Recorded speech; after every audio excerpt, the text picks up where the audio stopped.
We are live. Okay. Good evening. Welcome, everyone. Thanks for joining us in tonight's nature landscape paint session with Rain Delmar.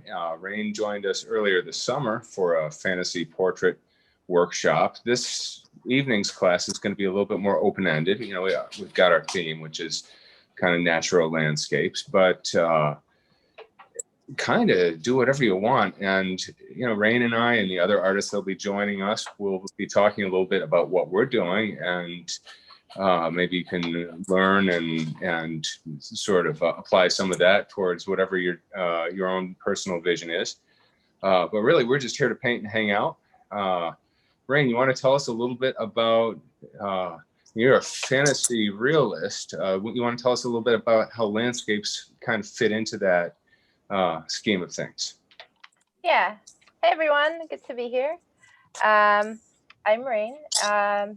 Normally I paint surrealism and dark surrealism, but today I thought we could do something different and definitely not something I usually do, but really enjoy doing, and that is landscape. I mostly use landscape as, a background for figurative paintings, but today I'm just gonna keep it simple. I went hiking not too long ago in Maine, and we saw this beautiful sunrise, and I thought that it would be a cool thing to paint. So that's what I'm going to be doing today. Okay. Yeah, my daughter Kaya here, she's going to be doing a sunrise also. I'm doing kind of a sunset. But yeah, beyond that, I've got kind of a picture in my head here, but I'm really planning on just sort of letting it evolve. Kaya is going to be doing a scene by the creek where she loves to play with some trees and mushrooms and things, and she just watched a Bob Ross video for inspiration. Always a classic.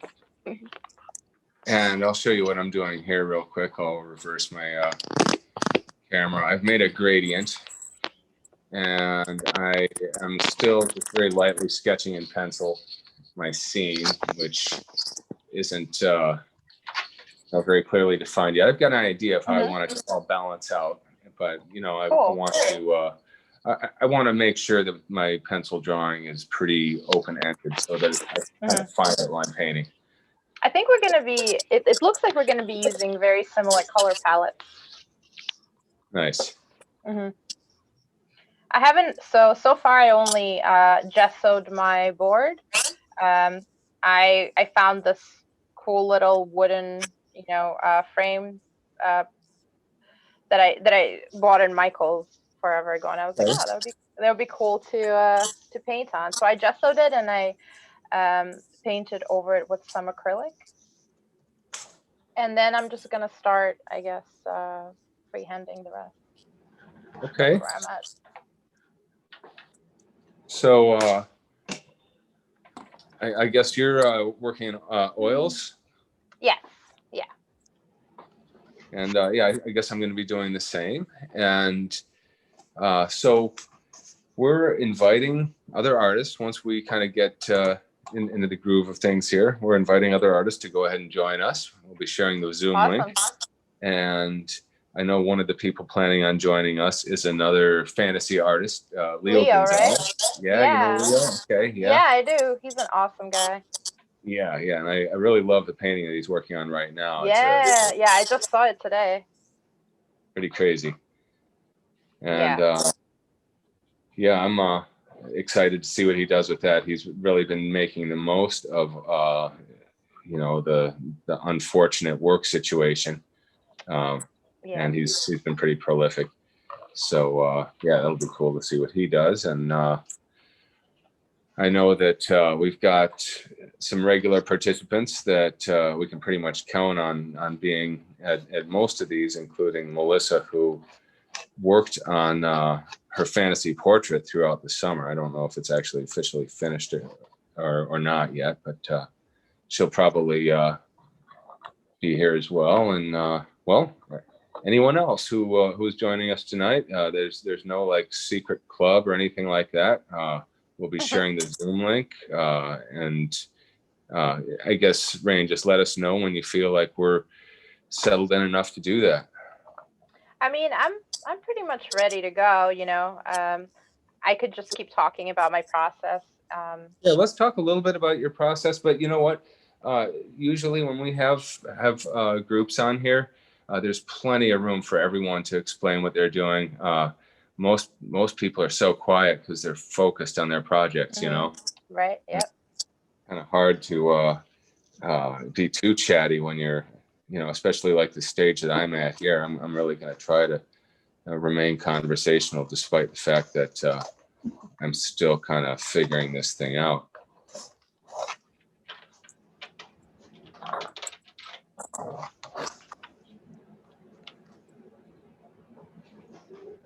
But you know, the sunset and the whole idea of, okay, so there's a receding landscape, and I think symbolically, when you're looking at a sunset landscape kind of thing, there's this you know, sense of longing. There's this whole symbolic thing that goes with it, and I think that that's not just because of literature, but I think that instinctively there's a part of us that understands that it's like the final opportunity to seize the day, or it's fleeing us or whatever, and you know, there's this kind of sense of wanting to chase after that last bit of light.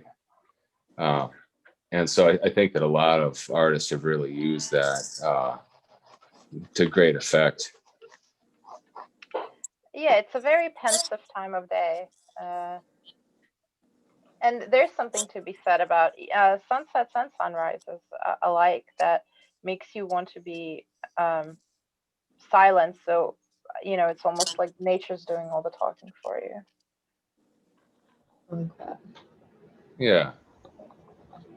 So another thing that I think is going to creep into my painting a little bit is a little bit of Max Ernst. Are you familiar with him? I don't think so. Okay, it's surrealist from the Dali surrealism sort of period, and he did these really neat organic landscapes. And if you ever saw some of his art, you'd say, "Oh yeah, I could see Guy being influenced by him." So yeah, it's there's going to be a little bit of Ernst in this thing too. How big is the board you're painting on? This is, I think, 12 by 24. I think. Okay. Yeah. Pretty sizable. It's a decent size. Yeah. If I could have done it 8 by 16, I probably would have, but this is what we had laying around. So I'll see what I can actually pull off tonight. I'm going to try to do something decisive in tonight's session, but you know, it's probably not going to be finished. Yeah, I think I've done enough drawing with pencil here. I'm going to start to paint. Let's hear a little bit about what you're doing there. It looks like you've got sort of a grassy background. I'm just I'm kind of like just doing an underpainting really quick before I go in with oils.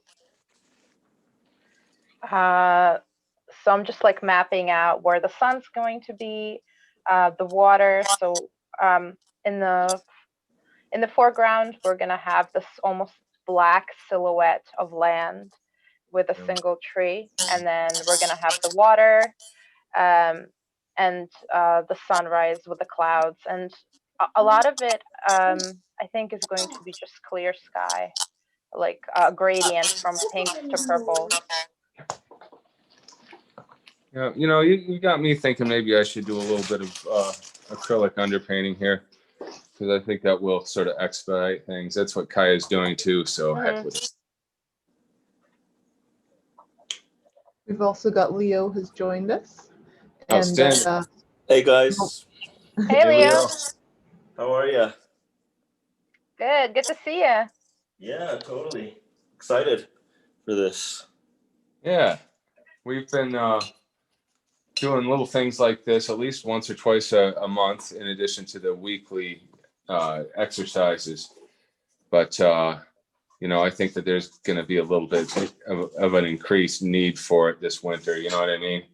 Oh, Yep. absolutely. hands-on things that people can do. Melissa Sink is in the comments. She's saying that she's still going at that painting, that it's slow but steady. Which painting?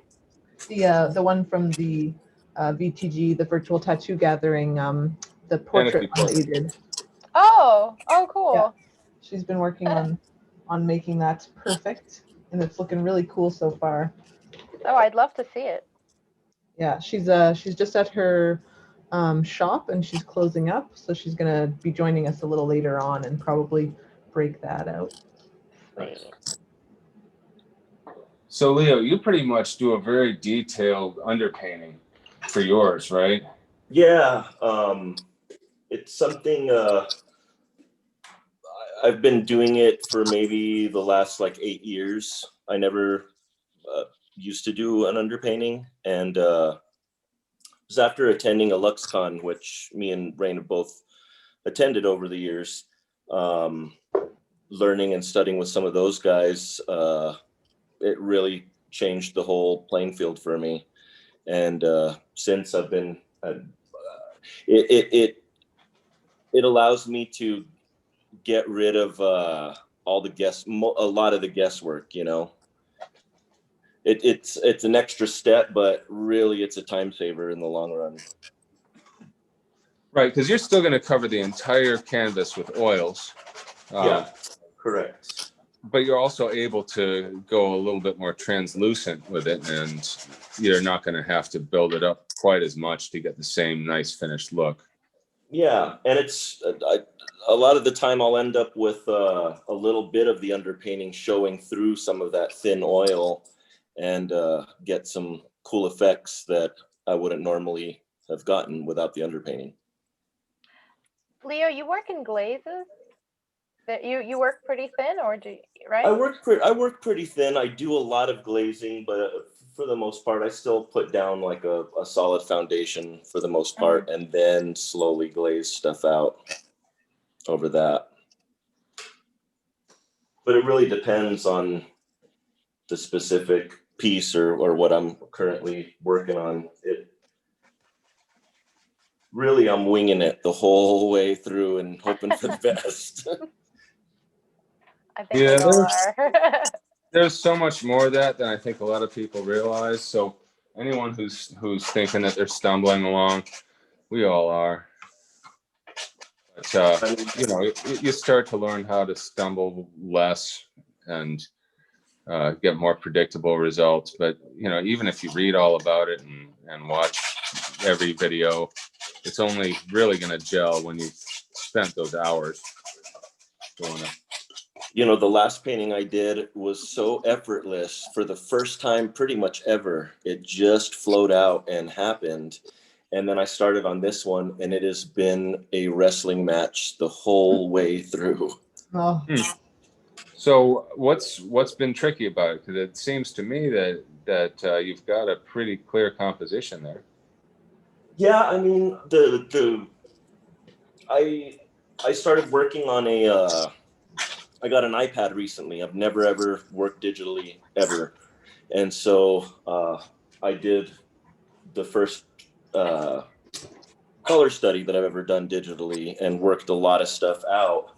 But it's still transferring it to a traditional medium is completely different. And I don't know. I think I've been wrestling with the brightness of the color. I usually work in a much darker palette, and this has thrown me off with how bright it's been. And there's just new things that I'm trying, like the waterfall was something totally new for me, you know. So I struggled with that back and forth for quite a bit. Even the sky, which I do a lot of skies, but this one for some reason was just because it was so bright and I wasn't used to that. Instead of being able to crank that sky out in a day, I probably took 4 days of work, 4 or 5 days working back and forth, back and forth, back and forth. And finally, it's almost there. Almost there. But I'll Sounds like a tattooer doing those white highlights. Almost there. Frosting. Frosting. Yeah, well, I think that one of the things that happens is the better prepared we are, the more we can obsess over those sort of parameters, Oh, yeah. like how much should I push the contrast of the sky versus the farthest background elements, before I lose the effect, things like that. You can get really lost in that stuff if you're not careful. Sure. This isn't necessarily a bad thing either. I'm just glad I do this really for fun, so I'm never on a strict deadline with painting, so it affords me the luxury of taking my time and really being able to go back and forth and get it to where I need. I don't know how some of these, the professionals that have those deadlines, some of these guys are cranking them out in a day or two, and yeah, but they don't look like what you're doing. I mean, for sure. Let's just be realistic here. What your fantasy paintings are very rendered. You know what I mean? They're not the kind of thing that you can get in a day or two. I mean, yeah, you can do a really nice painting in a couple of days of the same subject matter, but it's not going to be that same look.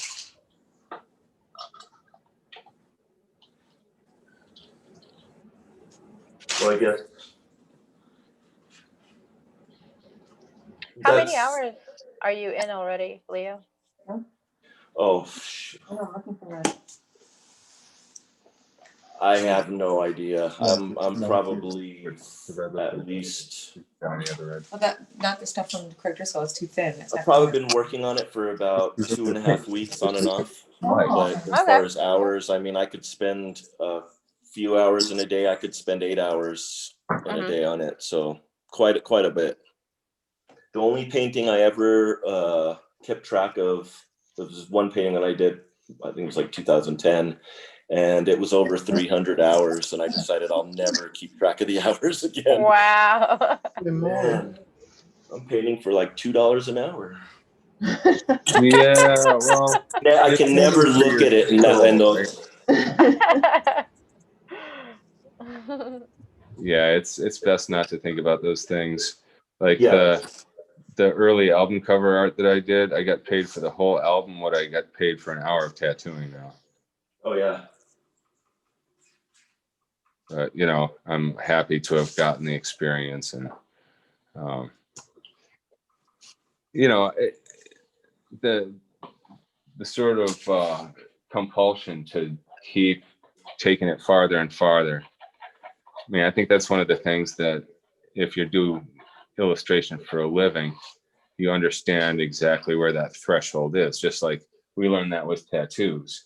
We know we can render the thing forever, but there's a limit to how much our clients are going to pay for and how many times they're going to come back. And in most cases, we can't get away with just going and going and going. So we find that threshold. And so I think as a professional illustrator, you would just have to naturally find that threshold. For sure. So Rob, sir? As is, I think I'm always looking at it from the point of view of, okay, I'm doing this for me. So this is what I want to do with it. I want it to be perfect. I'm going to still tweak on this a little bit. And once I've gone to the photographer and had it captured, then that's when sometimes I rush to get it to the photographer, so I will quit messing with it. Right. Yeah, I get that. Just that point of calling it finished, it's a hard thing to arrive at sometimes. Were you saying Rob is in the house too? Yep, Robert Shaw's here. He says, hi all, thanks for sharing the tips. You all rock. Rockford, I like it. We all Rockford. So Leo, Kaya's painting with us too. Leo, he's the guy with the giant Asian water monitor. Hey Kaya. So cool. I see photos that beast before. Huge. Yeah, he's pretty awesome. It's a lot of work. A bearded dragon named Sideburns. If there I weren't saw all a the picture of him. if there weren't all the paints out, I'd show him to you. Except these paints could be toxic to him. Yeah, If he for got sure. any other skin. I saw a picture of him once. He's cool. Thanks. What's his name? Sideburns. Awesome. Perfect. Him being a bearded dragon. Yeah. Tavon Krieger's joining us as well. All right. Hello, Tavon.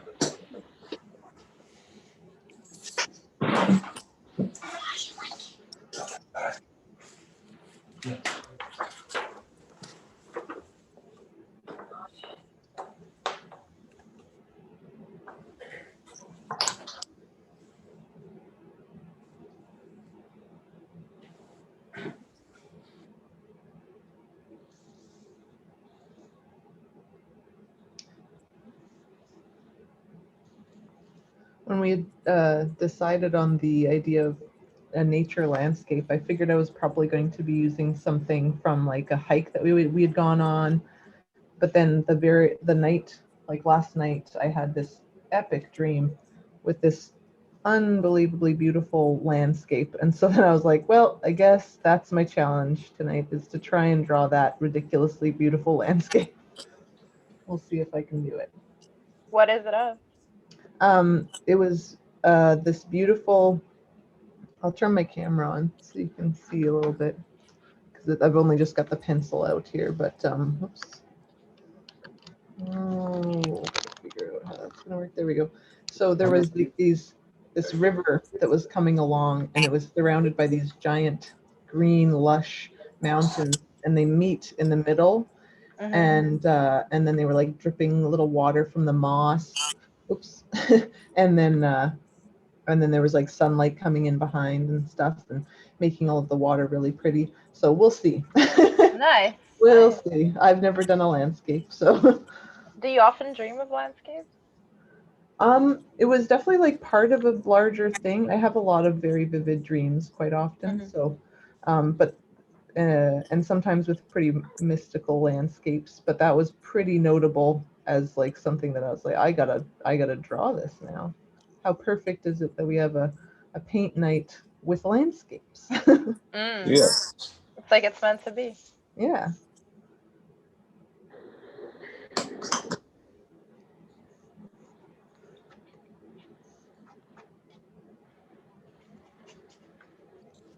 So yeah, you can kind of see a little bit of, I'm just kind of blocking in these silhouettes of these land masses. And so there's going to be water down here and kind of create the reflections for the land masses too. And, you know, it's funny, speaking of album covers, there's so many things that I've done in my recent paintings that I look back at my old album covers. I actually kind of like sort of reviewed a lot of them recently.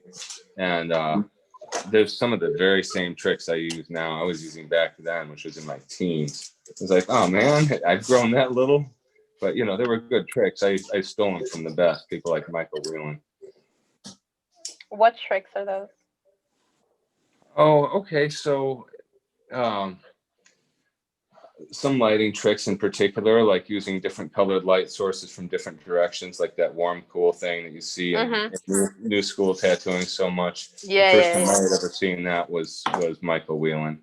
So that's one example. Like radiating light rays, I believe I took that from Whelan as well. There were a few things like that, but yeah, he was just one of the first art books I actually bought just for the sake of trying to improve myself.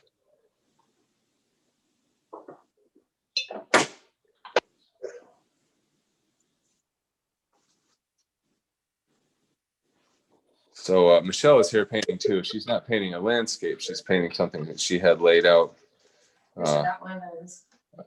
earlier. And Oh, cool. And yeah, she's got a couple of pretty neat things going on. She just finished 2 big ones that I think we're going to post for prints tomorrow. And you know, it's the same, it's kind of the same thing, you know, as a result of not being able to tattoo as much. You know, some people get lost in Netflix, but yeah, Michelle actually turned out a few really neat pieces this year, bigger pieces, which you know, it's hard to do bigger pieces when you're tattooing full time. It really is. Yeah, I've been noticing how much tattooing has been interfering with my painting. There's no balance at all between, you know, like, oh, I'll paint a little bit and then I'll tattoo like 4 or 5 days a week. Because, you know, I can't paint after I come home because I'm beat. And then that carries over. And then when you're, you know, you have a day off and then you have to design. I haven't found that like perfect middle, you know, the perfect balance. I don't know about you guys. It's a daily fight. Well, and I've found that even if you try to schedule time, inevitably there's, you know, people that end up moving around in your calendar and creeping into there because it's just time scheduled with yourself, and it's easy to justify saying, well, you know, they're trying to come here from out of town and they had to move this and that, and you know, before you know it, your dedicated painting time kind of gets chipped away.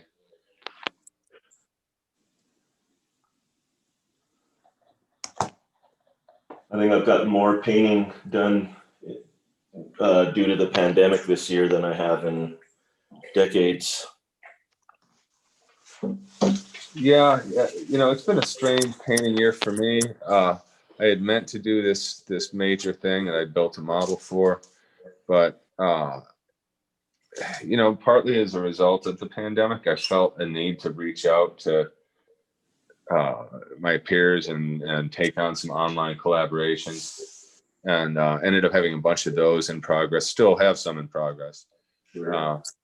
And it was very gratifying. I'm really happy to have done that. And partly it was because there had been a lot of like tattoo collaborations canceled, you know, and this sense of disappointment that went with that, because I was psyched about it. It was going to be a really exciting year for collaborations.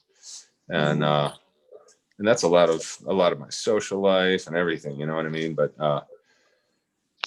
so yeah, I kind of put my own paintings on hold and ended up doing a bunch of these collabs instead. And that was fun. But over this coming winter, I think I'm going to get back into that big one that I had built the model for, and you know, a couple other things that I've got going on. How big is it going to be? That one, I'm not sure yet, but pretty sizable, probably like 5.5 feet high. Oh wow! Yeah. When I do these light form paintings, they're usually pretty substantial like that, and you know, they kind of have to be in order to, you know, you go to all this effort to make a model and everything, and do all this prep work. Sometimes the model, you know, you put more time and effort into that than you do into the painting. Right. Do you follow James Gurney? Me? Yeah. Yeah. The Dinotopia guy. I think I have a book of his. Okay. But not on social media. Okay. Yeah, you know what? His posts are so great. They're always, everything he posts has something educational in it. But he does a lot of sculptures for the sake of getting the right photo reference. He'll build whole little villages and things sometimes, which I think is so neat. Waterfall City and Dinotopia. Yeah, Waterfall City and Dinotopia. I think he actually built some of that stuff. And, you know, he built dinos. He put his family in costumes and marched them through the yard. Another artist who built models was Maxfield Parrish. He built whole, you know, rocky landscapes. sometimes. Wow. I didn't know that. Yeah, pretty. You know, I mean, his stuff is so photoreal, right? Yeah. And it's partly because he used all the technology available at the time. Probably used projectors and everything else, and you know, there's nothing wrong with any of that. Definitely, I feel like whatever tools allow you to push your vision further, they're all valid. For sure.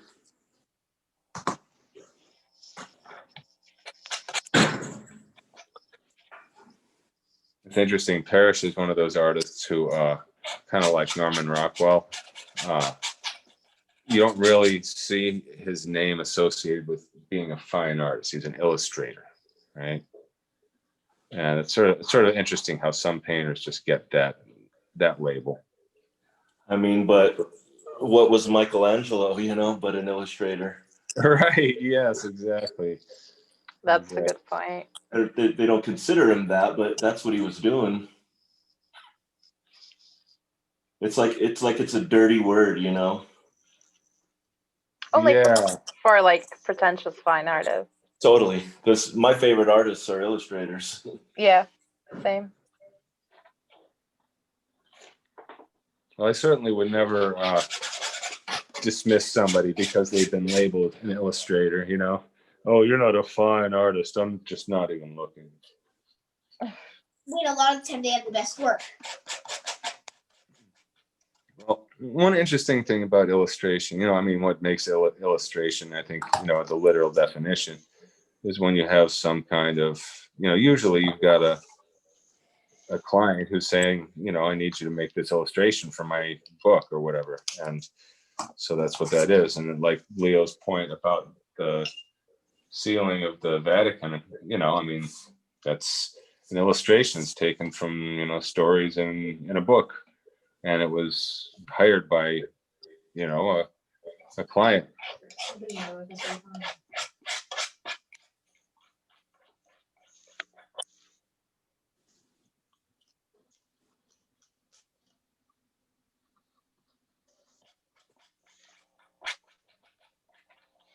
So Renee Little is also in the chat room, and she says, thanks for the paint night. I host one at my studio in OKC.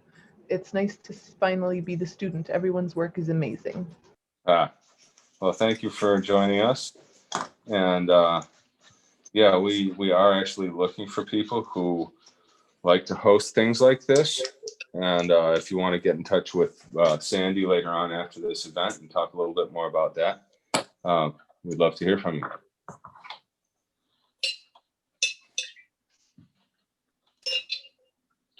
Renee, I'll put my email in the chat box in case you wanted to follow up on that.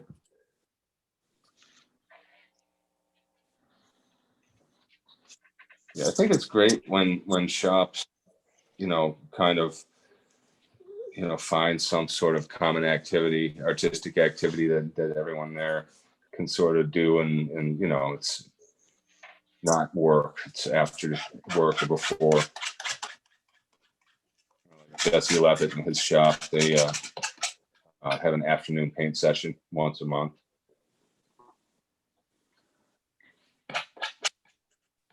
It's so easy to just, Go ahead. I'm sorry.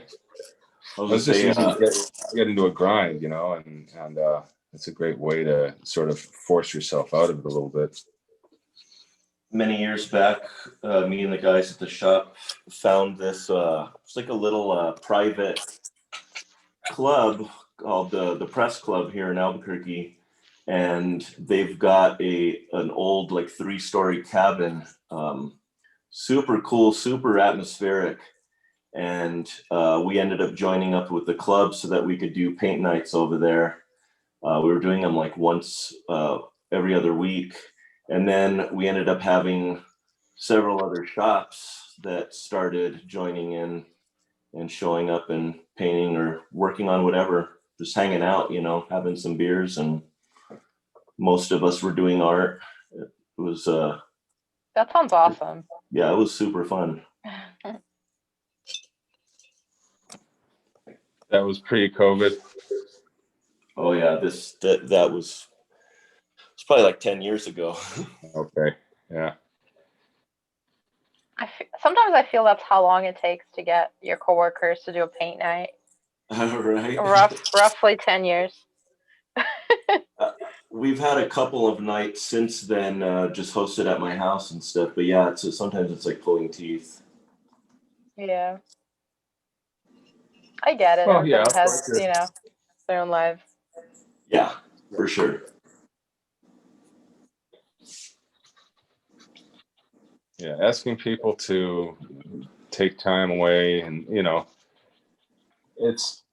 I'm happy to have these scheduled things because otherwise there's always something. There's always something. It's like, okay, I need to keep working on the drywall until it's done. Well, yeah, of course I need to do that, but I also need to take a break from the drywall.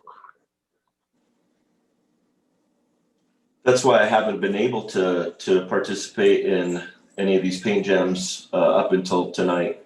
Is that it seems like either I'm working or I've been working all day, and so the last thing I want to do is paint, or the back or the arms are killing me. There's always something. Oh, by the way, thanks for sending pictures of your setup. Oh, for sure. I'm actually giving it some serious thought because how long have you been standing while you're tattooing already? I guess it's been a recent thing. No, it's been at least 2 or 3 years, and it was a game changer for me. Mm-hmm. You wouldn't go back, right? No way. I mean, there's certain areas like the top of the shoulder. It's hard to get to from a laying down position, so I'll have people sit down for that, and just one session of doing that kills me. But I can tattoo 2 or 3 times as long as I used to be able to once I started standing. What about your neck? How does that adjusting? Well, that's the thing is initially all the tension went to my neck and shoulders, but I haven't been doing that for 27 years, Right. So it did take some getting used to, but it's definitely an improvement from my working situation prior. Phil Holt? Huh? Sorry? I was asking Leo if he knows an artist named Phil Holt. He's down in Florida. Oh, yeah. But yeah, Phil stands. He's done so for a long time, and he actually had this table built that raises and lowers people with a foot switch. Oh, man. Yeah, I just have like a metal base that was built for a massage table to sit down into. That raises it up, and so if I want to adjust the height of it, I just have to adjust the legs on the table, on the massage table itself, but the stand is so what raises basically it up. it gives it an extra 12 inches or something like that. Yeah. And then I just have it reinforced with these big steel bars, the little holes in a massage table where you put the headrest through. Yep. I just drilled holes in the midsection of it so that I could run steel bars from one end to the other on each side, and it just helps to strengthen it and reinforce it. It was a friend of mine, Don Purnell, that tattoos in Santa Fe, and she came to my studio and said, "Man, you need to check out my setup. It saved my career basically," and I agree.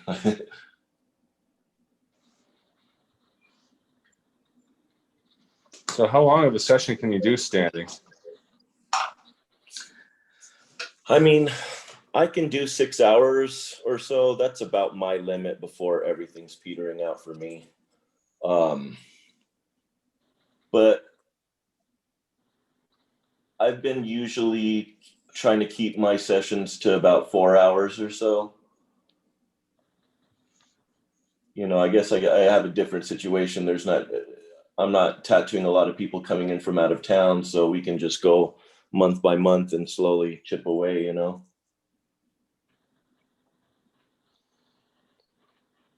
Yeah, for me, it's typically 6, and so comfort is really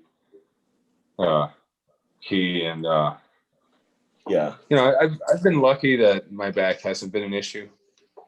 Probably because I just made an investment into good posture early in my career and somehow stuck with it. But What's the secret? Posture is just like it How do you keep feels yourself from comfortable. slouching? You notice when you're doing it and you unslouch. And You make it sound so easy. simple. Yeah, it's so simple. Just don't slouch. You learn to listen to that voice that is saying, this is a bad position. You need to get out of this position. And you need to not listen to that douche voice. It's like, oh, no, just tough it out. It's not that long. Another couple of 3 hours. You can survive. Don't be a wimp. And that, of course, you pay for really badly later. Yep, that's what I'm doing, paying for it. Yep, I kick myself. Oh, it's so bad.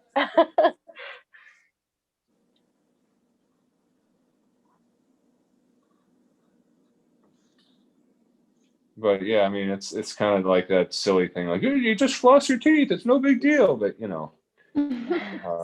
making good habits is a hard thing to do. For sure. Making good habits out of bad habits, especially. Well, yeah, making good habits out of bad habits is even harder. Yeah. Yeah, Guy, whenever I see you in a photo tattooing, you've always got perfect posture, and I always okay, I'm gonna try to do that. And then I'll think about that in the middle when I've pretzeled myself into this weird position and my ribs are just like in half, and then I'm like, right, straighten up. Well, the ideal situation. Inspiration. The ideal situation is one where your eyes, your wrists, your back, everything is sort of equally tired at the same time, where you don't have one weak link that, even though everything else is still good to go and your client has got money and you know what I mean, but you have to stop because this one thing, this one weak link is shutting down on you. So yeah, whatever that weak link is, try to figure it out and honor it. Yeah. Sometimes it's just a matter of being better about adjusting your position and your client's position as you're getting started. Yes. It might sound super simple, but it can be as little as that, just making sure that those things are handled. And one thing that I find a lot is the client is like, no, just any position is fine, whatever works for you, because they don't want to be an imposition, right? But really, it's important that they're not going to be, their arm falling asleep an hour into the session, or their rotator cuff is giving them grief, and they're not wanting to say anything, but their hand is falling asleep. So you'll feel it even if they don't fess up to it, because they start twitching or squirming around. So that's how you know. Yeah, the hand flexing thing. So yeah, all those things. If you actually just take that little bit of extra time in the beginning to get it dialed in, it's worth the time investment. But sometimes, especially if it's been taking a while to get started, your client's been waiting, and your stencil took forever. You want to just get going. Yeah. And you end up compromising that. Exactly. But it is really like a huge thing. Every time I actually take the time to like raise the bed so that I know I'm not going to be slouching as much, I'm like, oh wow, so grateful that I did that.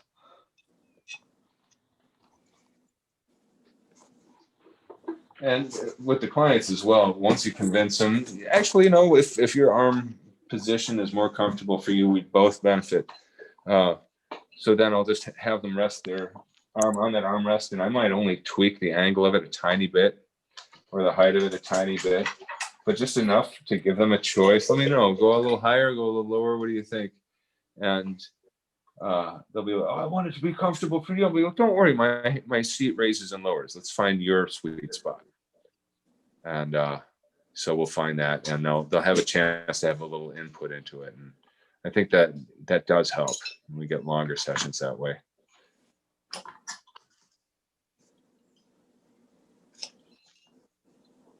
Yeah, I think half the time, if I'm really hurting, it's because I've realized that it's mainly because the client isn't in the position that I need them in. It's not so much my position as much as it is theirs. I want to show what I have so far. So I'm sorry, Kaya wanted me to show you where she's at so far. She's been doing a lot of this with a palette knife. There we go. Actually, I'm going to just re-aim the camera so we can see the whole thing. So recently, a few days ago, when I woke up and looked out the window, that's basically what I saw. With the wind, That's the sky, and the clouds, the trees were reflecting the light. Of course, in fall colors. Except, this isn't the painting I did isn't in fall colors. You can't really see fall colors, but obviously it's fall. It's a little fallish, you know. The grass has got that sort of straw color. Very nice. Awesome. Yeah, that's gorgeous, Kaya. Like that little hint of purple in the corner. Yeah, she did this all with the palette knife, and there's a couple palette knife painters that I've been following, and one in particular, Lynn Bodges. I'm just blown away how somebody can make such a presence of a realistic landscape, which when you zoom in up close, it's just all palette knife, all big chunks of paint. Yeah, for sure. It's a good exercise when you want to loosen up, like if you paint too tight.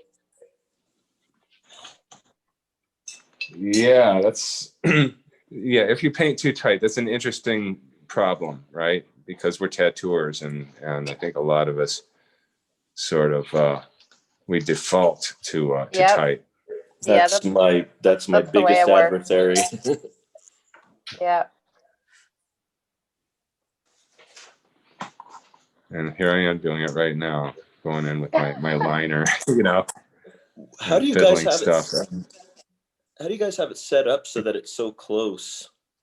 I've never done this before, like painted while taping or zooming or anything. So, well, what I've got using your phones, this thing with a clamp and a neck, and yeah, it's like a flexible neck clamp thing, and I just have it clamped on a nearby counter, and it's hovering in front of my face. I'm having to like look around it while I paint. Oh, okay.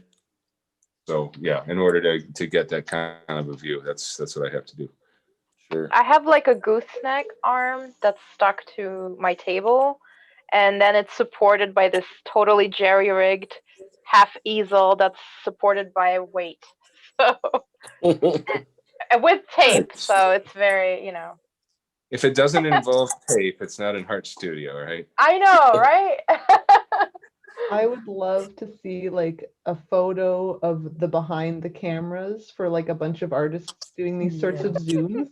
Just like I'm sure there's so many different little rigs that have been set up over the past few months. It'd be comical. I'll submit mine. This one is extra. It's extra because there's tape in two places. It's a crazy situation. It is. But I'm kind of vibing with it. I don't know. Want to hear a fun technique I'm using?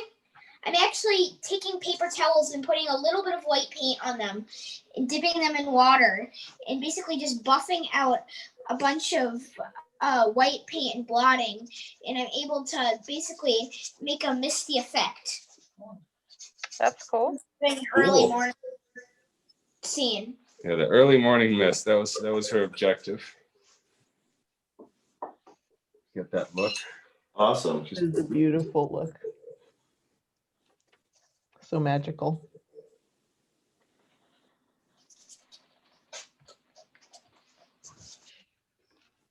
So Rain, where are you at with yours? Looks like you've got a gradient, a background gradient there. Yeah, I'm kind of getting carried away with all these colors. So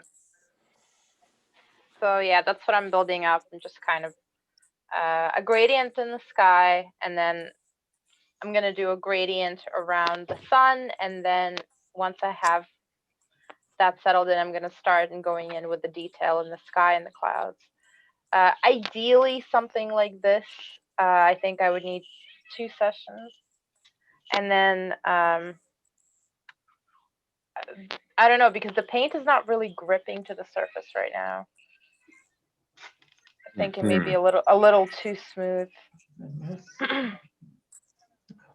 So yeah, let's talk about surfaces, because I have that trouble too sometimes, and I like the idea of painting on wood. I like the idea of not having the canvas texture, but often there's that issue where the brush, carves out these little bristle stripes where you can see the foundation color. How do you prevent that?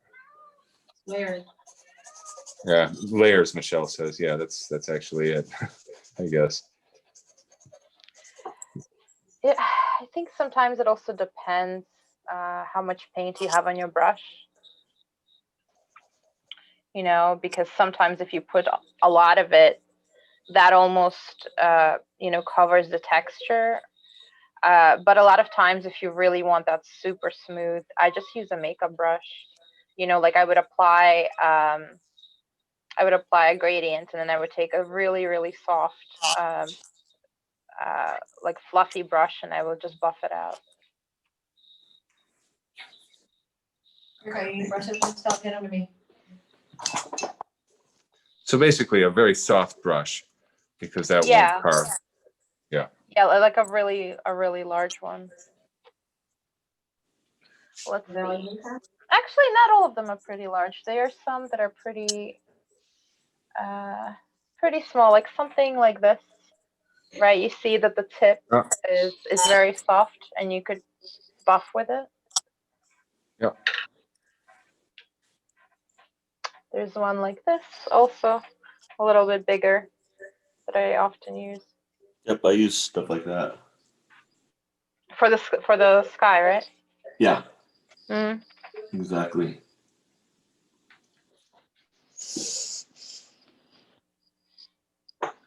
I haven't painted on canvas for years.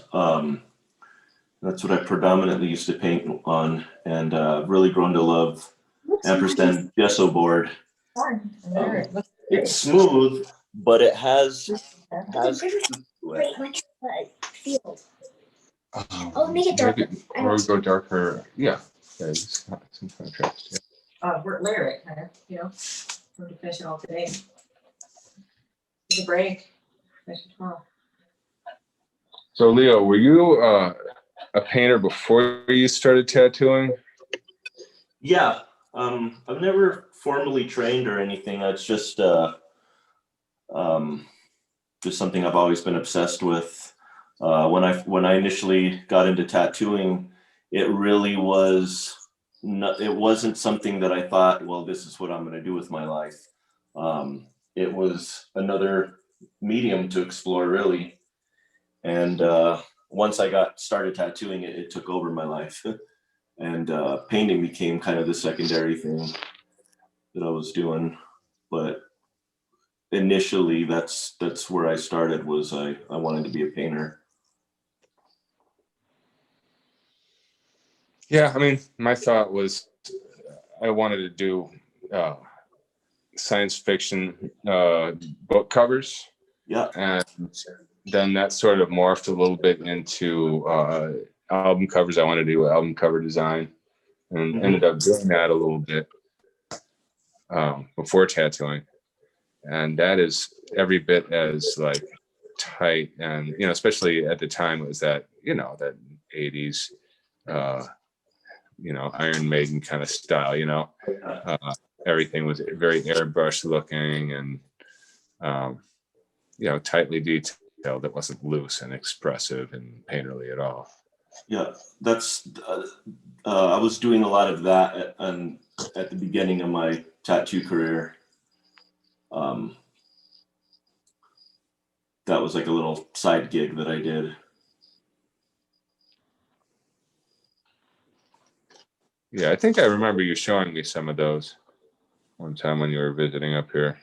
Mm-hmm. old hardcore bands and stuff. Death metal. Are you a Dan Seagrave fan? Oh yeah. Yeah. Talk about landscape.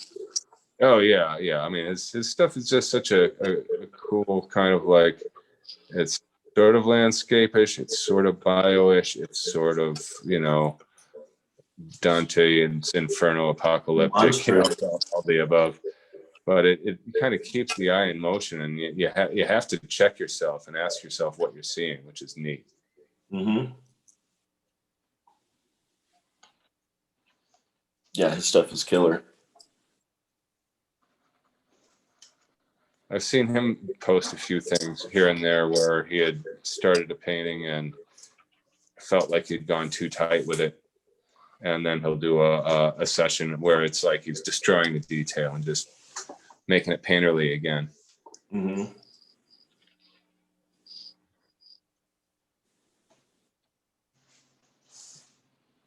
I love seeing in progress stuff.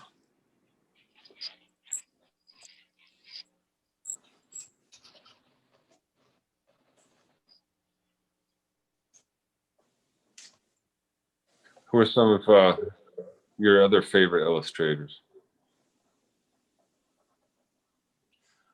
Love Ian Miller.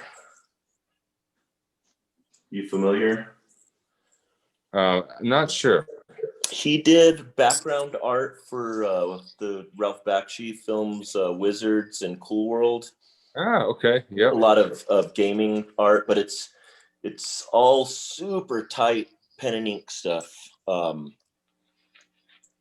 There's even like a bio factor in it, which I don't think is intentional. But yeah, you should look at his stuff on Instagram. He goes by Edwin Dorff. I'll message you his tag. But yeah, his stuff is insane. Talk about detail. It's just crawling. I've got a couple original pieces, and there's one of them from the 70s that it's literally hard to focus on and see with the naked eye. You have to pull out a magnifier because there's lines on there that are like the width of the hair on a fly's back. And there's thousands of them. It's just insane what he does. Single hairbrush kind of action. Huh. And he's like, yeah, I don't have that kind of paper. And he's an old guy, and he still has it. But it was always, you know, Frazetta and Boris and anyone who did Dungeons and Dragons art.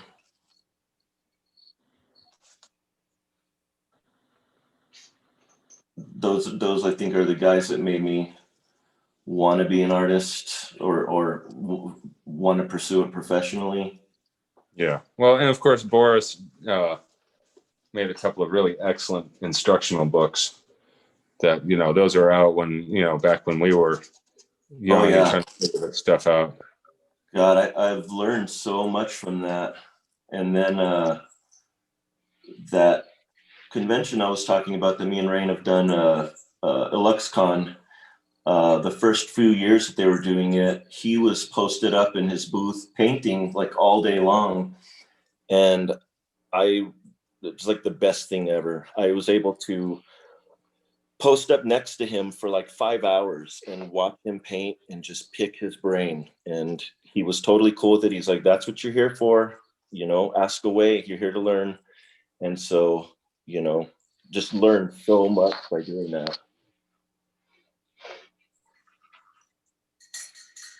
Yeah, you know, I mean, one thing about Boris is, I mean, even studying his technique, there's that ability to put paint down that smoothly, and you know, there's that creamy kind of, I don't know, it's hard to even describe, but some of that stuff can't be taught.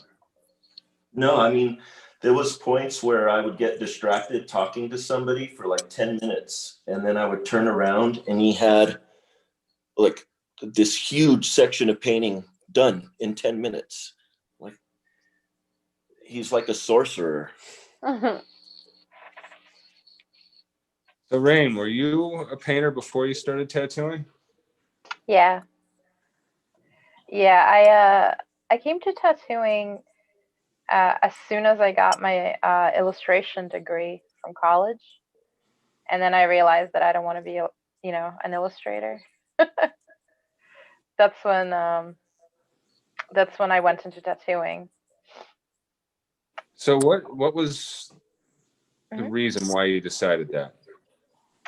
I think it's a combination of things. One, one of the last semesters in college, they kind of gave us a course on, the politics, the customs, kind of the business side of illustration. And it kind of, I think it scared me a little bit.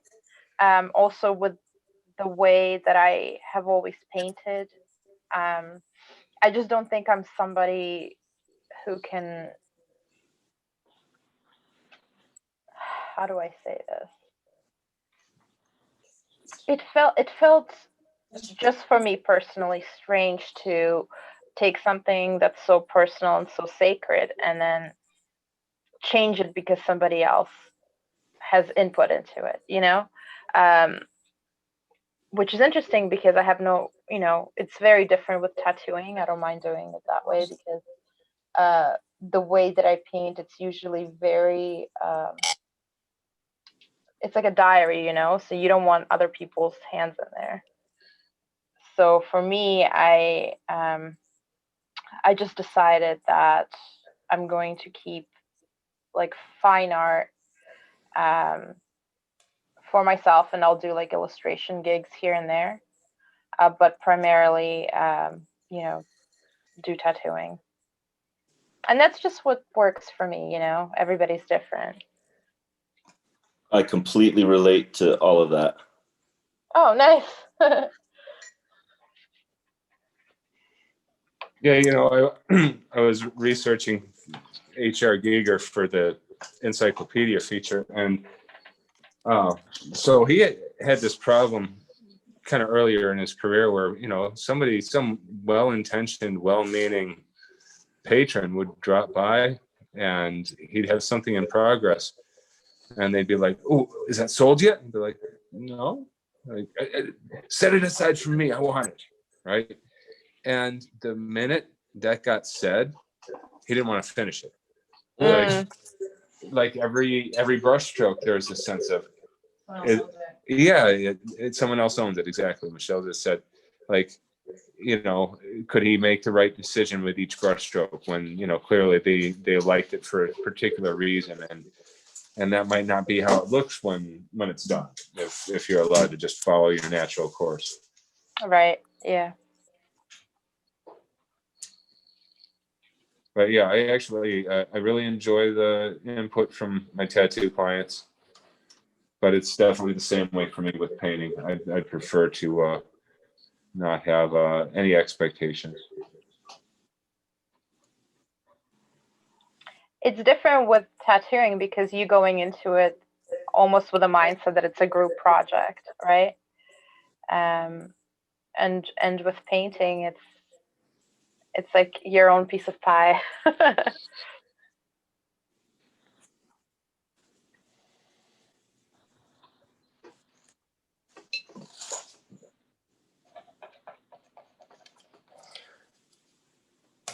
For me, it was like tattooing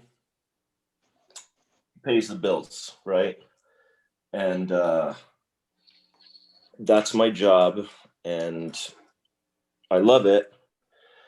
But it's always been a back and forth with the client, and it's just what I've come to, how it works for me, right?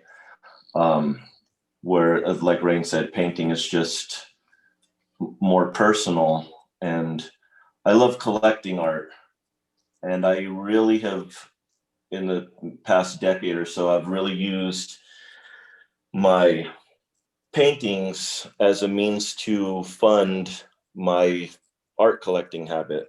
if I can sell something, I will use that money to buy somebody else's art and put it up on the walls. That's really cool. I love that. Yeah. And if it doesn't sell, that's Then okay because I get to hang it on the wall. You right.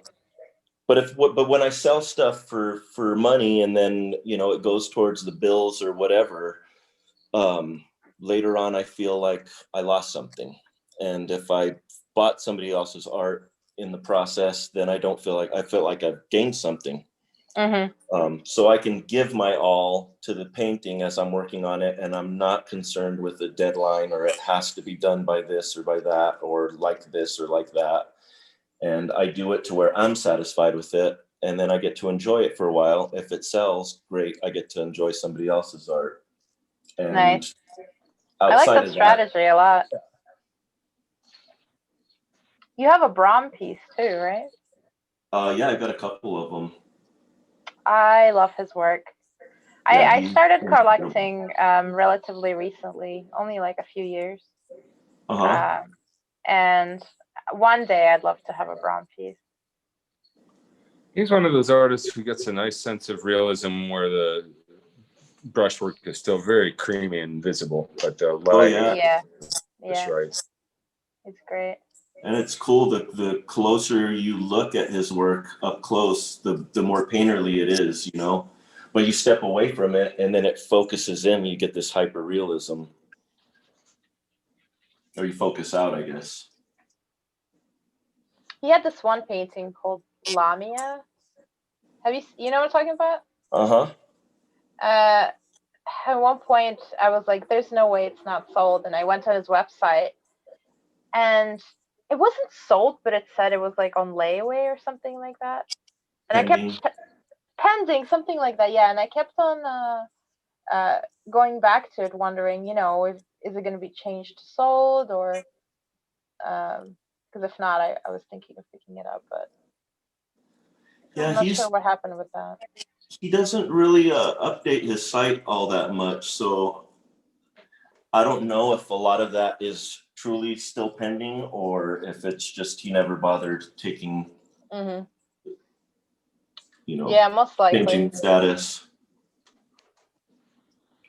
The first piece that I got off of him was so cool because I pitched an idea to him and he loved it. And we kept going back and forth, and he said, well, why don't we make this kind of like a collaboration? Your thoughts, your ideas, my paintbrush. And so I would just feed him ideas, and he would send me scans of sketches, and I'd be like, oh, I like that, but what about this? And we just kind of bounced back and forth till the final drawing was done, and then he did the painting. And that was a really, really incredible experience. Yeah, that's an amazing amount of like direction for an artist to give you. Yeah, because he really doesn't do that. You think he was willing to do it partly because you are an artist? I think I just pitched the perfect idea to him. It was this, there was two paintings that he had done. God, I can't remember the names of them, but there were these like women figures that were kind of embedded into this machinery, right? I'm gonna show everybody's pieces. And I pitched to him an idea of, well, what about something along those lines? And I said, but what if it's this like puppet mother who's in this like kind of carnival contraption, and she's being powered by, this machine is being powered by these weird, creepy doll children that they're powering the machine that's bringing her to life as she's creating them. And so she's creating these weird little dolls and stuff, and they're part of this machinery, you know, and it was just right up his alley. Nice. Who else do you have in your collection? The big ones would be probably Brahm, Boris. I've got a few Bob Eggletons. And then a couple of Ian Millers. I've got a piece by Jeff Easley, who used to do the old D&D hardcover books. He was like their cover artist for in the late 80s. Yeah, the name sounds familiar.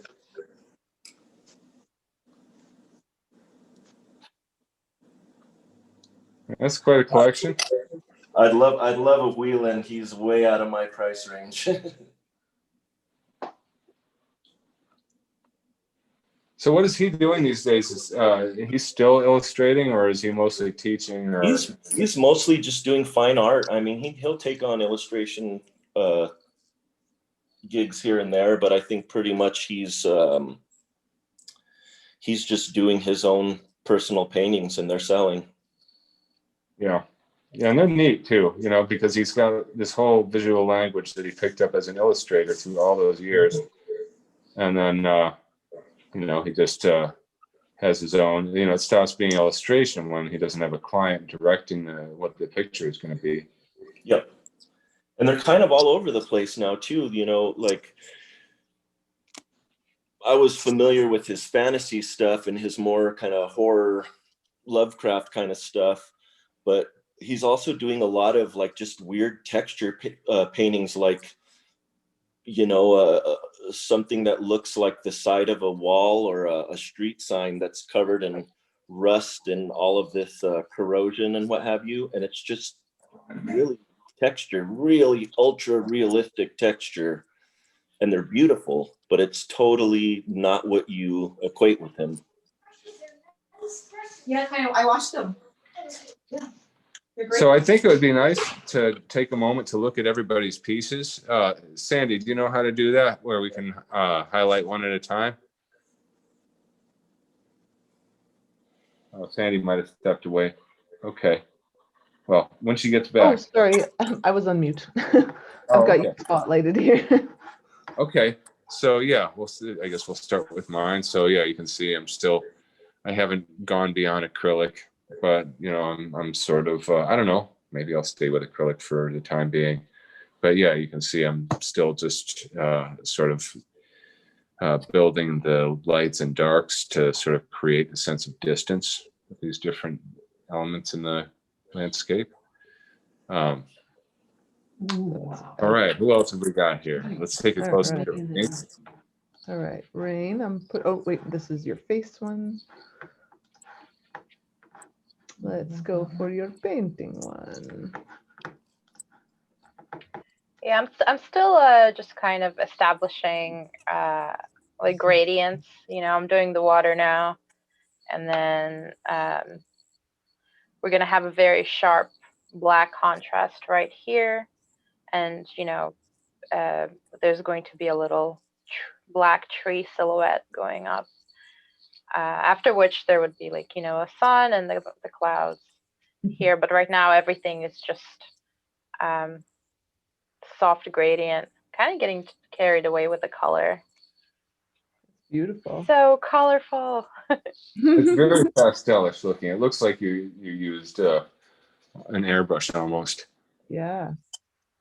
So cool. Thanks. All right. And Is that something that you cut out?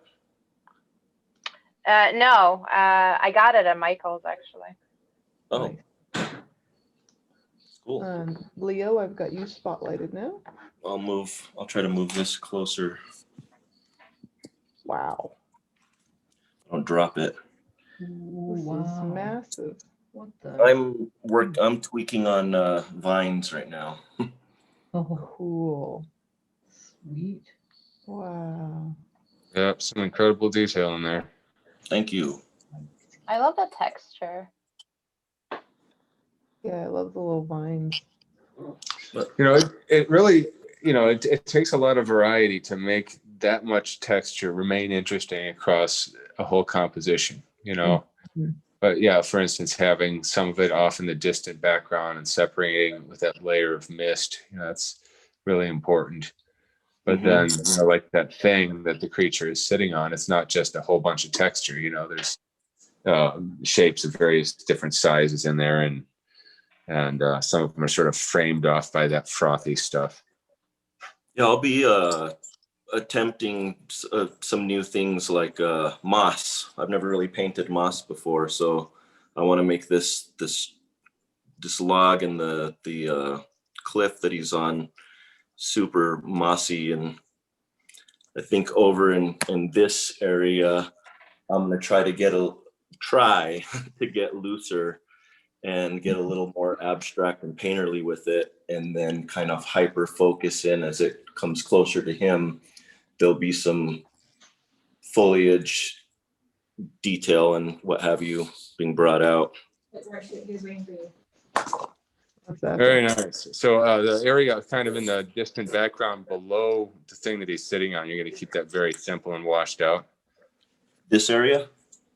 The very light, like waterfall area underneath. Oh, this area. Yeah. That's pretty much done. Yeah, I like that. I like how there's almost nothing there, because it otherwise would be competing. Everything else is so busy. Yeah. There'll still be a lot of like leaves and foliage kind of peeking through the light down here in the dark areas. But yeah, I wanted to keep that kind of washed out, and even the sky kind of washed out. Very nice. All right, who else have we got here that's ready to show theirs? I can show mine. It is nowhere near where everybody else is right now, but that is okay. So it's kind of weird lighting, but yeah, just got those weird little mountains that come together, and they're gonna have like some really backlit little highlights that kind of get limey green almost, and darkening some of this stuff. It's definitely not going to live up to my dream, but it's the first landscape, so it's pretty cool. Very nice. Yeah, I like the water surface. And then my mom's here as well, and she's working on a winter thing. Oops, how do I show that? So she's just got like the roughed out stuff with the shadows and stuff. It's already starting to so much. The contrast in that, yeah, it's really it's like you can get the sense of it being almost like noonday light, Yes. Yeah. Yeah. That's I think up a place we like to go snowshoeing a lot from last winter. Nice. Yeah, you'd have to really squint your eyes if you were actually. Exactly. Yeah, and I'm going to show Kaya's where hers is at. Nobody else is finished. Okay, she doesn't want me to show it off. Oh, no worries, Kai. She's, you know how artists are. Artists. Okay, now I'm allowed to show it. Okay. Let's see where we're at. So she added some different kind of alternating areas of contrasting color. All right. Oh, nice. Sweet. There we go. It's very like brush strokey because I use a palette knife. Super loose and palette knifey, and then this is almost the sunset we had tonight here. I mean, no, it's a sunrise. Sunrise, that's right. She's doing sunrise, and that's why there's softer pink. Like, that's why there's none of those. You know the colors you have in yours with the bright yellow and the deep orange and the dark purple and the right. That's why mine's more like a soft mistier. Very nice. Yeah, definitely gives the right sense of morning. Definitely looks like a sunrise. All right, so you're gonna let that dry for now, or are you still working on it? I'm gonna let it dry. Good job, Okay. Rose. Beautiful. I love the colors. Yeah, nice It's one. fantastic. It's beautiful. It really is beautiful. Is she working with oils on that? No, that was all acrylic. It's really That's good. acrylic? Okay, awesome. I love your painting, Kaya. She was planning on going oil, but so was I, and this is what happened to be out, and you know how it goes sometimes. I love the painting. Chris Hall is also in the comments, and Melissa just got home, so she'll be on soon. Chris, if you wanted to join the Zoom, the link is just a little bit up in the comments. as well as to Vaughn. I think he said he was setting up. So anybody that's looking to do that, you're welcome to join in. Yeah, a lot of Chris's stuff has got a little bit of natural landscapey kind of vibe to it. And I've done a couple collaborations with him that have got a sense of that to him. I'm curious to see what he's got going on. Ooh, you're feeling generous. Okay. You want any bonus? That sounds great. I'm still trying to decide if I should go to oils. Wow. Can you just go onto oils directly from that? Like, does it have to dry for a long time, or they? Well, it would need to be dry enough, and also I'd have to be careful to not like have a thick plasticky sort of buildup here. Oh, Because especially light blues, for some reason, light blues don't, especially linseed oil has trouble adhering to it. So, I like that. but like the white that I'm using is just gesso, so a lot of this is stuff that you can paint oil on top of. And I've done plenty of oil paintings with more developed That's why my hands got That's why my hands got completely caked with paint because of the gesso. Yeah, just a mess. Yeah. I got it all off. I mean, it does. Like other paint kind of falls off and flakes off your hands more easily, but gesso is like super glue almost. Amazing. I loved it because it was too much for me to carry. So I'm bringing the other one. Yeah, another artist in our community who does a lot of really nice landscapes, especially recently, this guy Spencer Casturi. Spencer and I have done one collaboration together. That was a landscapey kind of thing, a little bit bio, but very landscape. And it's always interesting to see tattooers and how they, try to get into that place, because people that paint landscapes for a living, they've got it down, and we have other things down. It's always interesting to see. It's not like we're struggling to get it, but it doesn't come as naturally to us, I think. Yeah, that's true. Nick Baxter, he's doing some very nice landscapes, plein air ones. And, who else? Dan Marshall. Oh yeah, watercolor, right? Yeah, Dan, I don't even think he's tattooing at all anymore, but his watercolor paintings are crazy good. Amazing. Yeah, I watched him paint at I think it was Paradise Tattoo. Also, how landscapes used to look like, and now this is what they look like.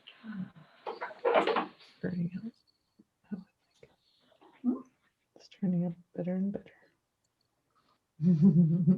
Yeah, Dan is one of those people who's able to, with just a couple simple brush strokes, get a sense of there's a person standing there and there's their shadow, and and it all looks really like legit. And that kind of economy is not how we tattooers usually think. Okay. That'll be fun. There'll be cards. Okay. A nice paper. There's these little cards that go with them that people I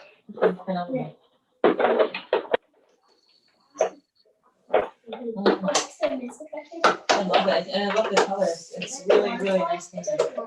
Love it. It's really, really nice. It's beautiful.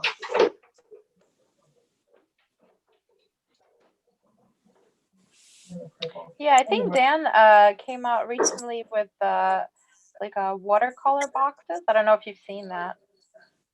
Oh yeah, some kind of like a cigar box sort of thing. Yeah. They look really good. I was thinking of getting one. I haven't painted in watercolor in since I left Ukraine, probably. I must have been like 12. It's been a really long time. Wow. It's such a neat medium. And I haven't done a lot of it either. We did have another virtual tattoo gathering instructor that joined us, Thea Duskin, who encouraged us to mess around with watercolor. And yeah, it was kind of like, oh yeah, this is neat, because that whole thing, you wet down an area of the paper and you just kind of drop the paint in there, and it sort of spreads on its own. It has a life of its own. That's not something that we tattooers normally do. I mean, we want our medium to have, be under our control. Yeah, exactly. It's a lot. I find it a lot more difficult than oil, watercolor, for me personally, because there is that element, of chaos that you can't control. Yes. Oh, did you want white in here? And you didn't think about it at the very beginning? Too bad. Yeah. Is salt still a thing? I think I remember putting Yes. salt on my Oh watercolor. yeah. Yeah, rock salt. Yes. Nice. My friend does a lot of watercolor stuff, and I was Mhm. gonna try and get her on here. But yeah, she loves using the salt. I was also looking at resin recently, kind of really curious about how to use it in sculpture. Yeah, that's actually the other thing that she does, that same friend, is she makes resin jewelry and sculptures. It's really Nice. cool. Yeah. She's gone into the deep of that. It's pretty wild world of the things that you need to make it work, and Mhm. yeah, but so beautiful.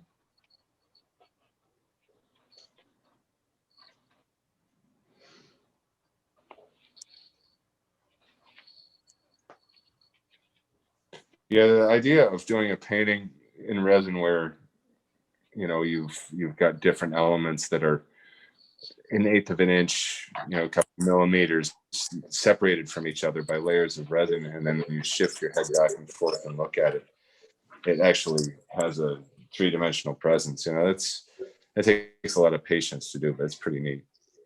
Mm-hmm. Yeah.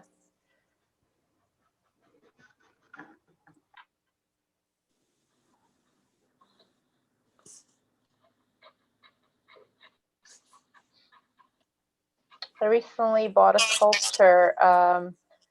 It was of a boar's head, and he had these red cap mushrooms growing out of his head. And when I was talking to the artist, he said that he sculpted the caps, but then he molded the stem in resin and hung it upside down so they would kind of elongate. It's fascinating. Huh.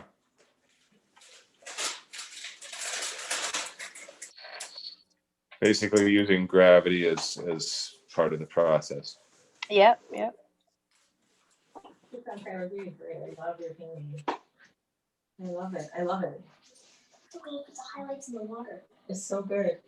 You want to take a picture in front of Granny so she gets here? Make sure you tell her that you did it.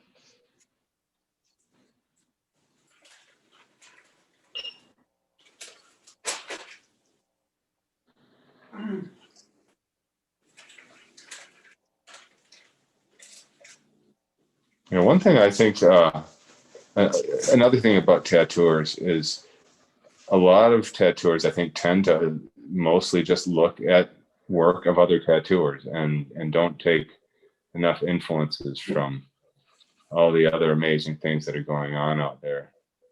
Or, like I follow a whole lot of stuff that has nothing to do with biomech. I love bio stuff as much as the next person, but I follow, a couple of people that just paint clouds, and people that paint water, and people that do landscapes and portraits and palette knife paintings and ultra smooth realist stuff and fantasy, sci-fi illustration, all of it. I really like to, as long as they're doing something that's nice, it doesn't matter what the genre is. Yeah, that's true. Totally. We've got somebody joining us. Who's joining us there? It's coming up under Moto G Stylus. And painting some trees. I'm not sure if you have sound on yet. Yeah, if you aren't familiar with Zoom, just touch the screen and you'll see a row of icons show up along the bottom, and one of them will show a microphone with a red line through it. You tap that, you'll enable it. Nice. Looks like They are connecting to audio. Outstanding. Also, if you can hear us right now, you're going to want to mute the tab that you can hear us from, possibly, before your audio comes on, just so we don't have a loop of, Situation, yeah. yes, the feedback. Is that how it happens? Snow tonight. It is? Yeah, Wow, it you're gonna says wake up there's- and see It snow. says that there's a 10% chance of snow. Wow. But a 10% chance is a 10% chance. That is cool. And there's a 10% chance of snow. Maybe Maybe I woke up to see a foot of snow on the ground. Daughter is talking about how we might get snow tonight. How long have you guys already had snow up in Vancouver? We've had we gone. had It's snow. coming Yeah, we don't on. have any snow right now, but there's like as soon as you go up into the mountains, there's snow, and we started having it at the middle of October. It was disturbingly early, but then it Oh, went yeah. away for a little while, and then it came back again in November, and then it's just in the higher parts. But we're thinking about going snowshoeing this week, so because there's Okay. definitely lots in the mountains. There's none here. No, in the Here. mountains. Those mountains. Yes. And you guys haven't gotten any snow yet, right? Oh, we haven't seen it in a few years. Oh, no. Yeah. We'll see what happens this year. Yeah, well, 10% chance is 10% I'm chance. sure it's not last year, guys. Yeah, there might have been little bits of I it, mean, but it yeah. was snow, it's just not like it used to be. Yeah, I mean, we haven't had enough to make a snow thing Yeah, for a couple of years. yeah. You make a snow cat, cats last year, you That was a couple of years ago. Every now and then Hey. it'll get. Hey, who we got here? This is T-Von. How's it going, guys? Oh, hello. Kevin, welcome. Glad I you think could make it. Moto G Stylus might have been your phone's name and not the person's name. Yeah. That makes sense. Yeah. But I didn't want to say anything just in case your name was Moto G Stylus. Yeah. Yeah, it sounds sort of like somebody's DJ name or whatever. Yeah. Yes. So, Tivon, what are you working on? Just kind of getting started, and Oh, yeah. Nice. I don't know. I'll get you spotlighted a little here just to get Ooh. that's some sweet Yeah. shapes. Well, it's got enough, like, I mean, it's a tree, but it's a landscape of a tree, you know? Yeah, I was You can go thinking kind crazy of a Boris Vallejo, and I don't know, just sort of that painterly feel. I'm not sure exactly what I'm going to do with it yet, but Yeah. Yeah. Very nice.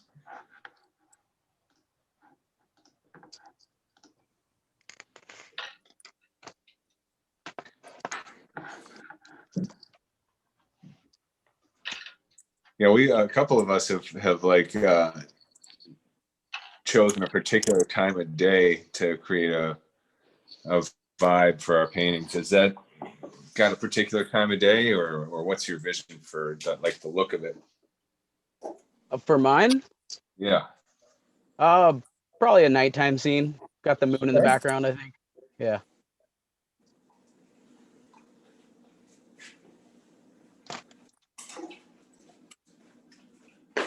Little spooky.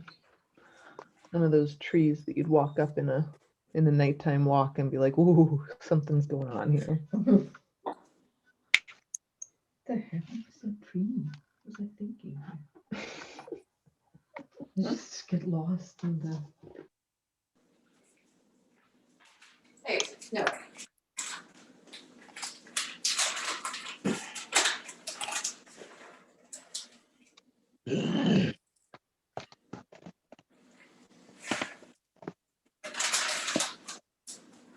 Oh, that's so cute. Oh, that's so cute. So cute. Oh, I love that. Here's kitten. Oh. Your mom. Yeah, it's interesting. There's a few of the You ready to go upstairs? paintings going on right now. I've got some things in common. You ready? It's about time. Okay, yep. Totally. Okay, I'll be right there. So at some point in a few minutes, I am going to have to step away for a few. It seems like you guys have got enough momentum that if I were gone for 20 minutes, you'd be good, right? Oh yeah. For sure. And We then- promise to behave. Okay. Okay. And then I might actually get into oil on this thing after. Yeah. But yeah, I'm going to do a couple final things on here, and then I'll be stepping away. Daughter has been an extremely good sport. Yeah, so she's been arting all day. And she's been arting all She day. did a bunch of dog portraits and animal portraits that she cleaned up for selling. Oh, awesome. It's awesome. Way to go. This is her side gig. She's doing animal portraits, and she's making way more money than I made at her age. All I had was an allowance. I was just gonna say I got an allowance that I spent on candy. Kaya is saying, tell them that they can get some. Well, we don't want her to be overwhelmed, but Yeah. yeah, she's actually got a few queued up still. But if anyone ever wants an animal portrait done, you can just private message me on my Instagram and say, hey, is Kaya accepting commissions? Yeah. Oh, that's cool. And I'll see where she's at. That's awesome. Very unusual. And she'll do pets of any species. She says, heck, I'll even do a turtle. Mhm. She's pregnant. She's got the tiger eyes, so we're gonna start it. I'll come up there. Yeah, I'll be stepping away in just a second here. Need to get down to yellow. And Might have to have you immortalize our dinosaur. your dinosaur.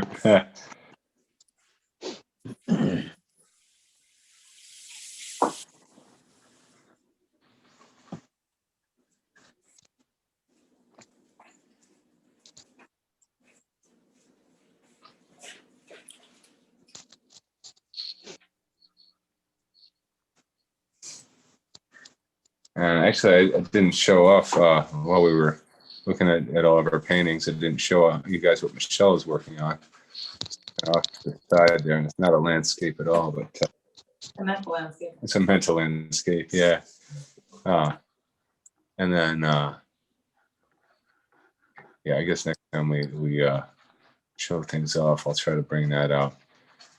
I've got you on spotlight right now if you'd like to show that Okay. off. Well, I'm just gonna aim my You can just phone grab it over. here. Just hand it to you. Okay. And so here's this one. Oh, beautiful. I love your lotuses, Michelle. Wow. Very cool. Oh, And then can you hand over the other one? Yeah, this one is super cool. I don't even know what you would call this. I'm looking It's- for a name. In some way, she said she was looking for if anyone gets a brainstorm. oh gosh. Oh, I love right. it. I love that. It's cool. Oh, it's like Beautiful. friggin' lace lilies or lace, Oh some my sort of God. lace plant. That is spectacular. Post them when I Nice, love all right. Very cool. And so this, I guess she's switching to oil next. That's an acrylic My underpainting. And yeah, I guess a lot of us are doing that acrylic underpainting. I think I'm going to switch to oil when I get back to this because it'll just be a much nicer color scheme, I think. But all right, well, I'm going to step away for a little bit, and I will be rejoining you guys shortly. All right. And Melissa, we've got you in here. I don't know if you're actually next to the camera right now, but if you wanted to show yours off, you let me know and I'll get you on spotlight there. I'm next to it. It's kind of loud here, so I've got myself muted for the most part. No worries. Well, I'll spotlight you so you can kind of show us where you're starting. And Rain. Oh, that's cool. I remember this piece. Yeah. I love what you've done with it. Yeah, Thank you. So Very bold. cool. I've got probably about 25 hours into it, which is insane because I paint really slow. Well, it's looking awesome. Very cool. What are you yeah. thinking for the background, the lower right and behind her? The lower right behind her, I've got like some glowy mushroom type things sketched in. And then up in here, there's a, I don't know if you can see it very well because it's not even roughed in yet. Looks like a capsule. Yeah. Nice. What colors were you gonna go Sweet. The background, like I tend to work in layers, so this background's a lot brighter than what it's going to be. But I'm probably just gonna mute it out a little bit and work it towards like a dusk. Nice. Nice. Very cool. Thank you. Quite a mess of our house.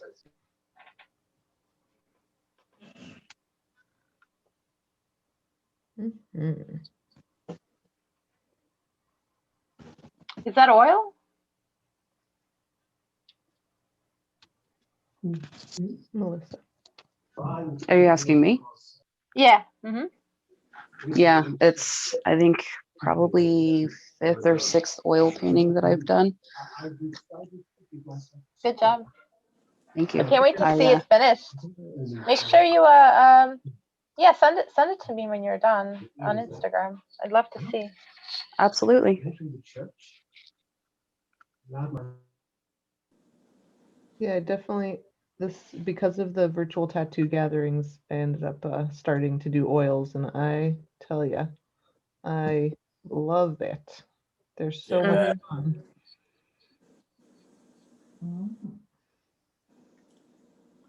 Love the smell of oil paint, not the turpentine or the mediums or whatever, but the actual oil paint. I will frequently, as I'm laying out my palette, I'll, twist a cap off the tube and smell it real quick before I put it down. For a quick fix. I need that oil paint. You carry it around in your backpack, carry it to work. That's great. Having a stressful Not even time, you're like, cadmium, no. and are you? You got some cadmium, orange? I got a guy. His name is Blick Art Supply. He's a real bastard, let me tell you. That's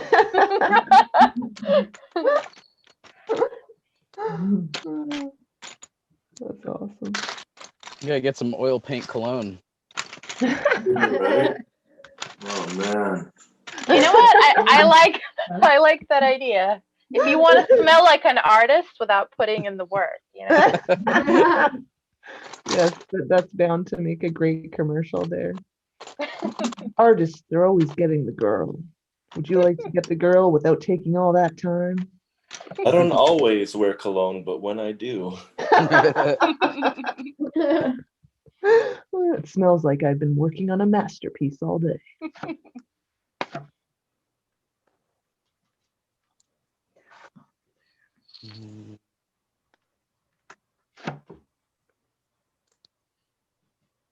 You guys have other like unusual smells that you guys are drawn to?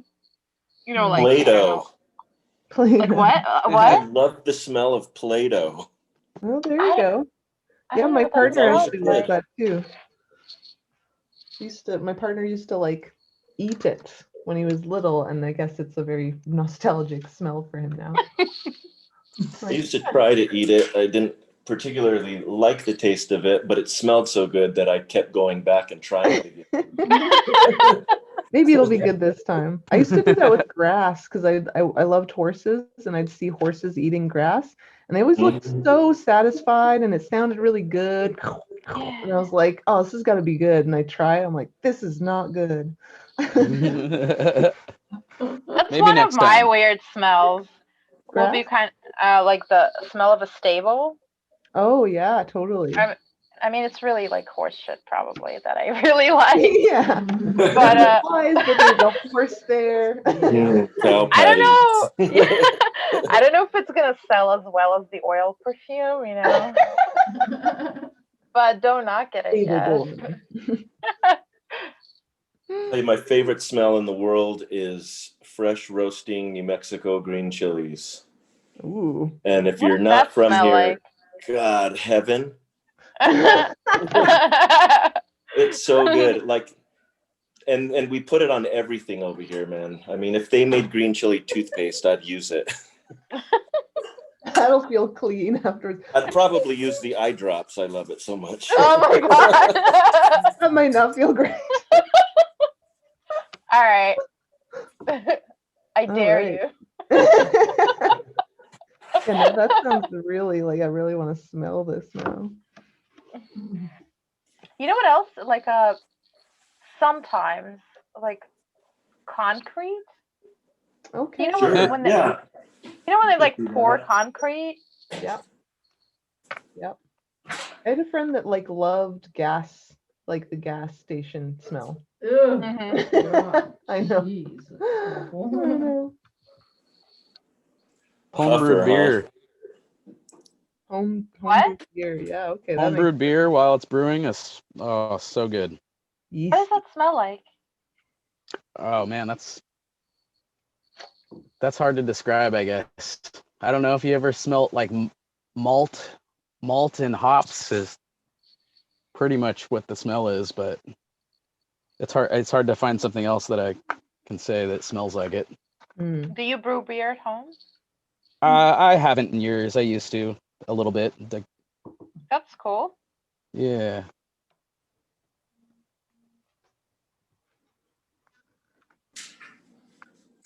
I smoke a pipe, and so I'm really partial to the smell of pipe tobacco too. That makes sense. Oh yeah.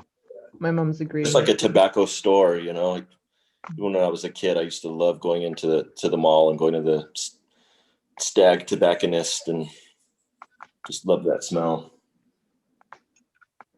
Yeah, I feel like a lot of smells that we really enjoy have a lot to do with just the nostalgia because smell Oh, is yeah. so attached to our memories. Mhm.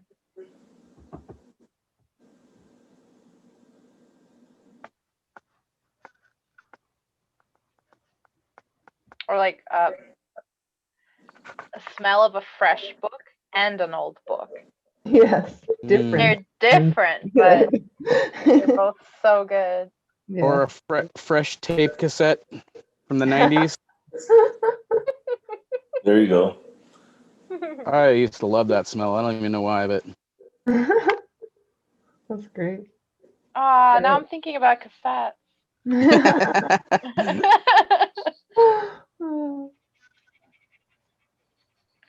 And how you wind them back with a pencil because they don't Yeah. get entangled. Oh dear. I saw this little meme that was like, you remember those head cleaners that you'd like put in, and it was just like, because it was just cleaning the thing that would read. Oh, yeah. And it was like, found this old tape, but you know, sucked. Head Cleaners is the worst band ever.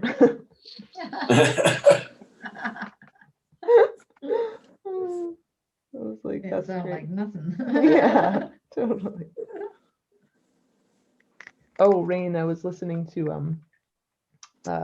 what were they now? We were talking about the Who, and then what was that other band? Lung. Yeah. Oh my goodness. So enjoyable. Right? And you got to see them live, right? Yes, Oh. I saw them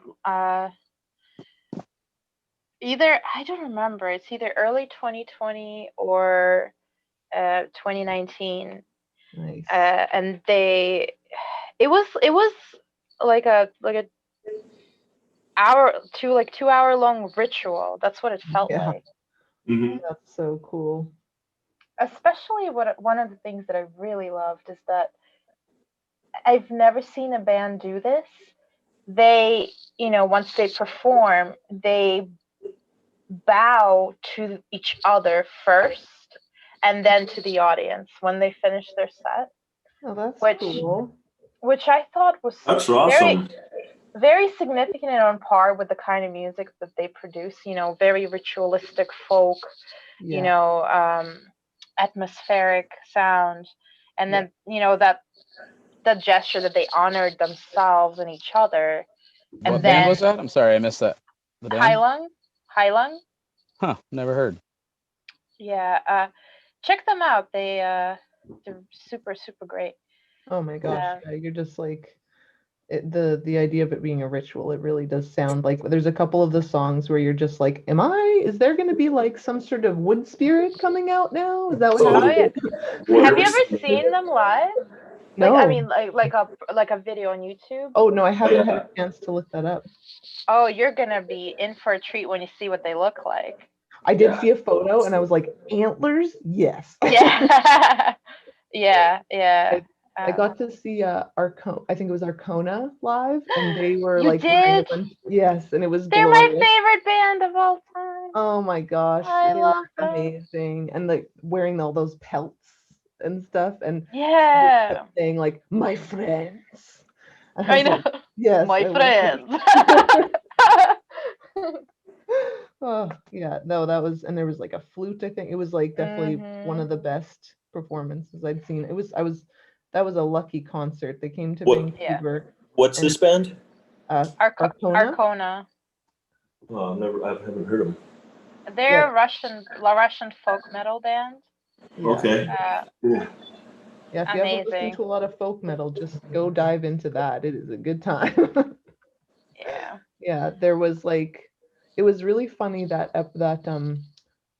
concert, because the actual band that was there as the headliners were like, I don't know if you've ever heard of Evergrey, but they like, as soon as they came on, everybody stopped moshing. It was just like the most boring stuff ever. But there was this huge lineup of like 5 different bands that went before them, and all of them were epic. And Arcona was one of them. There was Corpiclani. There was Corpiclani, yeah. there was They're Power great. Glove, which I don't know if you've heard of them, but they do like a lot of old nostalgic TV show songs, or like Mario video game songs in metal. Nice. And they're pretty hilarious. So like they've got Inspector Gadget. It's Oh my god. also worth a look. I'm trying to imagine it now. Yeah. I can't remember the other 2 bands, but I remember being like, this is a spectacular lineup. And then you've got Evergrey comes on, and everybody just stopped dancing and just like stared like zombies at the thing. And I was like, what just happened? And then we just left. We were like, okay, well, it's done now. Oh man. You never want to be that band. No, right? Yeah, that was... You saw Highland earlier this year. Yeah, I've been meaning to do this for a few years, but I see Arcona every time they come to US, so I actually wanted to paint portraits of the band members, specifically Masha. Oh yeah. Because she's the best in the whole world, and I wanted to give it to her if I ever see them, because I know the guy who plays the pipes, like we talk once in a while, and I see him at the show. So I figure he could probably give it to her. Totally, that's so cool. It would be cool, yeah. Heck I did that with the band Nightwish? Yeah.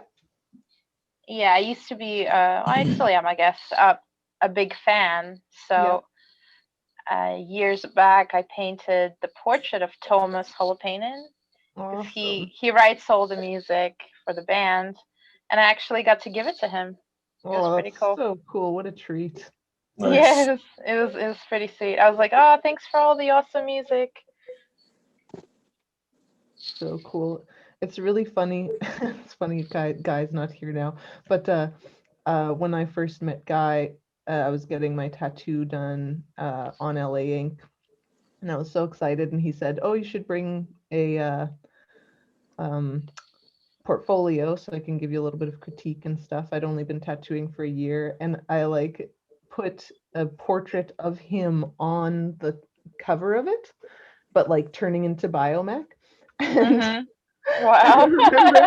It was so funny because I like, as soon as I gave it to him, he was just like, cool. Like, looking at his own face with I was like, this is weird. I was weird. I'm sure he appreciated it. Yeah. I was like, I guess if you were all of a sudden given this picture of like your face staring at you, it would be strange. Yeah. Wait.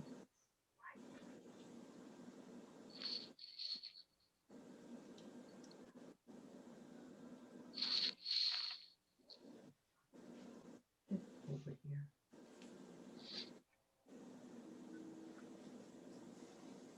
I feel like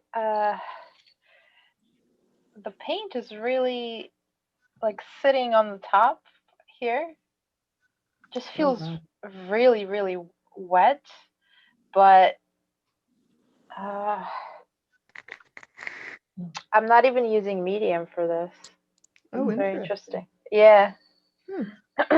It's looking so beautiful. Does it?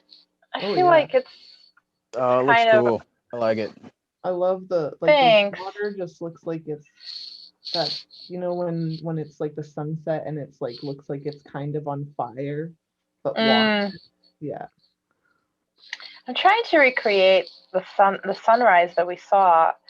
So this one was at the we saw it at like 7 a.m. on the peak of Cadillac Mountain in Wow. Maine, and it was just so breathtaking and freezing. I was definitely underdressed when it dropped like 20 degrees. Oh, nice. But I've never seen anything so beautiful.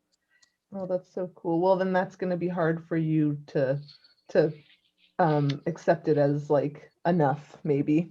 Like we're looking at it and we're like, wow, and you're like, it's not the same. And I'm like, ugh. This isn't Ugh. like I saw. This is not it. Welcome to my world. My mom's relating with that. She often talks about that. Just like, oh, this isn't what was in my head. I get it. How's your back? I'm painting this for my mom actually, Oh, awesome. because yeah, she's been torturing me for a new painting, and she's, you know, she's like, Torturing you? She's torturing me, yeah. and she's scary, so I'm gonna paint her a new painting. Yeah. So I figured, you know, might as well show the process. My mom would come over my house, and she'd be like, "Oh, I like this. This is mine now." And this is mine now too. And I'm like, "Where are you going with that painting?" What's my painting, you mean? I'm just And going to my house. Yeah, she's like, "Well, I made you, and you made this, so it's mine." Now anything you produce. Yeah. Mine. Hashtag mom logic. That's hilarious. Oh, Yeah, it's really funny. I have to keep her away Renee from my makeup drawer because she's always in it. My mom's like that with clothes. It's just like, Yeah. I want it. Renee, I'm just seeing your comment. I'm not sure who you were talking about, but you saw someone in Dallas with Flesh God and said they were great. So I'm guessing Arcona, maybe? Oh, Flesh God Apocalypse? Nice. Awesome.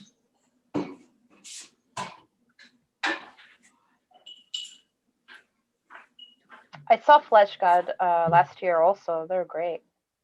It was my first time seeing them in concert. Awesome. I've never heard about them. I'll have to look it up.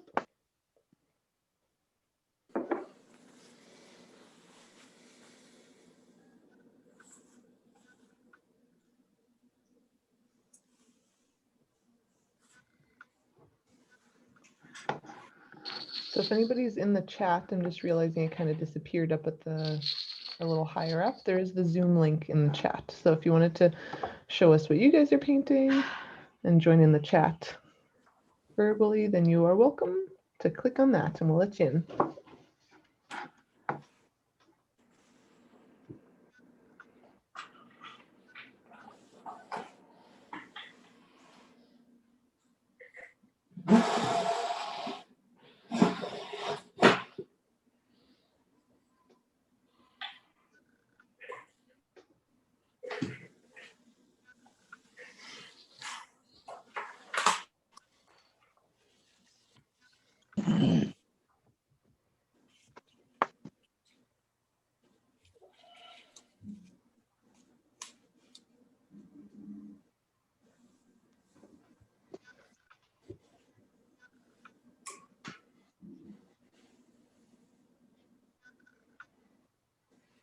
Renee says, yes to Arcona and Flesh God Apocalypse, and check them out, but what a show. Nice. Awesome. Nothing like a good metal show, I tell you.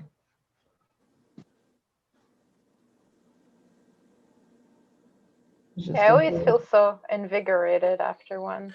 I Absolutely. miss shows. Yeah. Yeah, remember shows? Where you got to like run around with a bunch of people yelling. Underwent. Oh, someday we'll be back. We'll get there. Yeah, I hope so. I hope so too. Yeah, we were going to see Ramstein in was it September, October, and we got like, you know, we were in the very front, like in general admissions, like as close you could get to the stage. Oh. And you know, the whole summer we were making jokes about getting our eyebrows singed off because they have like all of the pyro. So preparing your eyebrows and everything. Yeah, putting Vaseline on my face. No, we were really looking forward to it. But you know, they're gonna reschedule the show, so oh, good. Hopefully 2021. Yeah. Oh, good. That's awesome. Yeah, I know that not everybody is doing stuff like that. My friend, she does a lot of she goes to a lot of craft shows to sell her resin stuff, and some of them are flat out not giving them any money back or rescheduling the shows. God. What do you mean? I know. I was like, that's not a thing, right? And she's like, oh, it's a thing. Wow. Interesting. I know. I was pretty bummed for her. She lost quite a bit of money. Anymore. No. There's nothing she could do about it. No, not for. There was only like one or two that did that specifically. Most of them, the other ones, rescheduled or did it digitally or whatnot. But yeah, whatever. I want to know how good those places, those shows do when things get back to normal after they screwed everyone over like that. Exactly, right? Yeah, because war travels. Crappy move, man. You want to make sure that you treat your artists and vendors, you know, well. You're not gonna otherwise you're not gonna have a show. Yeah, exactly, right? Like these are the people that make it so you can have a show. You might not want to treat them like garbage. Yeah. Is it a secret which shows they are? I wouldn't be able to know. I'd tell you. Right. But yeah, I'm not sure who they were. Some craft shows probably around Miami and Florida somewhere.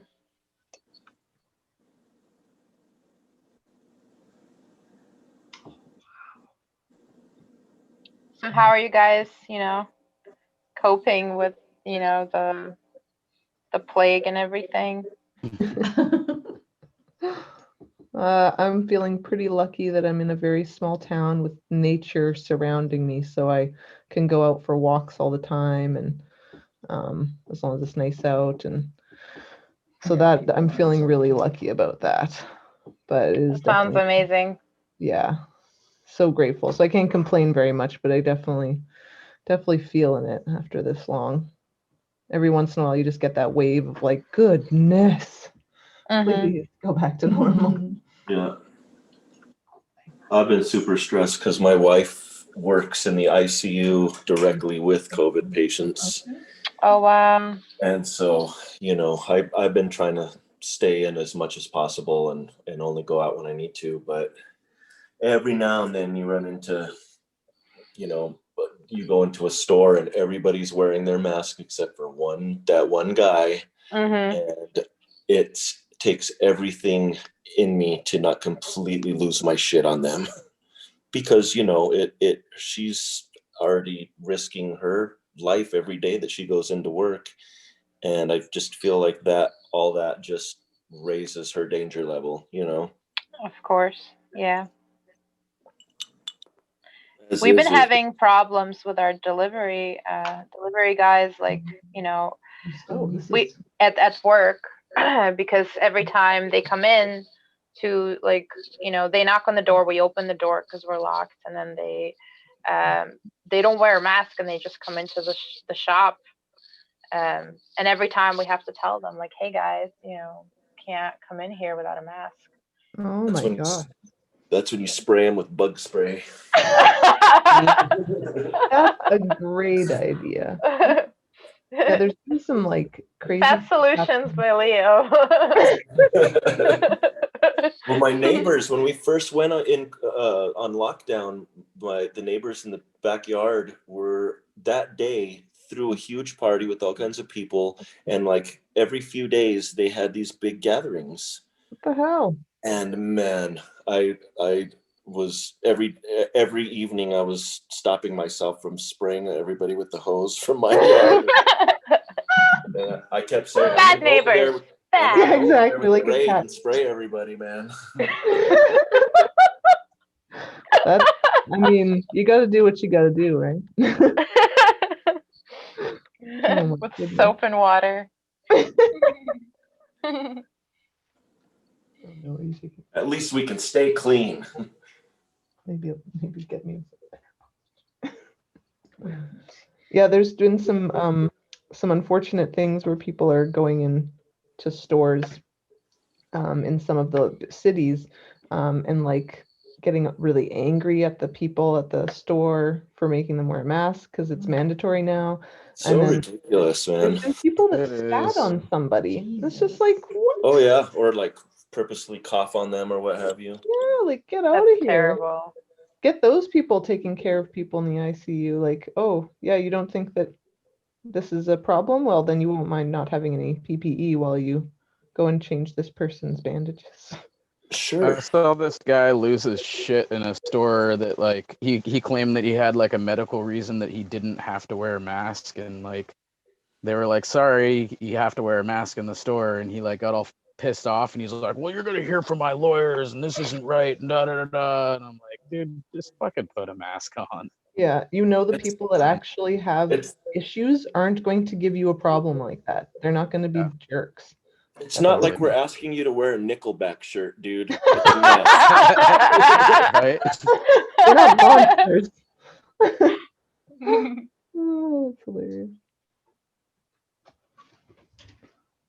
I always just think like, God, man, aren't you even the slightest bit ashamed that everyone else is doing their part and you're like the only person in the store who doesn't give a shit about anybody but yourself? Well, the problem is they think that they're the ones that are in the right. Like, oh, well, you know, you're all a bunch of sheeple, and so, you know, I'm spreading the good word. And you're COVID. spreading something. Yeah, exactly. Sure. So my mom's about to head out. I just wanted to kind of show her progress here. Oh, Oh, that's awesome. wow. That's awesome. Damn, that's really it's cool. turning killer. Yeah. Like a nice walk, right? That's where we're hoping to go again in the next couple days. Great job. Very cool. Yeah. I love the color palette too, how it's, you know, very, very muted. Yeah. Yeah, like how many colors did you have in there, Sonia? Like two? Three? Three colors. I'm into it.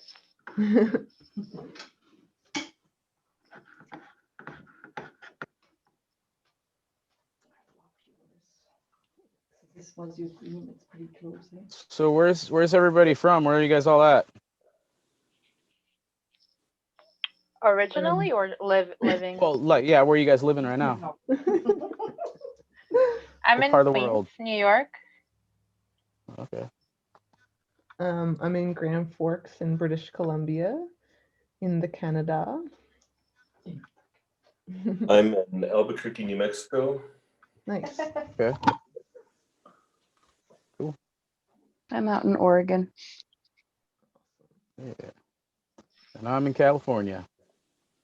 Whereabouts? About Santa Rosa. It's like 45 minutes north of San Francisco. Okay, yeah. Yeah.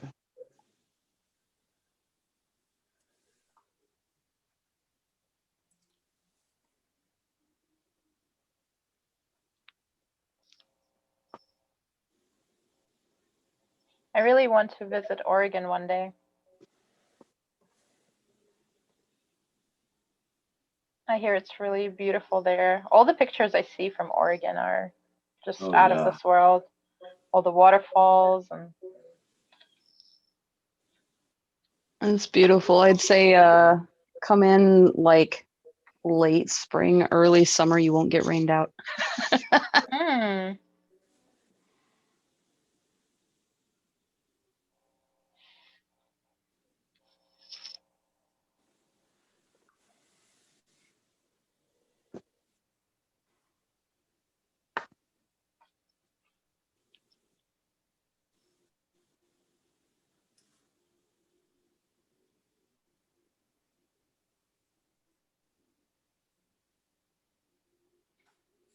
Leo, I'm seeing this like printout that you have there. Did you make this small beforehand?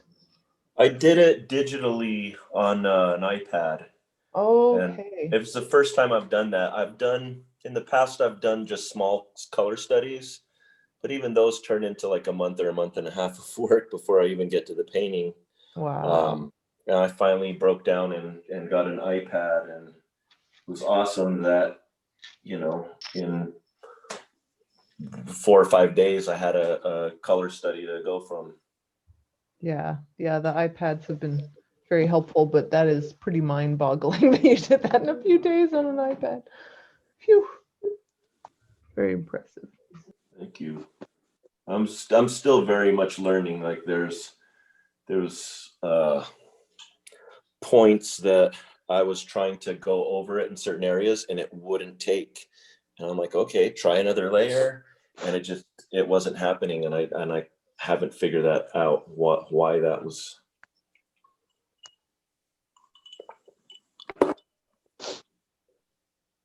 do I'm you mean pretty on the iPad technologically or in the impaired. painting?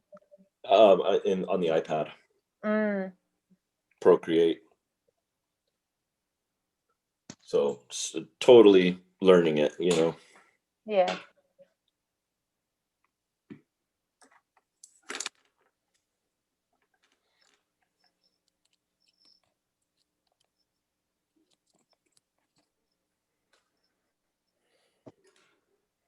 I had such an aversion to working digitally for so long, and I don't think that I'll ever. It won't replace actual traditional work for me, but it definitely. Now I'm like, why did I fight this for so long? It's going to make my life so much easier in the long run. So, you drew all your tattoos, like tattoo designs. Oh yeah, and I still do, even though I have the iPad. I've tried a few times, used it here and there, but I work really big anyway. I'm usually working on sleeves or something, and I have a hard time working on a screen for something that's going to be that big. I've done some. Right. I guess maybe it's just getting used to it. I've done some drawings that I was like, awesome, and then I went to print it out, and I'm like, oh my god, those lines are too tight and too small, and so I still. What kind of iPad did you get? Just the latest, whatever, The iPad Pro? Pro. Yeah. Yeah. Did you get the 11-inch or the 12 13? point, was it 12.9? Yeah. Thing is unwieldy. Yeah, I'm getting But the nice. 11-inch within a few months. Awesome. It's actually, I was thinking about it. I'm gonna make it replace my laptop because they have these, keyboards that attach to them magnetically. Oh yeah, for sure. And I'm also getting like a terabyte of space in there, so I could transfer all my files and Ooh. portable. My laptop is so big and so heavy, so it will be nice to downsize. Mm-hmm. But I get what you mean about, working digitally. I feel like for tattooing, just for me personally, it's such a great tool, and makes life so much easier. And for painting too, but I personally don't enjoy working digitally. Just me, and I'm not great at it too. I recently finished up digital painting, and I don't know, it just felt so disconnected for me to paint that way. Yeah, for sure.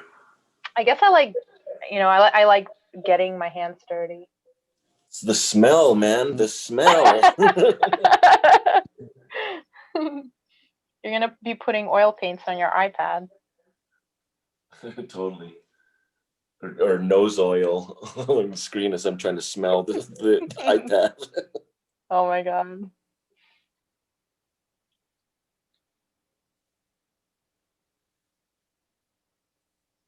No, I think it's going to be great for, preliminary work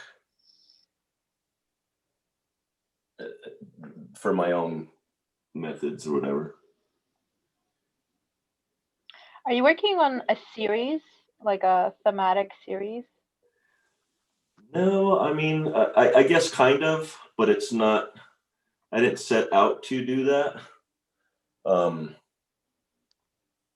But I did that Chimera before this, and now I'm doing the Manticore, and then I'm thinking about running with it, doing like a basilisk and a harpy and a cockatrice, and just doing monsters, Nice. But I've also been doing a lot of or a handful of biomech paintings, and so I keep kind of jumping between stuff.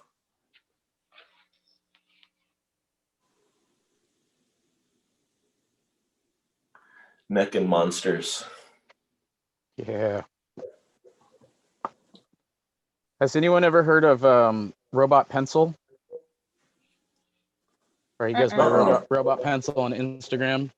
I think his name's Anthony Jones, and he's like a concept artist. So he works pretty much predominantly all digital. Uh-huh. He's really, really fast, and he's just really fun to watch. But also he does like courses, and you can pay for the courses and get like a pretty extensive like class basically from him. But he usually puts all those after, because he records them all and he puts them all up on his YouTube channel, and you can just totally. I've been binge watching him, and I get a lot out of it. And like sometimes he doesn't really go so much into like his technique or like what he's doing, but he just has like these cool like perspectives on just all kinds of different subjects and stuff. And it's like you're getting like a seminar just of his personal views and watching him paint at the same time. And he's just phenomenal. He's really, really cool.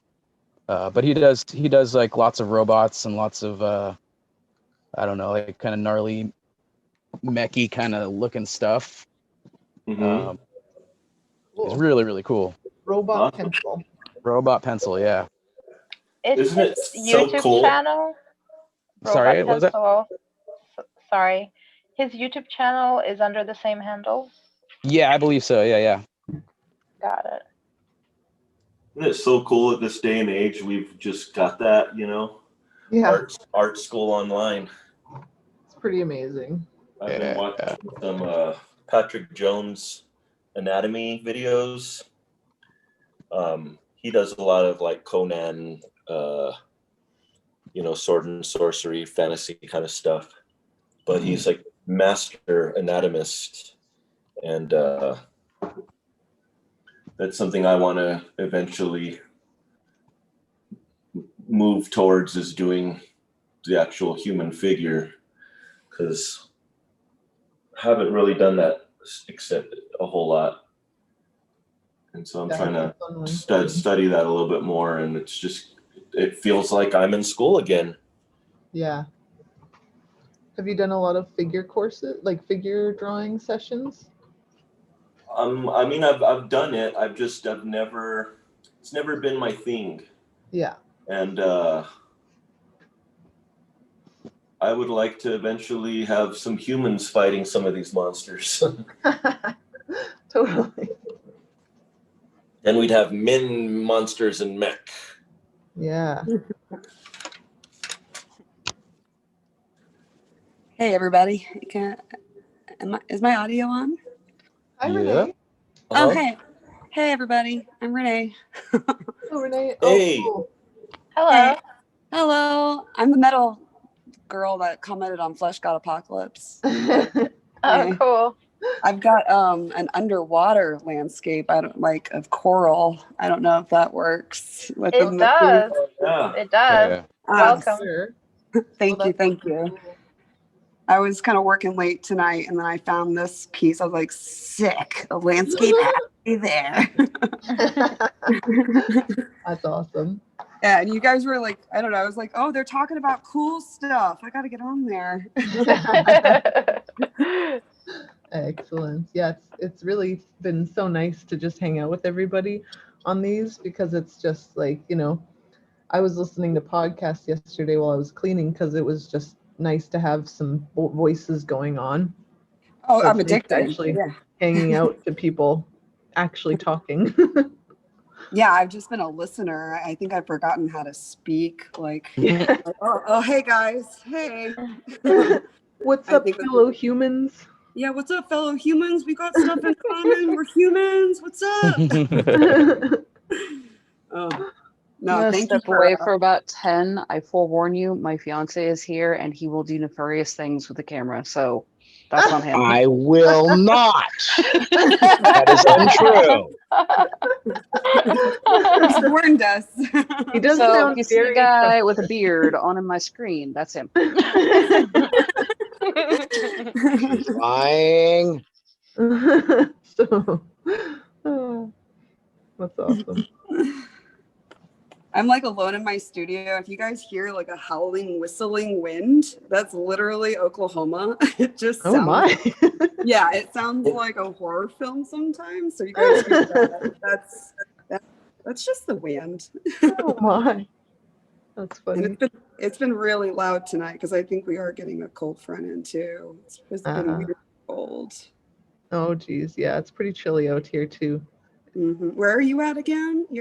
I'm in Grand Forks in British Columbia, so I'm like really close to the border. We can drive to the border in 5 minutes Wow. to get to the States, but into Washington. But yeah, it's it's really That's cool. funny. We're so close, but I remember people would come up from Washington. I used to work at a gas station, and there was these people come in with their it was middle of summer, and we get like 40 degree Celsius summers a lot of time, 30 to 40 degrees. And these guys come up with their snowmobiles, and they were like asking for directions, and they said, yeah, so how far we got to go up to get snow? And I was just like, pretty far, man. Like, doesn't just become snow when you cross the border. Nature kind of has a little bit more complex situation than that. Yeah, we Like you can just keep driving, but good luck. Good luck. Sounds like they may have fantasized what winter may have been. Yeah. Yeah. We just got to cross that border, man. It's right there. It's right there. Yeah, this woman on a ferry, the BC ferries, she was telling me, I was talking to her while I was on the ferry alone, and she says, yeah, we've got a lot of people from the States, and they seem to think that we're way colder than what we are. And I've had people think that that the ocean freezes over once you get up here. And so they're like, so what do you do when the ocean freezes over? And she's like, oh, I've just gotten so used to it now that I just start like going along with it. Well, we have sled dogs, and they go ahead of us, and men with ice picks just pick at the ice, and then that makes it so we've got some water to go through. Oh, wow. Oh, wow. And if you walk long enough, you hit Elsa, and then she invites you to her castle. And then there's pretty magical. Snowmen are real, and they'll talk to you.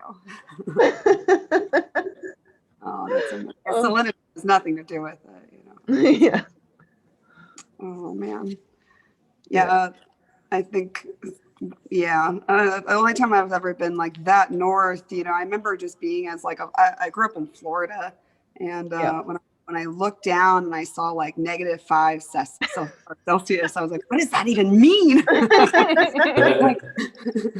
Yes. Yeah. That is the cool. And yeah. Oh, go ahead.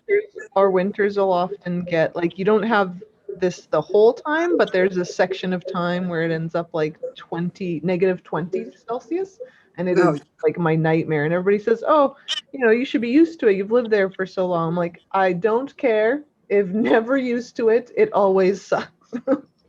that is always, if you're left outside, you'll still die, Yeah, exactly. And then like my friends in Alberta were dealing with like -50, and I'm like, how does anybody live there still? Seems like a terrible idea. -50. Yeah, that cold hurts. Yeah, it's like, what? That's Yeah, not supposed to happen.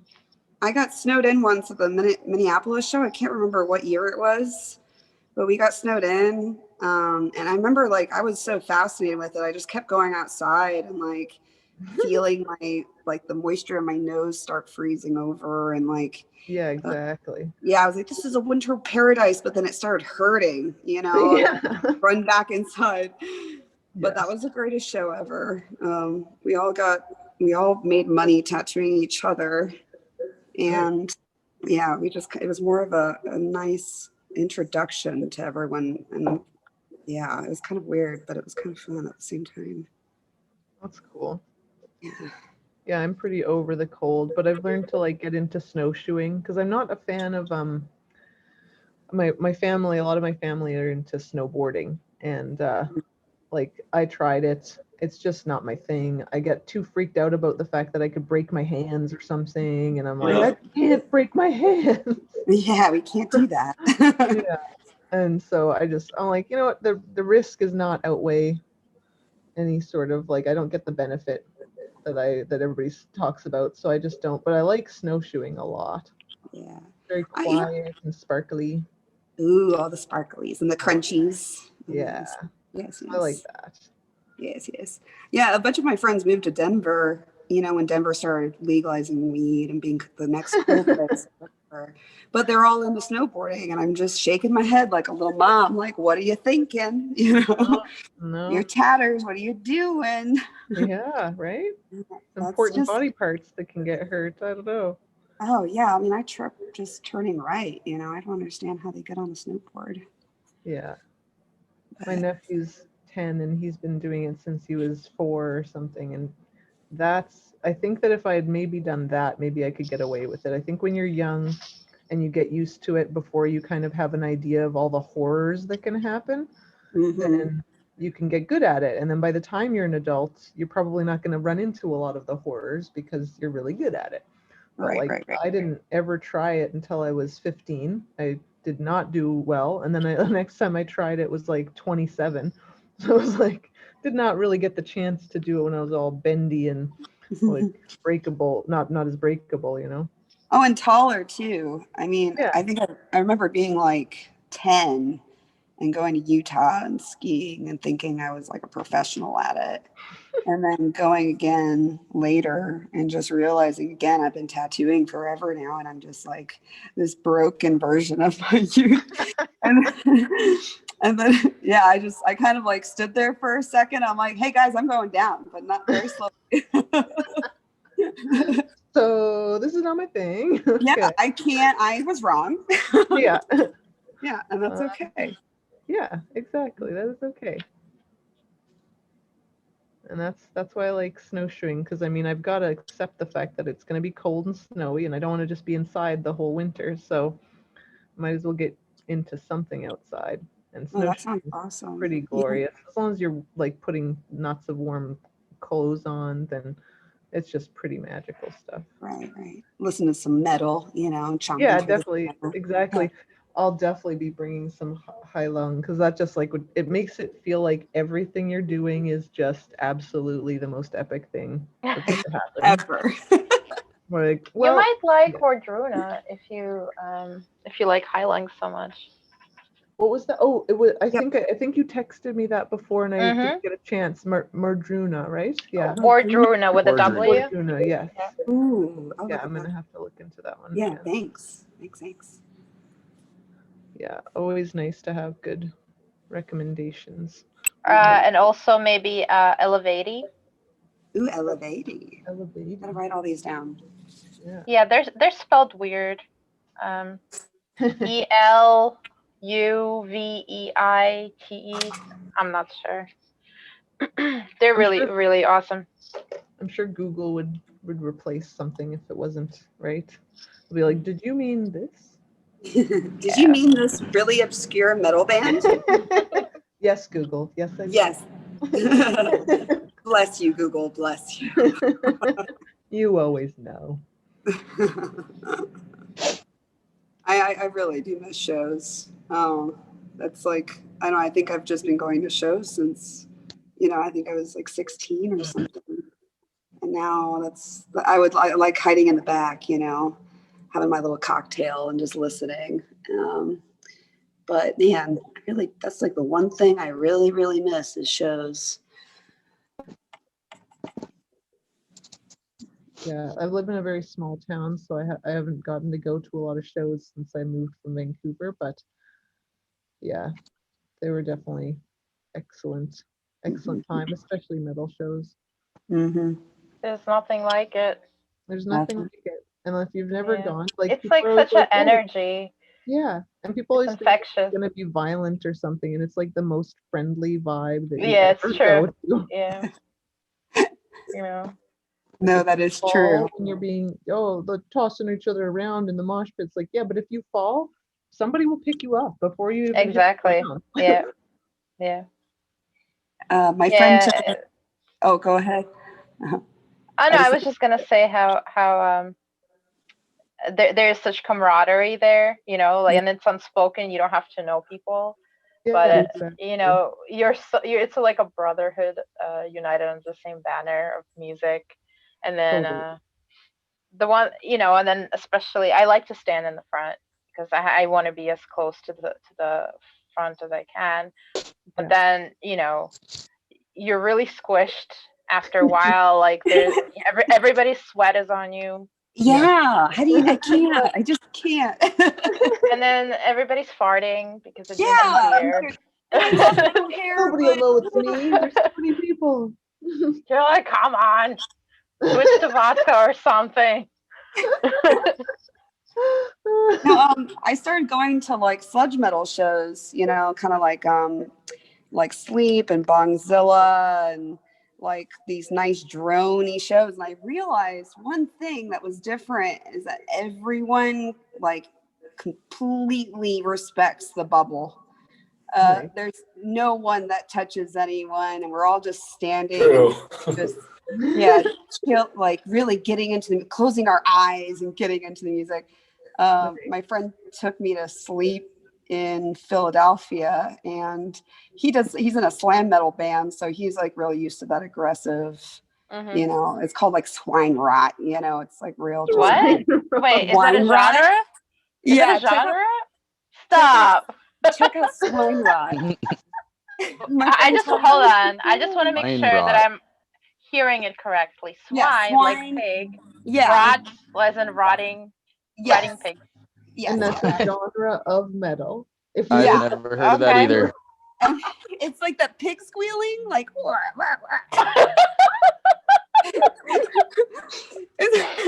So imagine that kind of guy going to see Sleep. Yeah, I want to imagine it. Yeah. Oh my gosh. And he was just so like, everyone was so fucking nice. I guess he sneezed on someone like in the middle of the show. Oh my God. And the guy turned around. He's like, I thought he was going to punch me in the face, but he just kind of like rubbed it back on me and then like high-fived me. Oh, shit. I don't know if anybody's a fan of Next Generation Star Trek, but there's this one episode where the big Klingon guy Worf ends up in this hot mud bath, and he's just so upset about it. He's just like, so all you do is just sit here? And he's like, they're like, yeah, and you just relax, and he's just like doesn't get it at all. Makes me think of that. Yeah, it's like, I don't know, sludge metals or like drone metal or however you want to call it. It's like it's like the most Kenny G adult metal where you're like, no, What's drone metal? Drone metal is kind of Doom, It's like doom metal? yeah, like doom metal. Like Okay. yeah, Florida has like 50,000 genres of sludge, drone, stoner metal, swamp metal. That was a thing. That was real fun. What's swamp metal? Oh, check it out. Check it out. Look up Rotting Palms. They're really good. Why is everything rotting that you suggest? Because they're all It's all Florida. It's very moist. It's very moist in Florida. Yeah, my friend lives there now, and she just like that's what she says is super moist all the So time. moist You all the can't time. tell if like you're sweating or if it's the moisture of the air or they've become like one thing on your skin or No, you really can't. It's Wait, pretty. so what's swamp metal? Is that like because I imagine like, you know, a bog witch, you know, and like tatters like singing about the harsh life in the woods or something. Oh, kinda. Think like if Cannibal Corpse was slowed down like 50 paces. And so I see. Okay. yeah, and they're trying to like this ambient droning grunge thing going on, and then Got it. like a tone for at least 15 minutes. You must have a tone for 15 minutes. But it's really, I know I tattoo it to it all the time, and like I don't know, like Russian circles, like ambient metal. I love that stuff. Mm-hmm. But yeah, check out sludge metal. It was like I don't know if it was just a movement for a moment, because they did have like a festival, and I don't know if anyone's still doing it, to be honest. Like, well, I mean, creating music at least. Mm-hmm. But it was a wonderful time in metal. I mean, I have my homework cut out for me because I'm definitely Googling pig rot. You know? Swine rot. Yeah, I have to write that down again. Close. I was close. Yeah, if you just search up pig rot, it might come up with some. I feel like it's one of those searches that, like, if it doesn't come up with the band right away, you're gonna get some disturbing stuff. Yeah. Yep. So much of that when you're like doing tattoo reference looking up, I find too. Like sometimes you just look up something very benign and you're just like, why is there a enormously sexual furry now? Like, why did that come up when I looked up tiger in the first page? Or like, I remember I had this one guy who was getting like this woman turning into a tree, but it was like the position we had her in was that she was on a cross. So then I'm trying to find woman on a cross, and I'm thinking, well, you know, it'll be a couple. I know where this is going. Oh no, it was like a whole thing. There was like literally websites just for it, and then there was like all these like dungeon photo shoots with like women with fake blood all over them on crosses and like terribly photographed with flash in this like hideous little basement, and you're just like, oh, I have stumbled on something. Like, and this is the reference photos that I get to use. Okay. And then you go down a rabbit hole. You're like, that can't be medically sound. And then before you know it, you're like, you know, yeah, I know what you mean. It happens. Yeah. It does. It does with the simplest things. Like, I mean, that one was a little bit of a creepy thing to have to search up, but like, even with the simplest things, you're just like, you're trying to get away from the first one that comes up. So you're not just using the exact first picture and everybody's like, oh, I recognize that from Google. But then you're like, you know, ending up in these weird tangents. I kind of like going down that rabbit hole, though. I mean, I have I try to keep like a pretty steady library at my studio, so at least me and my coworkers can like have, you know, just different references other than Google. But sometimes you just get on that fix and then like end up in some person's blog that really, really loves, you know, like whatever specific weird thing that you're trying to look for. Yeah. And then I don't know, it's I follow, like, I don't follow people that like claim to be like, I have a whole professional people I follow, but then yeah, just like normal people with cell phones is amazing. Because they take the craziest shit. Yeah, so true. So true.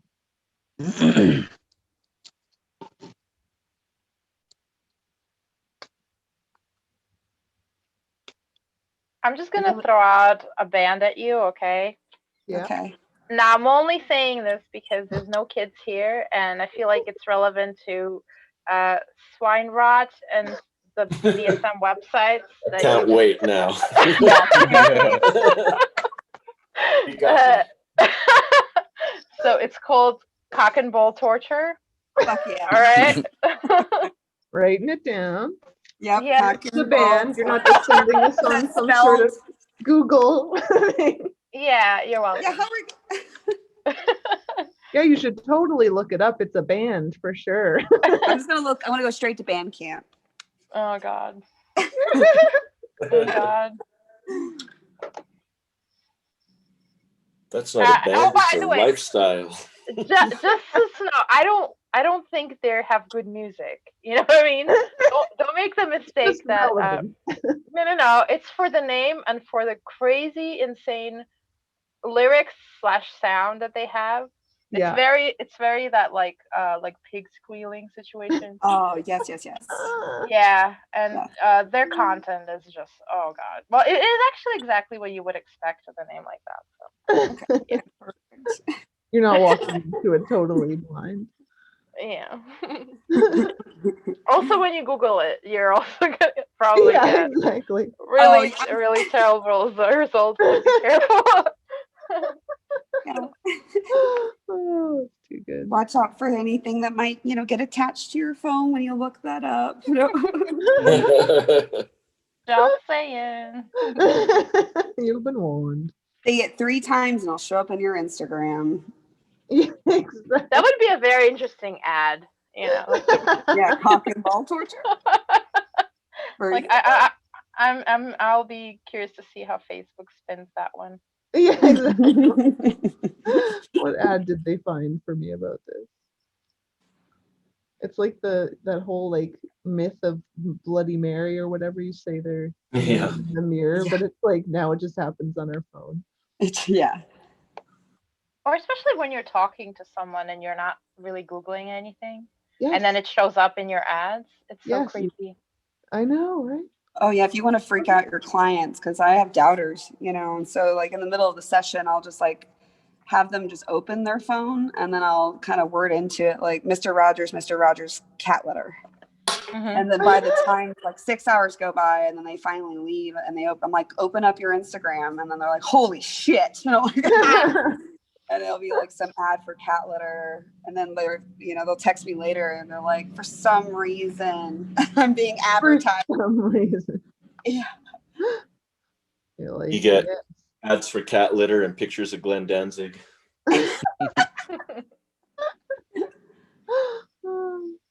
Same, yeah. God, I had to describe to my apprentice the other day who Glenn Danzig was, and I just wanted to fire him right there and then.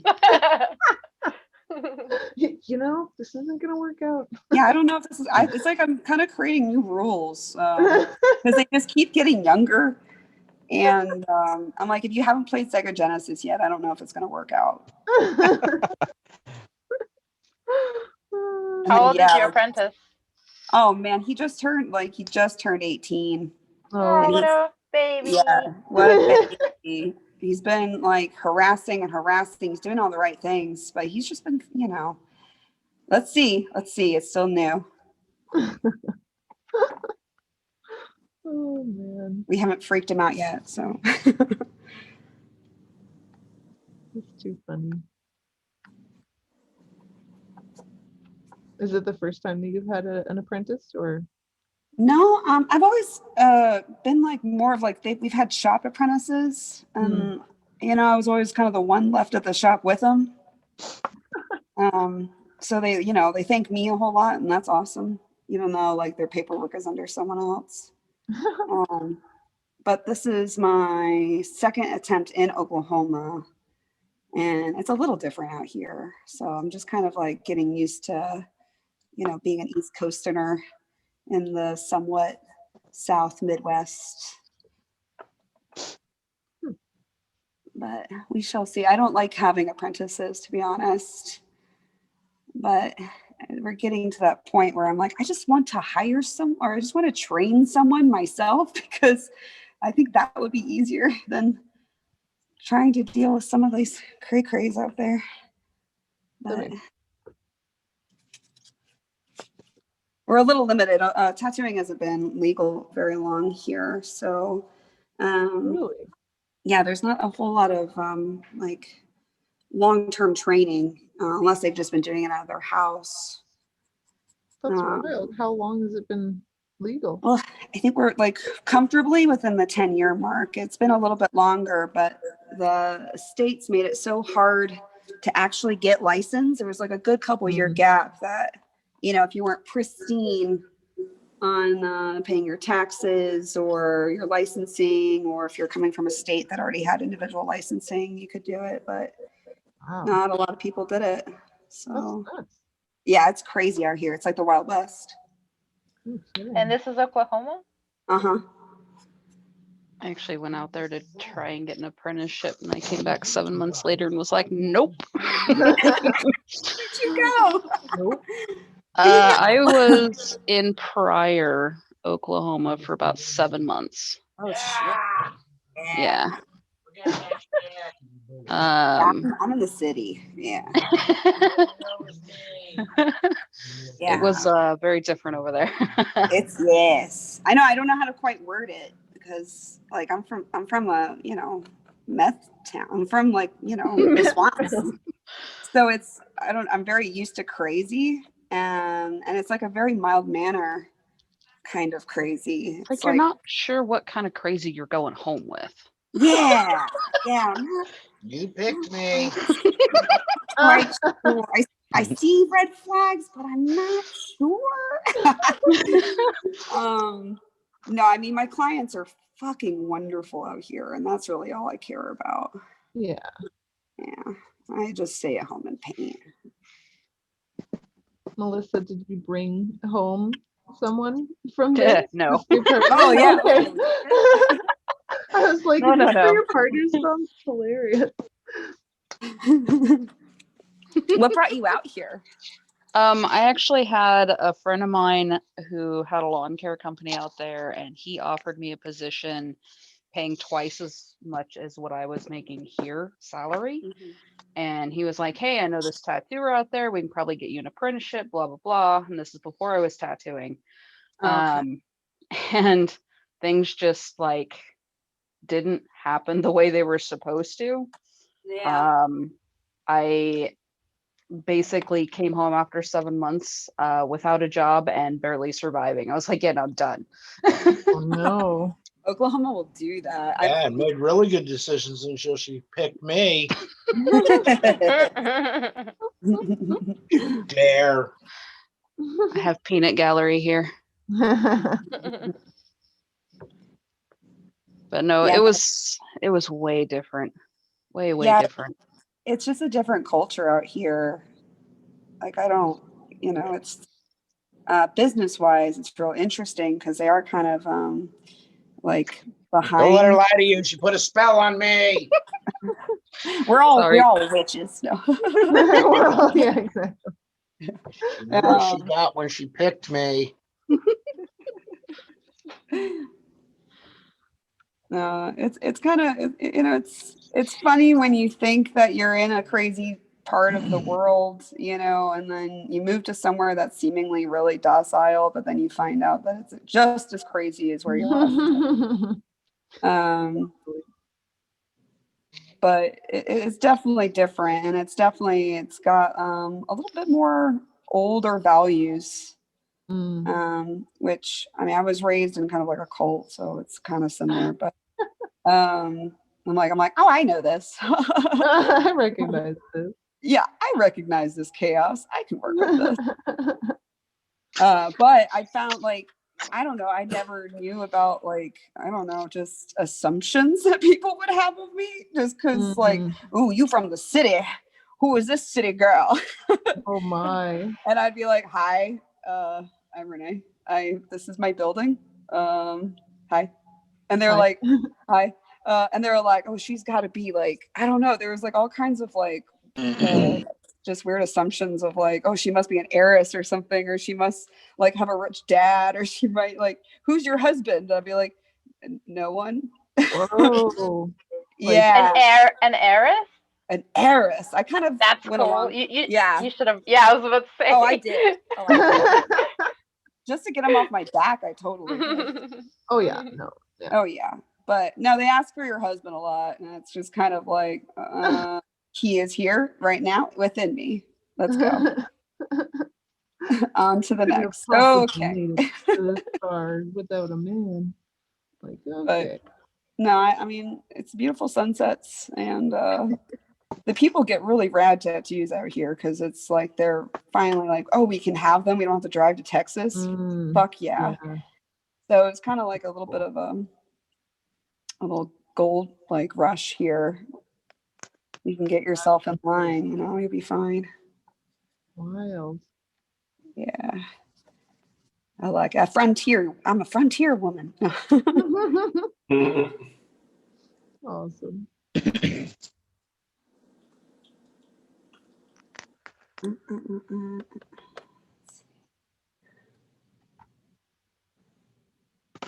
Everybody's doing really cool stuff, by the way. I wanted to mark on that. Yeah, it looks so cool. I really love that people are doing like acrylic underpaintings with gesso too. Yeah. That makes me feel cool because that's what I'm doing. Yeah, I should probably try that out. I haven't done that yet because I'm just getting into oils, but I like that that idea. Because right now it's just all the black. I'm having to really go over the black to make sure it's not peeking through too much.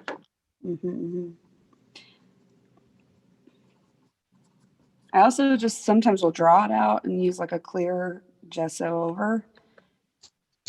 And then just just draw it real light and then clear gesso over it. And then I can oil paint over that too. Cool. Yeah.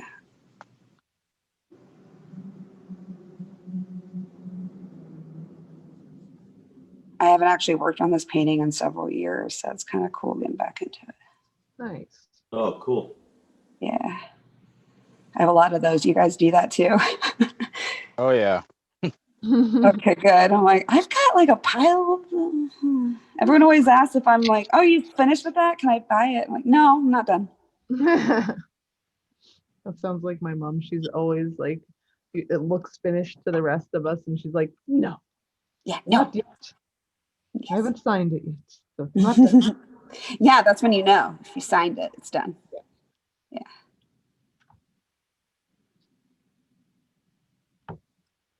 I feel like I'm the only painter who doesn't sign their work. Ooh, you're so I haven't signed anybody else? I haven't signed any of mine since I started painting, and I don't know if that's just because it's all still wet by the time I'm thinking about it or what, but yeah, I haven't signed any of them. Not even like an initial or anything? Nothing? I don't know why. I really don't like it. Just on my own painting, because I feel like, oh, I put so much hours into it, you know. Let's fuck it up with like a name on the side. I always try to like do it in like a tone lighter or darker than it's on top, and I'll still do it on the right hand corner, but I'll like hide sometimes like just my initial, and then I do this thing that it's kind of like my like, you know, it's from me, but I'll do like these little dots around it, and I say that they're, oh God, you're gonna hate this because, oh God, it's totally turned like going full circle. And then I put like little flies around it because my work is shit. Oh, no. Oh my God. I'm sorry, I'm so sorry. I can't help it. Wait, you signed your name with flies? Yeah. I can't hate on that. That's very unique. Not a lot of people know what that, like, I think 5 people know what those dots are too. So you guys are hilarious. You guys are in on it now. Don't tell anyone. Secret safe with us. But no, then I like fully sign it on the back and date it, and you know, just to try to make it at least archival a little bit. Yeah, that makes sense. Yeah. And so, I mean, I found all these paintings after my grandparents, and why, like, I found all these paintings after my grandparents both died, and they were like kind of tucked away in a back closet. And it took me and my cousins forever to figure out who did them. But it was ended up being my grandmother, and we didn't even know she painted. Oh man. Oh yeah, like she did it at like in her 20s and then stuffed him away, was like, okay, did that, on to the next. Don't even show that to anybody. Yeah, just oh no, just a hobby, you know. And I'm like, what? But we could tell just because she would like, we could just identify this little tiny scribble, like the scribble of a marking, by how she did like her eyes and her E's. Oh wow. Yeah, I was like, shit, what the, okay. What a trippy thing to find out after she had passed. Oh yeah, I had a real, you know, of course, I thought I was the only one that painted in my family. Yeah. And you're like, oh, that would have been a cool thing to be able to talk to her about or something. Yeah, or do it with her or anything. Like, I'm like, holy shit, I had something in common with this woman. Whoa. Yeah, totally. And I kind of wonder what made her hide it or what made her kind of shun it away. And it breaks my heart a little bit. But Yeah, exactly. It makes you like feel sad that she felt that that was something she had to hide or wanted to hide. What was it a painting of? oh, I have them here in my shop now too. They're one's of like when they lived in Louisiana, and it's of this like murky little dock with like a little boat and like a little shack. Oh. And then one's of this like really creepy house, little ghost-like figure, and like, whoa. Yeah, they're just like real creepy and kind of murky little scenes. Maybe So like have it out because it was just figure out or something. Yeah, like I'm like, well, this is me. Holy crap. Yeah, like I can relate even more. I can relate even more. How terrifying you like it. They terrified everybody so much that I'm like, oh, I'll take them. It's like those creepy like velvet the clown paintings. Oh god. They're scary. So scary. So scary. I watched this episode recently of you know this show called Paranormal Witness? Oh, I can't watch that anymore. I watched it because somebody, I don't remember her name, but there was this lady somewhere, I don't know if it was in a comment that I saw, and she said that, oh, I used to live in this really haunted place, and they actually made an episode about it, and she's a tattoo artist too. Whoa. And yeah, they made an episode about it on Paranormal Witness. I think it's season 5. It's called The Pit. The Pit. The Pit. It was really creepy. I watched it and I was to my boyfriend like, hold me. Oh no. Swine rock bands practice. Yeah. What's in the pit? pit? Swine rock. Oh yeah, I used to watch those things all the time, and then I just you know, if you have a vivid imagination and you watch that, it's just like, well, I'm never sleeping again.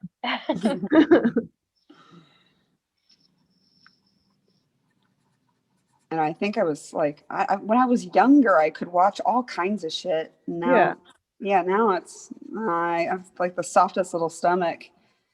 Well, I mean, even just watching cartoons from when we were younger, like if you watch Dark Crystal or The Secret of Nim or whatnot, and you're like, holy crap. Yeah, I just watched Secret of Nim again. And I mean, pretty dark. It's pretty freaking dark. Yeah. I don't think I quite realized as a child that they were like experimenting on rats but then the National Institute of Mental Health. I was like, whoa. But answer me this. Throughout the entire movie, it never explains why Mrs. Brisby all of a sudden has magical powers with that fucking amulet. Because she's still a regular mouse that learned how to speak English. And it's like they just threw that in there at the very end. Be like, okay, and she saves the day at the end. At the end. Magic No of love. questions. There you No go. further questions. No further questions. I can't remember enough. It's been a couple of years since I rewatched it because my partner had never seen it before. It wasn't one of his childhood things. So he was just like, what the hell were you watching when you were a kid? It's like, it was the 90s. I don't know. How old were you when you watched it? Like 5, He's like, the secret, the Dark Crystal, he can't actually watch. He's just like, this is too much. Oh, I love that. That was my dream, was to work for, be on the Skeksis team, like when I found out that they were redoing the show, I literally screamed out loud, and like all my friends knew why. And like, why did I tattoo? Why? I could. I'm so bummed out that they didn't. That they canceled that. Oh, they did. Oh, they like. I didn't know that. Yeah, they're not doing another season. They got canceled.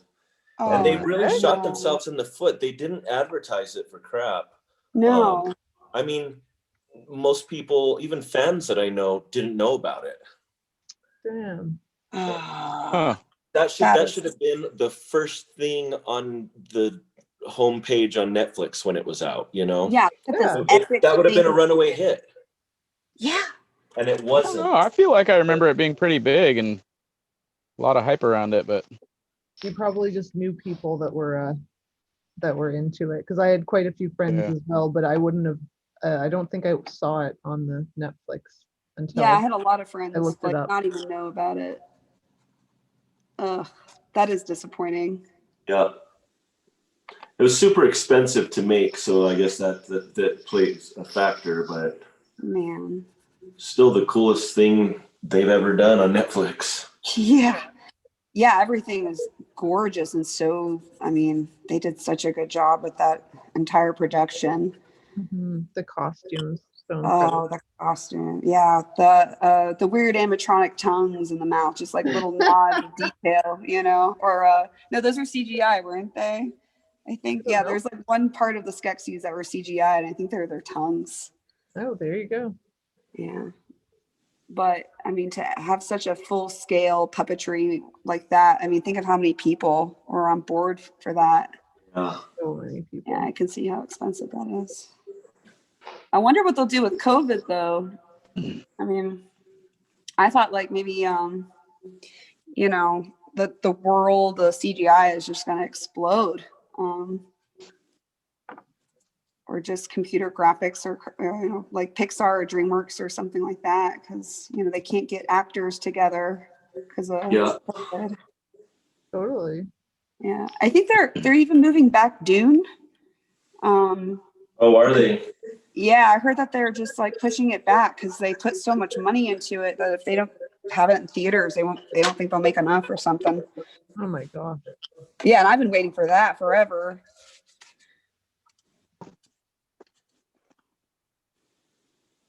Do you guys ever see there's this old claymation movie called The Adventures of Mark Twain? Yes. Love that. Oh, it's so good. Anybody that's actually seen it always enjoys it, but I haven't always found people that have seen it before. That's another one that's got some pretty creepy parts in it. Oh yeah, Satan, just yeah. Oh Yeah. I'm an angel. What's your name? Satan. Oh. Yeah, that was another one that my partner hadn't seen, and he was just like, what? Oh, I got to see that. That one's really cool. It's kind of hard to find. I tried looking it up not that long ago, actually, and it was, I found it, but it was definitely quite a search to find it. Yeah, I believe it. Yeah, The Adventures of Mark Twain. Okay. It's like a whole full-length movie that is all stop motion, like claymation. It's wow. Awesome. Yeah. Dude, I have like a list of things to watch and listen to.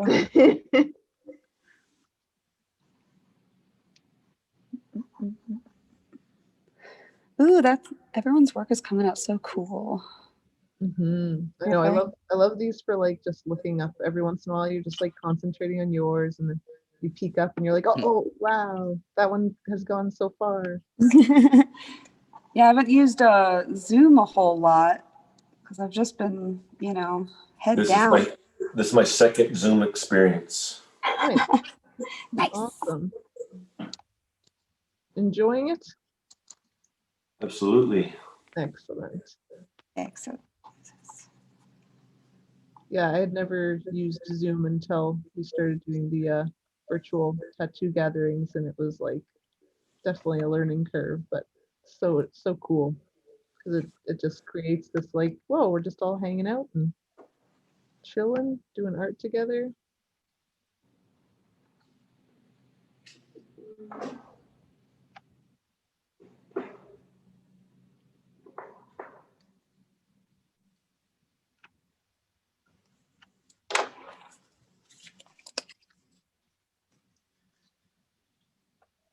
I'm doing, I have an art night that I do here. My studio is pretty big, so I'm able to like socially distance about 6 people. Awesome. We're like the strictest of codes that no one's following. So try to at least be like the studio that's like showing like, no, we can do this. We can be masked. We can social distance. We can do art. It's fine.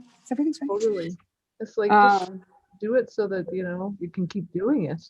Yeah, exactly. Yeah. Like somebody's gonna tell you all of a sudden, like, no, well, you couldn't do it. Now you can't have nice things. You don't get to do this anymore. You can't do it anymore. Yep.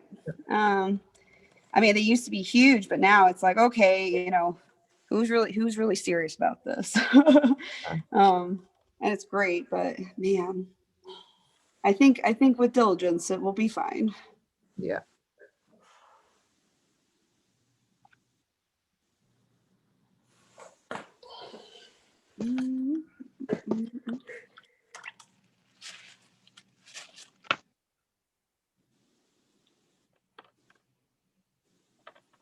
Actually, I haven't even used acrylic in a long time. Oh my gosh, my brain's like switching over.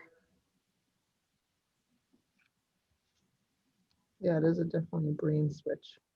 Mm-hmm. I feel like you have to be so patient with acrylic. Yes. I can't do it. I have to like count my drying times in my head and then kind of come back and smush at the right time. Smush. How about the smush and the timing? Yeah, it's funny. Before I got into oils, I was only doing acrylic, well, and watercolor, and both of those are so like finicky. And I remember being like, oh, I can't do oils. That looks so hard. And then you get into oils and you're like, oh my God, this is so much easier. You're like, wee! Exactly. Exactly what it was like. Look at all the blending. Exactly. Oh my gosh, the blending. It's like a dream. I just get angry if I have to paint in acrylic. I just legit get mad because nothing is blending and it frustrates me so much. I can't handle it. Yes, my mom has always said that. She was always trying to get me into oils, and I was like, I don't know. And she's just like, the difference is acrylics are shit, and then oils are the dream. I was like, okay, well, that's pretty nice selling point, I guess. I mean, where's the lie though? I know a lot of artists who make it work, and all my hats go off to them because it is beyond me. Yeah. What? How did you do that with the acrylics? How did you not go insane before that happened? I took an acrylic class in college, and my professors, they had this interesting technique. They would paint something and they would cover it with a layer of matte medium. So it would dry, and then they would paint on top of it again. And if they made a mistake that they didn't like, instead of painting over it, they just erased that. Whoa. So like the medium served as like a autosave almost. Oh, interesting. That was interesting. Okay. It'd be cool to just get layers that way too, kind of what you're talking about earlier with epoxy. What's that guy's name? It's Eric something, and he does this like amazing fruit and glass bowls. It's like Eric Stravetti or something like that. Someone look, you guys look him up later. But that's his technique. Like he just does these like really, really beautiful transparent layers. And I've been wanting to play around with that with my space paintings like forever. But I got to see his work in person in Portland.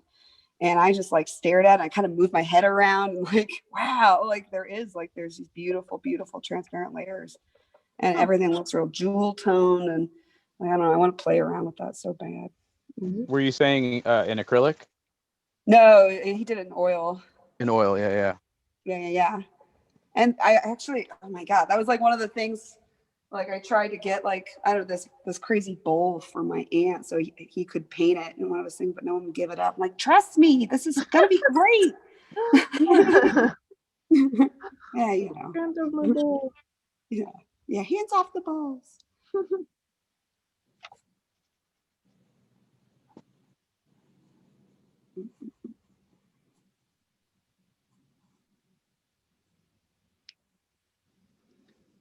Well, I'm feeling pretty pumped on how much this looks like my dream, actually. I did not expect it to come out as close as this. Nice. That's really nice. Looks great. Ooh, that's a cool tree. Now, were you like sitting in your dream or are you flying through that thing? We were riding horses into the water. Oh, dope. No, I was like, damn, that is not something I've done in my real life, but that is sweet. Reminds me of the Goonies. Mm-hmm. Yeah, the little pirate ship in the background. You know. Nice.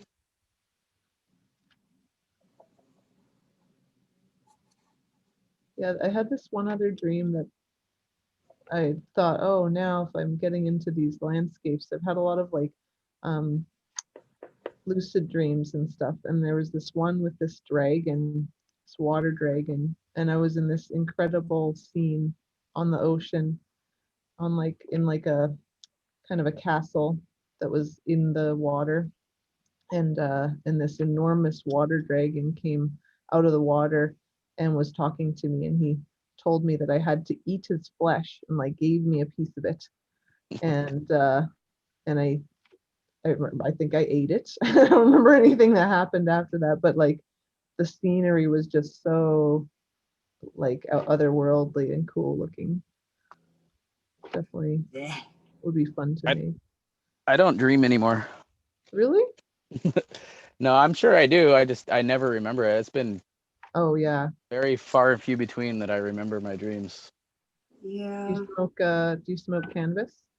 Nope. I know that's a big thing where people have like no dreams after that, but I smoke it every day and I still dream like lucid dreams and stuff. And I remember when I was visiting my friend in Florida, I didn't have any because I wasn't going to bring it across the border or anything, and she didn't have anybody she could get it from at the time, and I had horrible like lucid sweaty nightmares because it was so hot and I didn't have any weed. And I was like, oh my God, I need weed. I never thought that I would need that, but apparently my dreams are just, I'm going into some creepy fever dreams here. I need to do something about it. And as soon as I found some and had some that night, totally fine. Still had a dream, but it wasn't like horrifying. Dang. Yeah, you're just feeling Florida, I think. Yeah. Your body was just saying, get out. Yeah, apparently just the heat down there can get people having nightmares. I can't remember, they called them heat dreams or heat nightmares. I can't remember, but I was like, damn, that's crazy. It's a real thing. Yeah, I just grew up with everyone having heat stroke around me. Like,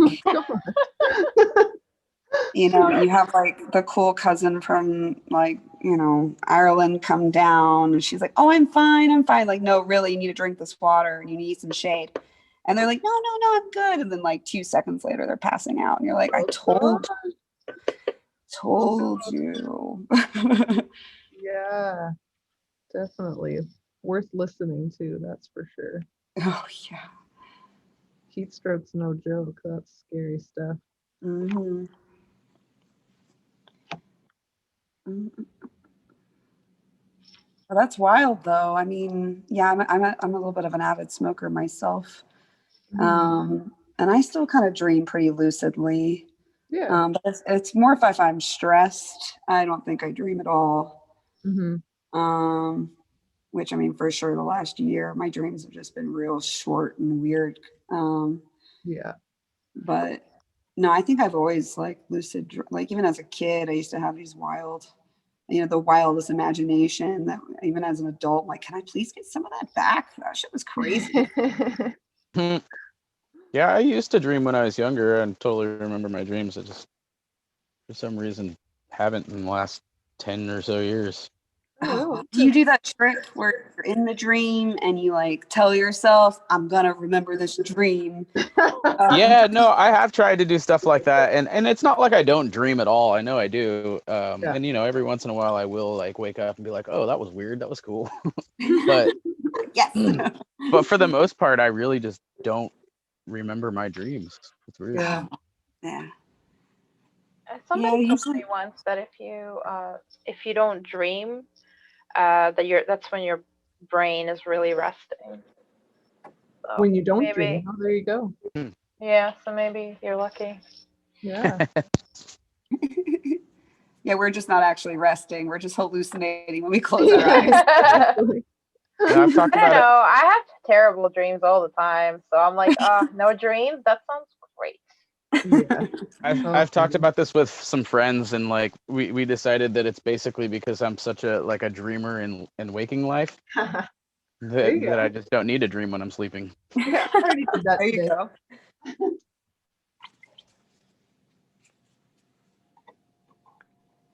Well, that's probably it. You use up all that energy when you're awake. I want to try to make a log and see if anything happens. If I have I call them math days. It's when I have to be a boss and do math a whole lot.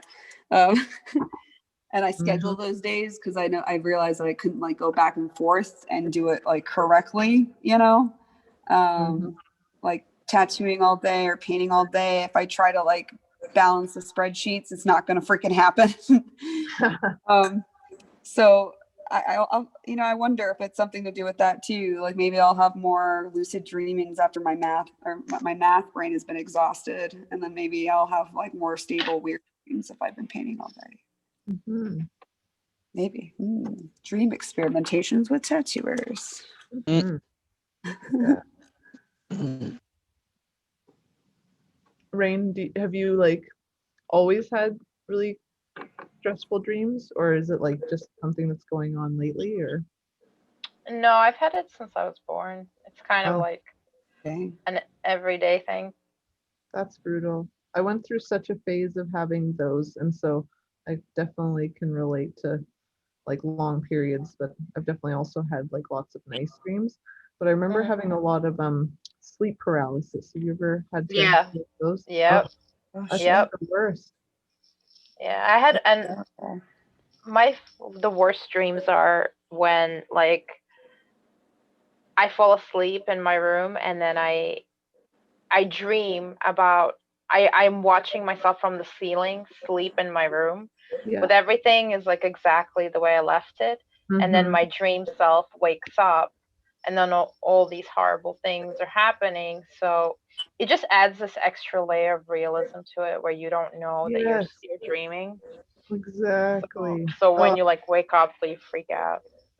Totally. Oh, that's awful.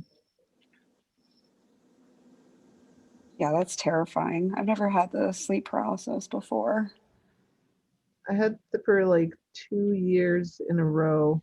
Every night that I would go to sleep, almost, I would start hearing this my heart beating really loud, and then I knew that I was gonna start having the sleep paralysis again, and I would have sleep paralysis before I fell asleep, and then I would be in a dream where every time I would die, I would watch myself die.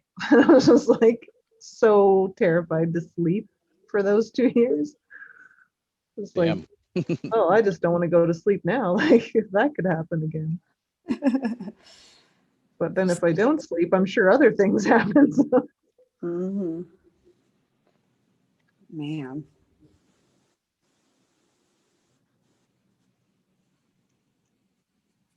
I wonder if it's like some kind of like your body's like so it can't like jumpstart the dream state, so it just kind of freezes for a second and then.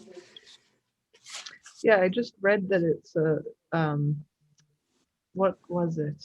Oh, now I can't remember. I'm not going to remember what it was, but they figured out what that is What is? apparently. Oh dang. You Yeah. mean about sleep paralysis? Yeah. Yeah, it's well, on the if you know scientifically they talk about it's when your mind wakes up before your body. Mhm. So your mind is awake but your body isn't yet, and there's like a delay. That's Ugh. why you can't move and you feel like someone's sitting on your chest. Yeah. Yeah, so that's what they say. But it depends what you believe. Some people believe that there's otherworldly explanations for it. Aliens. Yeah. Aliens, always aliens. Aliens. When in doubt, aliens. Aliens. Yep. Speaking of aliens, didn't they like release a bunch of UFO files earlier this year? And Yeah. we're like 2020, who gives a shit? Yeah. Yep. And those were like not super new ones either. They were just like fully like the Pentagon was like, yes, this is what was going on. Like, Yeah, they were like everything's shitty, so here's a cupcake. You know, like we can at least give you this. But or yeah, like, they we were can get away with saying this and nobody's gonna care because there's so much else going on, and we won't have to get into it again. And everyone forget about it, and we can move on. Great. Exactly. Yeah, it was like real, like it happened. And I remember like maybe 5 people talking about it, and then exactly I watched it and I went, "Holy shit, that's cool." And then that was it. Yep. Yeah, I thought the radicals will at least come out, show their stuff. No, nothing. Was that before or after the murder hornets? I can't keep track anymore. I think that was before the murder hornets. Yeah. Oh, murder hornets. 2020 bingo. Yeah, I don't think I've been able to guess any of them. It's all been quite surprising. All right, I'm about to do the most tattooer thing right now. Ready? White highlights? Yeah. Bird silhouettes. Ooh. When in doubt. Awesome. Bird silhouette. A happy little bird silhouette. He's a happy little bird. Yeah. Flying through. I had this. Oh, go ahead. Sorry. I had this interesting conversation with my uncle once because I was talking to him about aliens, and I guess when they started having the space program, I mean, initially there was like live television of that being broadcast all the time, 24 hours. And he would watch it every once in a while. And he was watching it one day, and all of a sudden something went across the screen, like a UFO kind of whoosh. And the NASA guy in the thing says, "What was that?" And then it got cut out. And from then on, there was always a delay in when it got broadcast. And he remembered actually watching that on the TV. I was like, that's nuts. That is nuts. When was this? He was pretty small, so it's probably like the 60s or no, it must be 70s, like early 70s. Oh, yeah. Like, has anyone here seen a UFO? I'm pretty sure I have. Yeah, I'm pretty sure I have too. Pretty sure. Pretty darn sure. Pretty darn sure. I saw like a cluster of lights that were like 3 lights that were literally like a triangle. Mm-hmm. They're all moving in the exact same position, and then they would like change directions a little bit here and there, and then all of a sudden it just stopped, and all 3 of those lights went in separate directions and faded away. Whoa. And that was like 15 years ago or more. Interesting. Was it like super, super fast too? Like when it like finally like dispersed? Just like it wasn't really fast, but it was like, I mean, I especially for how long ago it was, it definitely wasn't a drone or anything like that. Like there's, yeah. you know, I have no idea what it was. That's kind of like I was in a pool at like I think I was like I don't know, maybe again like maybe like a little middle school student or something. I was pretty young. But I remember it was me and my little friend, and we saw this light in the sky that was like just kind of darting, like zigzagging across the entire span of the sky that we could see, and then kind of like pulse, and then dart, and then pulse, and then dart, and then pulse. And so that was like, you know, a full radius of a sky. And so I went up, like we went up to my mom, and this is like one of those things I'll never forget because my mom is just that woman. But we told her what we saw. And then she doesn't even look up from the mat, like from what she was reading. I go, oh yeah, they'll do that. Oh yeah, let's do that. Yeah, I'm pretty sure I saw a UFO. That's too funny. Yeah, they'll do that. They'll do that. I'm like, look, just look. Just, you know, completely believe me. Yeah, you're like, what will do? Are you confirming that I'm seeing it or what? Yeah. But yeah, it was before drones, before pagers, you know. So what could it have been? Aliens. Never seen a UFO, but the house I grew up at, the property I grew up on, was haunted fairly severely.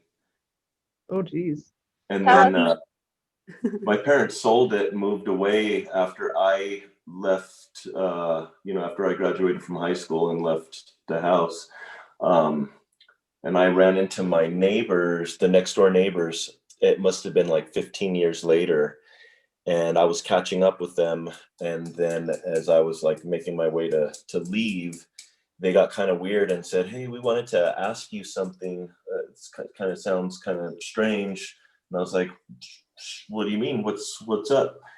And they both kind of looked at each other weird and asked, that old property, that old house that you guys used to live at, did anything strange ever happen at that place? And I said, yeah, it was totally haunted. I mean, stuff has been happening there since I was like 3 months old, apparently, to me and my mom.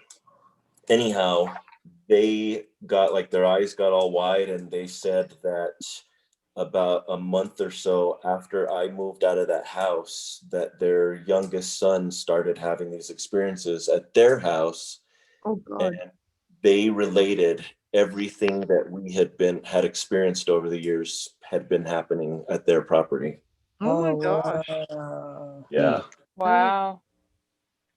Well, what kind of things? Like stuff falling off the wall? So when I was apparently, when I was growing up, I several times would like walk into a room and catch my mom telling friends or people's stories about something, about a spirit or a ghost or something, and I'd be like, what? And she would right away like, oh no, nothing, I was just about a book I read, and just change the subject, whatever. It wasn't until I was 15 years old that I asked her about this, because I had other experiences, when I was a little younger.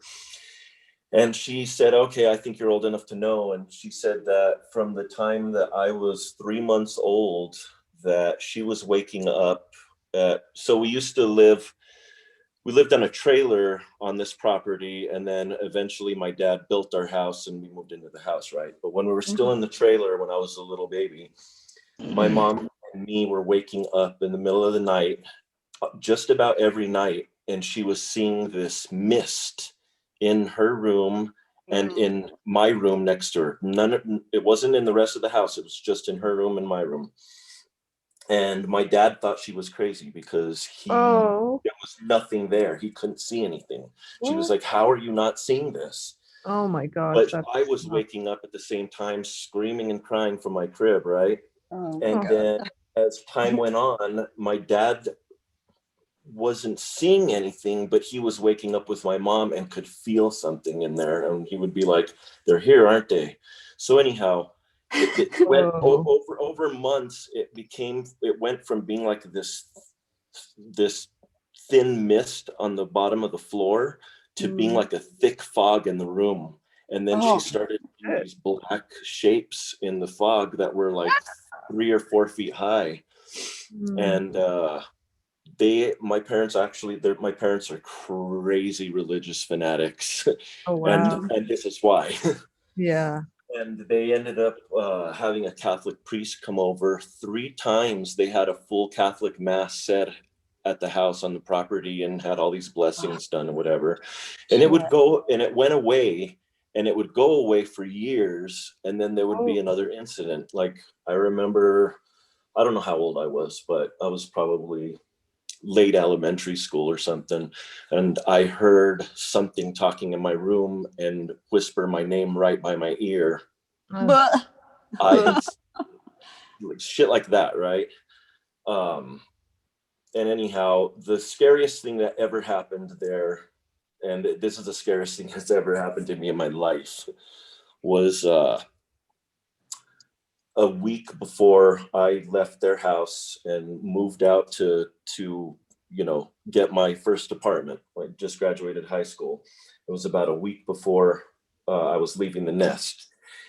And my parents were asleep. I got home from work. Everybody was asleep.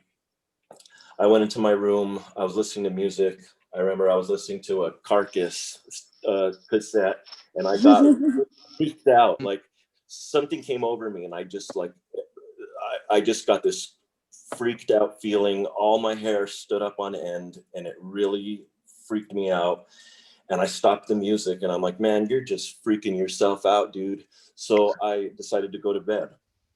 I go in the bathroom next to my so the way the house was situated, my room, I had a room and then a bathroom that was connected to my room. And I had the door to the doors from my bathroom and the room that went to the rest of the house were closed. So I was enclosed in just the bathroom in the house. I mean, the bathroom in my room. And I was taking off my contacts and I heard something.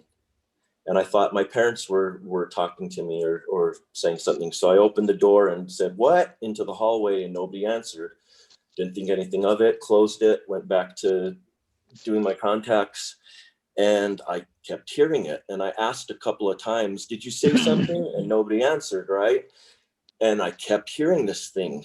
And I thought, man, and it sounded almost like whispering, and it sounded like several voices. And I thought, first thing I did was check my stereo, check my headphones, checked my alarm clock. Nothing was on. And then I thought, you know what? There's somebody outside fucking with me or something, right? So we had these like crank style windows, and I cranked the window open and I stuck my head out to look outside, and there's nobody out there. And then I heard it clear as fucking day right behind me. And I swear to God, dude, I could not move. Like you hear about that. It happened, I could not move. I just What did you hear? And gripped the windowsill. I couldn't tell. It sounded just like just like whispering or something, but it sounded like several voices, and it almost sounded like children or kids, right? So I just stopped and gripped the windowsill and stood there frozen in fright till it stopped. And as soon as it stopped, I kind of gained my facilities again. And I jumped over my bed, ran out of my room, turned on the lights in the living room, and started calling for my mom. She came out. It was a 2-story house. She came out onto the landing and was like, what's wrong? What's wrong? And I told her, I'm hearing voices in my room. There's something in my room. She's like, what? So she starts walking downstairs, and about halfway down the stairs, I heard it coming from my room again. And as soon as that happened, she stopped on the stairway and you could tell that she was like listening, that she heard it or something. So anyhow, she takes me into the kitchen, and she had some holy water that had been blessed when she had the priests come over way back when, and she still had held on to it. It was one of the cabinets. And so I told her, you know, I think it's just, I'm tired. I don't know if my ears are playing tricks on me or whatever. And she said, no, I heard it.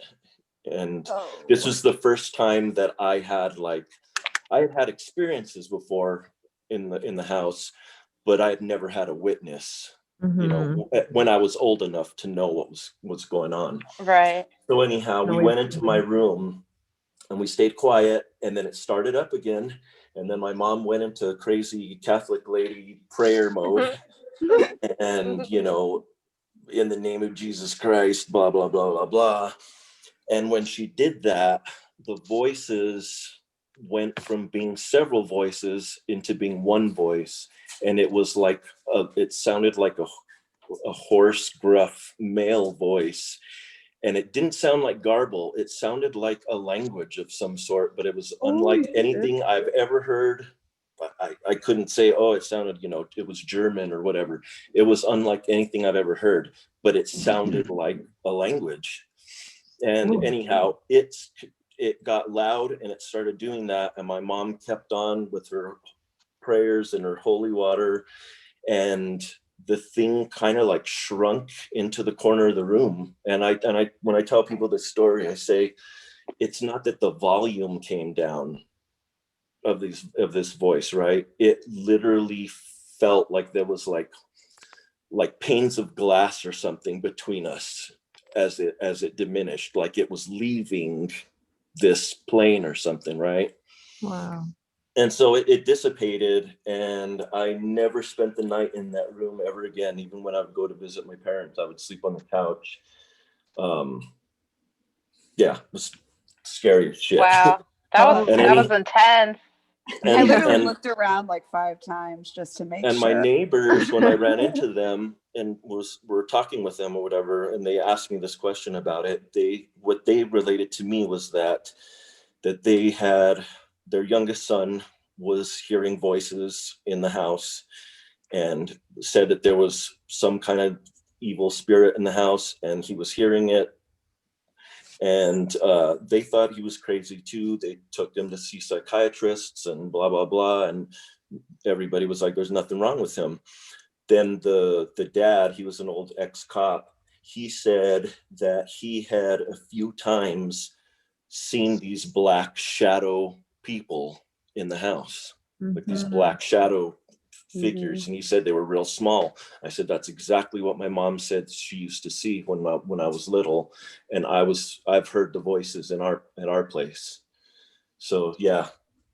I'm all shaky now. Oh God. Yeah, I have a drawing that one of the kiddos at the shop drew because they thought they saw a ghost. I'm gonna go get it. But we've only had like a couple of things like paintings jump off the walls and the front door opens by itself. And we've watched it. So I gotta get this thing. I've seen that's a crazy story. Yeah, that was nuts. Thanks for sharing. I'm all shaky now, and I gotta fucking paint. I know, right?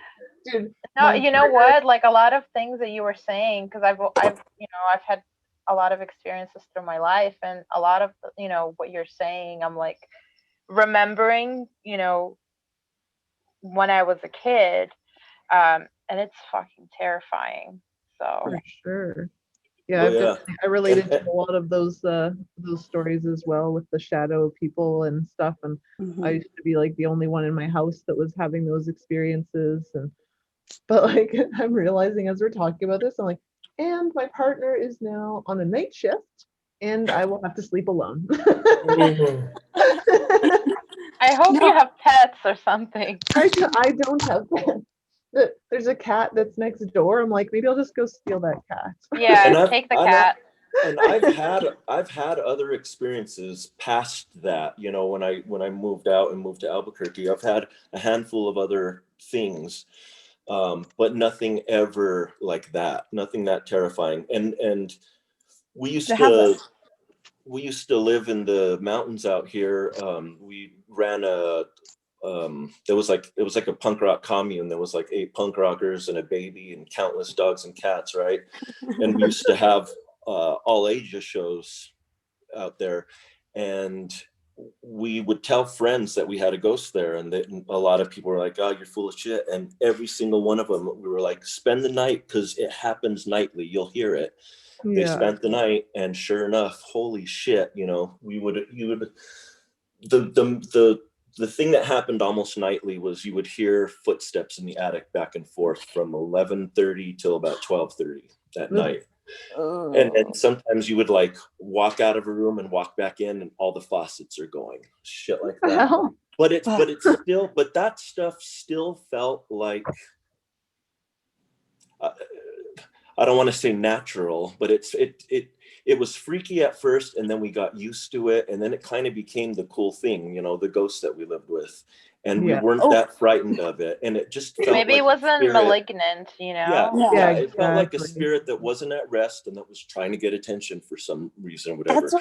Whatever was at my parents' house growing up, I didn't feel like there was anything natural about it. I felt like it was, I mean, for lack of a better term, demonic, but there was something like malignant and evil. I've never felt like what that thing made me feel like.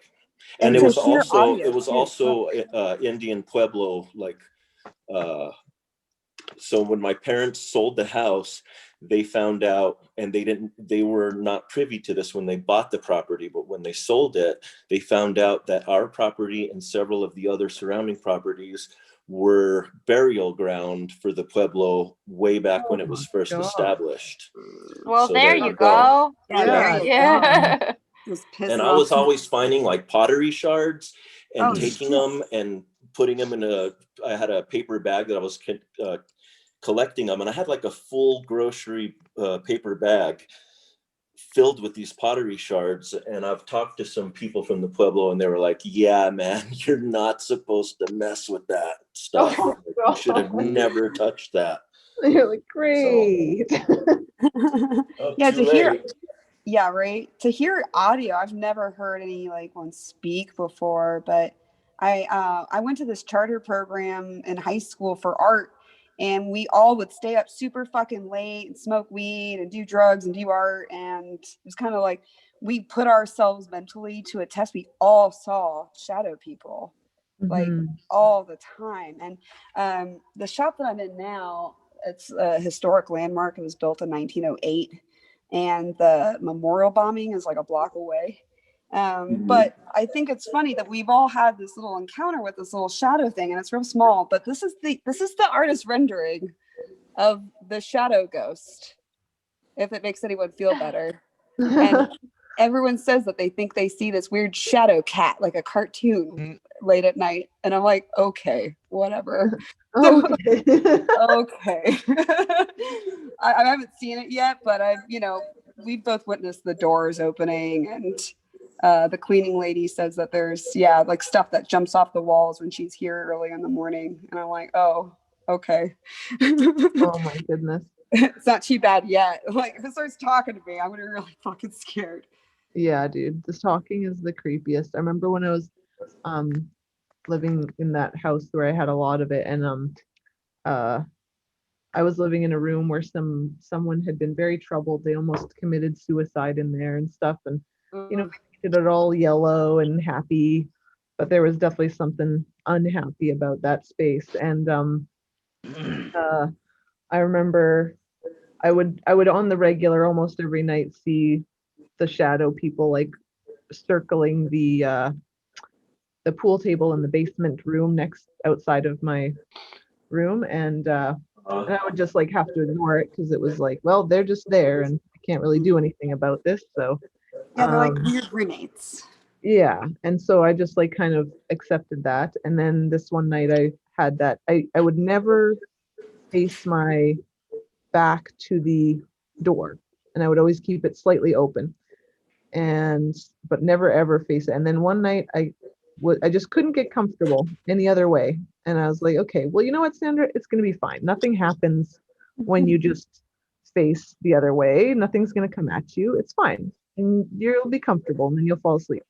And then as soon as I did it, within like the first 2 minutes, that exact same thing of like a voice, a whisper right behind my ear just went, yeah. Mm. Oh my And I God. was just like exactly what you said, paralyzed. I couldn't move, and I was just like, "Oh my God, what do I do?" And yeah, once I could move again, eventually I like called for my mom. My dad came down instead, and this was like one of those things where some people were like, "Why would he say that to you?" But he was just like, "Sandra, you're just really sensitive to these things, and they can't harm you, but you know they exist and they're around, but." And you're just sensitive to them. And I was like, okay. And I remember like a lot of my friends were like, oh, way to go, Brian. Like, why would you say that? And I'm like, well, you know what? It's better than somebody saying you're crazy. There's nothing that Oh yeah. exists like that. Like your Yeah. experience is invalid. No, that's a pretty good thing to say. That's Yeah, like, I thought yeah. so.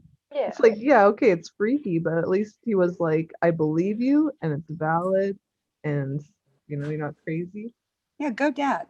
Yeah. Yeah, my dad never wanted to acknowledge it whatsoever. Like whenever we Yeah. talked about it, he would get up and leave the room. Like he does not want to hear about it. Probably because Yeah. it freaked him out. Yeah, exactly. He's like, I'm getting all the heebie-jeebies. Yeah. Ugh. My parents actually purchased a house a few years back, and the interesting thing about this house is that it never stays. We knew people who bought it, and it doesn't seem like the house, uh, you know, stays with one owner for a long time. They ended up, of course, selling it a few years later, but that was the last time that I experienced something paranormal. And what happened was, it was I think 4 years ago, and I had this crazy stalker in New York, Oh no. and I just had to get out of the state. So I fun. went. That's shitty. Yeah, it was crazy. I It's remember you okay. posting about that. Fun fact: he's doing 8 in Rikers, so Jesus Holy Christ. shit, there you go. it's fine. But I mean, it's fine now. But yeah, so at the time, so I just grabbed my 2 cats and I went to this house. The interesting thing is that the house was kind of in the middle of nowhere, and I didn't have a car, and the nearest like deli was 3 miles along the highway. Mm-hmm. So it was pretty isolated. And I was like, okay, great, I have a solo show coming up, so I'm just gonna do all this painting.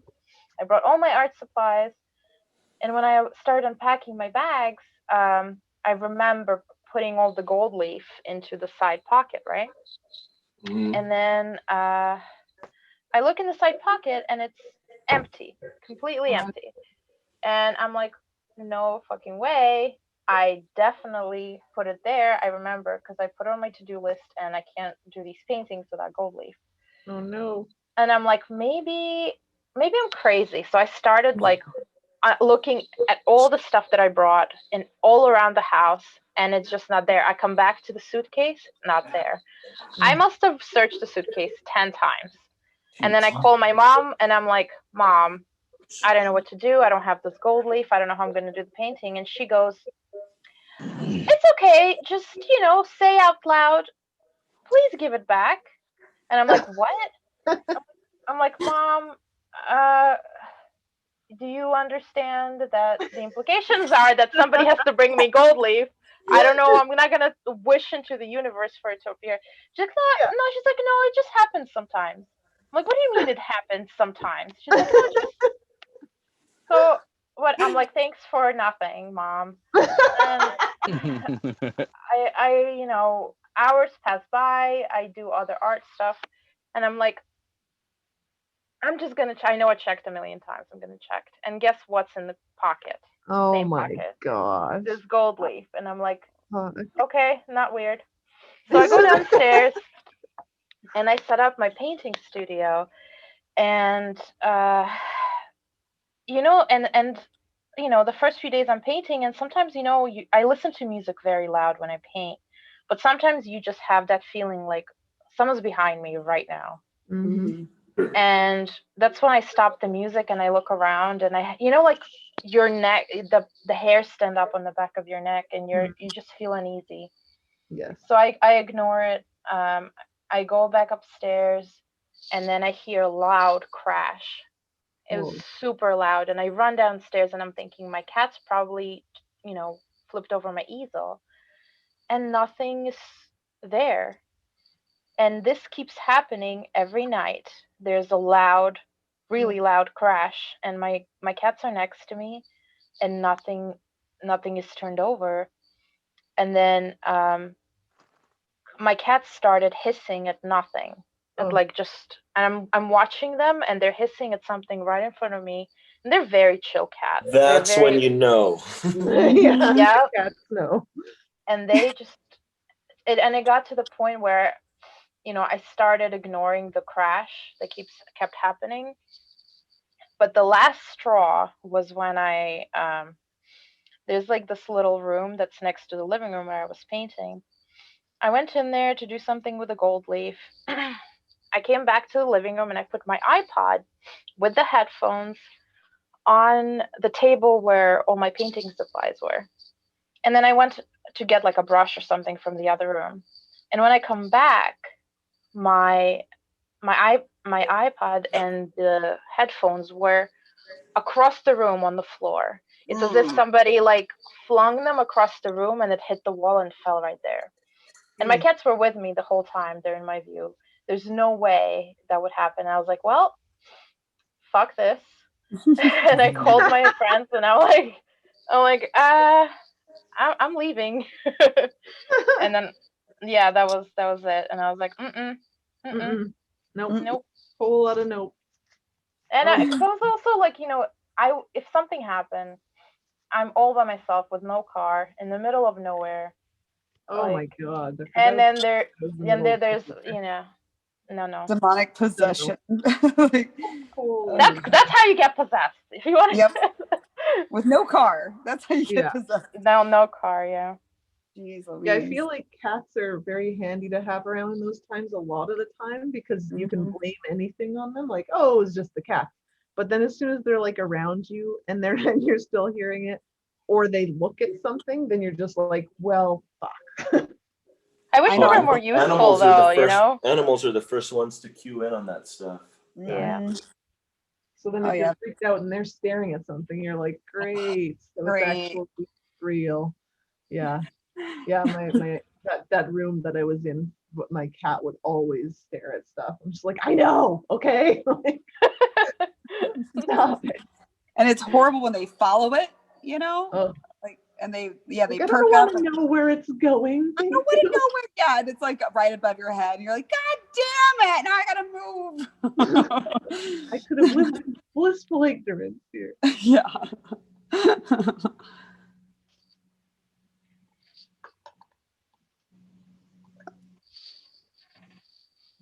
No one's sleeping tonight. Yeah, I'm too terrified now. I guess we're painting till the morning.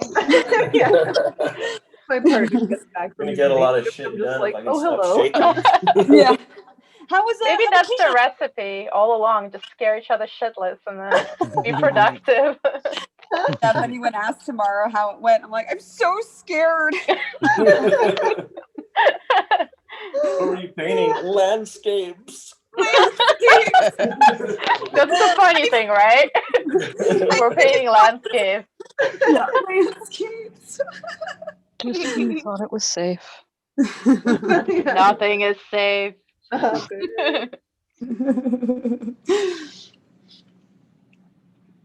Yeah, I love these paint jams because there's always like such a variety of conversation. I'm just looking at the notes, and it's like swine rot, cock and mouse torture.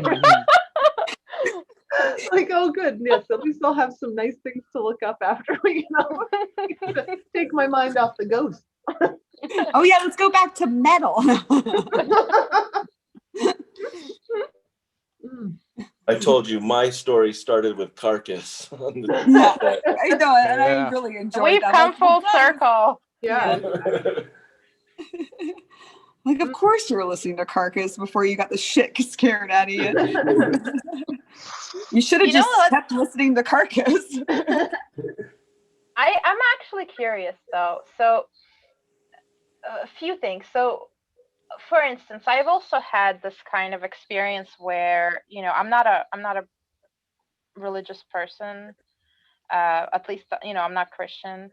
and but you know, I've had I don't know, rituals or like baptism or something performed where you see that certain activity that stops. And in your case, you said that, you know, your mom, she was like praying and it made this entity go away. Mm-hmm. How do you, you know, I don't know your beliefs. I don't know if you're Christian or not. But for somebody like me who isn't, how do you marry anecdotes like that, uh, you know, and I mean, Christianity? you've seen Buddhist priests lighting themselves on fire and not flinching. You know what I mean?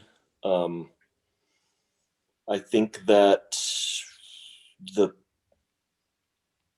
I don't know. I mean, I don't The know how power to of work. explain it other than, you know, someone's crazy deep belief in something, I feel, holds a certain power, whatever that Sure. belief is. You know what I mean? Right. Whether Yeah. it's a religious thing or anything else, you know. Yeah, in any Yeah. doctrine, there's the power of word because it's the power of like meditation then that you put into it, and that's like every doctrine, monotheistic, Eastern, Hmm. you know. So yeah, I'm not Christian either, but I love studying that shit. Yeah. Yeah. But So it's about definitely, maybe like learning to harness and change and manipulate energy, right? I Yeah. think so. I think that's I exactly. mean, yeah.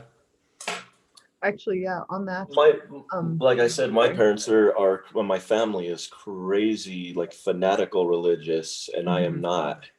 Um, and I went down more of a pagan kind of path. But I've seen weird, unexplainable things happen, you know, in that vein as well. So Yep. I don't know how to explain it. It's just I think that there are things that defy explanation or science. Do I you will and your look at. mom talk about it, or like what happened in the She house? does not like to talk about it at all. Every time I do try, she right away says, "Oh, don't give it any energy. Let's change the subject. Let's not talk about it." Oh, you know, she right away skirts it and gets super uncomfortable. And I love talking about this shit. Yeah, me too. And it's funny, you know, like they went crazy religious and I went kind of crazy horror movies, you know. Yeah, those experiences were the most intense experiences of my life, and I graduated towards things that I find scary. And it's funny though because I'm pretty numb to most horror movies, but anything having to do with supernatural shit scares the shit out of me. Like I that can watch first ghosts and Conjuring stuff. movie was fucked Oh, up, man. yeah. The Exorcist, I have a hard time watching that movie, man. It gets under Me my too. skin, Yeah. and it's one of I, my favorite movies. But Jesus, anything that's like, but I have like a distinction. If it's a ghost, and I can't be scared. But if it's anything that has to do with exorcism or possession, yeah, that's the shit that gives me like, you know, adrenaline almost. Yeah. Something, the idea that something was never human, but is cognizant and could be close to us. Mm-hmm. yeah, Yep. Mm-hmm. When you were talking about the idea of like transforming energy, that actually made me think about. So I used to have, when I was little, younger than the sleep paralysis, and it kind of went on for quite a few years. Um, I would have these things where it would feel kind of like the sleep paralysis, but then it would feel like something was trying to get into my face Oh from the wow. external. And I would freak out and I would resist a lot. I was like, no, I don't know what this is, but I don't like it. But there wasn't any necessarily negative feeling with it. other than I was just horrified because it was super unknown and creepy feeling. And years later, I told my dad about it, and he says, "Oh, that sounds like you were about to have an out of body experience. And if you relax into those instead of resist, then it can actually be quite an interesting, enlightening, and often pleasant experience." And I was like, "Oh well, fuck. Hopefully, it'll happen again sometime, and I'll get to try that out." So Your dad eventually, sounds really cool. yeah.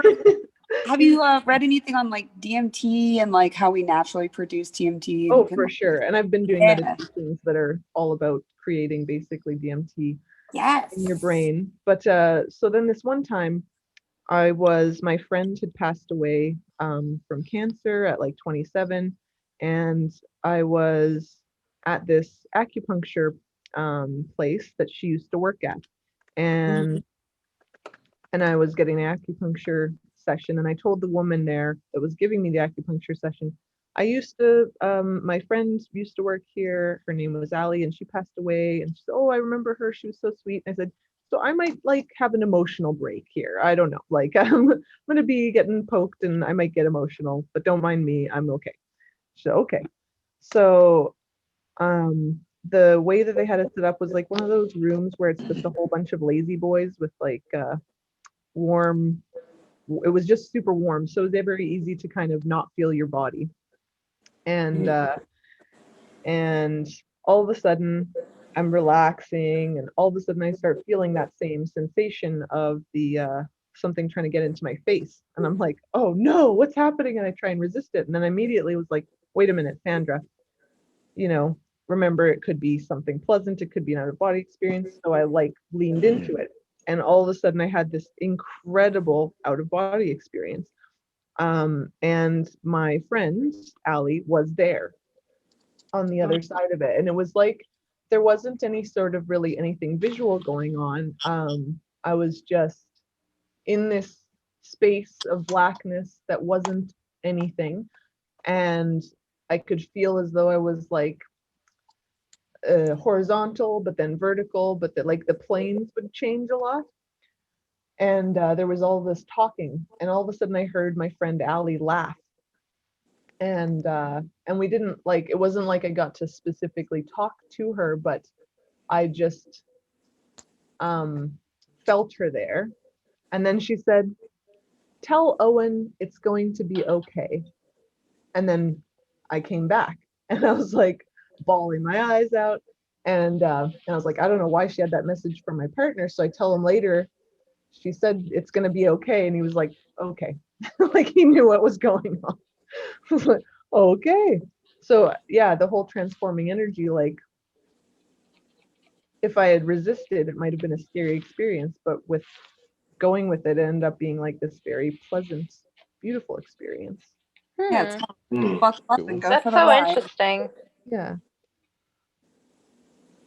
So worth a try sometimes, I guess. But most of the other experiences with shadow people and whatever, I'm like, yeah, I'm good. I'm not going to lean too much into that. It's funny too, though, because whenever I tell these stories or get into these conversations with people, I've got a lot of friends that are their go-to is like, "Man, that's crazy," and I believe you. I believe that you feel that you had some kind of an experience, but I've never had any kind of experience like this, and it's just foreign to me, and I don't believe in that stuff. I can't wrap my brain around it. Yeah. And other people who have had the experience, weird experiences like this are immediately like, "Yeah, man, yeah," and they get it. And those that haven't, their go-to is always, well, why is it that you have those experiences and I don't? Or why do other people have them and some people don't? And I don't know, man. I really think that some people are just open to that, or are like lightning rods for that kind of thing. And some people are totally closed off to it. And totally, a lot of my friends that haven't had experiences like that want to have experiences like that. But they don't, Interesting. Yeah, you'd think that if they were wanting it, that maybe it would come to them. manifest, right? Right. I think some people are just naturally like more attuned to it, I guess, you know? Mhm. Like a conduit or something. Yeah. Yeah. Maybe our pineal gland grew in differently or something. Totally. You know, because Somebody you know, also said like you experience more when you're in a certain kind of wavelength. Like Mhm. if you're somebody who is, you know, attuned or intuitive, and then you pick up on these things, but also it gets you to a state where you feel like Mhm. anxiety or fear. And when you are in that state, you know, of fear, that in a way that kind of energy almost opens the door to Yeah. different possibilities. Totally. yeah, you're So more alert. You're more. That makes yeah, sense. yeah. Yeah, So I also think that everybody's kind of got the possibility to be able to kind of experience that kind of stuff, but it really depends on how much you're willing to like allow it to come into your life and think about it and like, you know what I mean? Like Yeah. it's that's a good question too. Like, yeah, it makes for an interesting story, but when you live with that shit, you don't want to Mhm. feel it. You don't want to Yeah. see it because it's yeah, terrifying. Like that's the my other my thing. entire childhood was a fucking fear the whole time. Totally. I'm So pretty sure I when you know some feel people that, that are yeah. I'm pretty sure I know some people that are like pretty I guess you'd say gifted in that sense where they're like, Hmm. you know, I know for a fact that they've, you know, seen things or like been really uh, attuned to like just feeling certain things and like for instance like not necessarily like seeing the future or anything like that, but just getting messages where they're like, oh holy shit, someone just like contacted me, or like I should be alert for this and that or whatever. And it's interesting that uh, like I said, some people are like want it, and then there's some people that have it that don't want it. Yeah.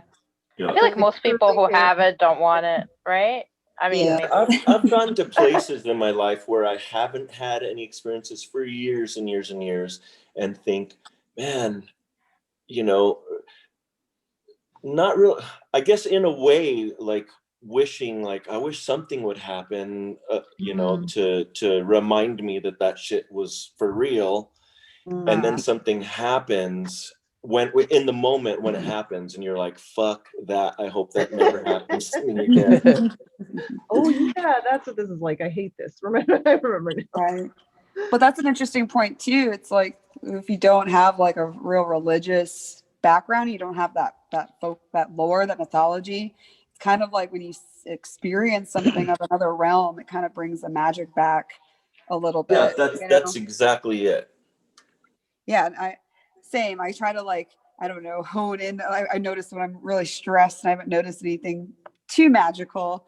Yeah, I kind of like have a little grin when I see my front door open on its own, you know, like, oh, yes. Still got it, you know. I'm not crazy. My milkshake brings all the ghosts to the yard. They love me. But no, I definitely picked up more when I was younger, and I don't think I had terror growing up, but I definitely had anxiety. But I used to feel like I was scared of humans a lot. Like I would like imagine Rightly these wild so. things. Yeah, Yeah, they're like pretty freaky. Totally. I would like I was fine with the paranormal and the supernatural, and I kind of loved it. But yet humans would just terrify me. Like I would imagine people with like giant gaping chiclet teeth when they were talking to me. I'm just like going like before I found out what mushrooms were, my brain was developing it. Oh, for sure. I feel you. Yeah, but then I realized like, no, that's like I have this incredible gift to read people. And I was just actually seeing like the carnage of these awful people. Yeah. But yeah, and I think that's like the one thing that at least I try to keep up is trusting my gut and imagining like what's actually happening, you know, who is this person? Yeah. Because yeah, like now as an adult, like I don't really fear ghosts. I fear people. Terrifying. Mhm. But yeah, I really do miss a little bit more of that magic. And as a kid, like me and my cousin would experience so much, and that's all we could obsess about. And like, you know, seeing all this weird shit, and then I could draw it, and she would get all excited that I could draw it. We could show the parents, you know. But I don't know. I think that's like the one thing that I wish we had a little bit more of. But our life is so fast paced, you know. Like we Mhm. miss out on a little bit. But yeah, except for the really scary shit, like whispering Yeah. behind. Fuck that. Yeah, I'm good with no more of that in my life. That's for sure. Yeah. And yeah, Rain, I definitely feel you. That's exactly how I felt as a child. Was like there was a lot of terror. Just like Yeah. I'm totally okay with not having. I like the idea of supernatural stuff, and I'll, you know, I'm into that. But like that side of it, I'm good never having to deal with that again. I don't- Yeah. Yo, guys, we should like start like a supernatural painting podcast. And then we'll invite everybody when they tell, you know, oh, can we rename this paint session to haunted landscapes? Ooh, I can put that in the post tomorrow. Like Hell yeah.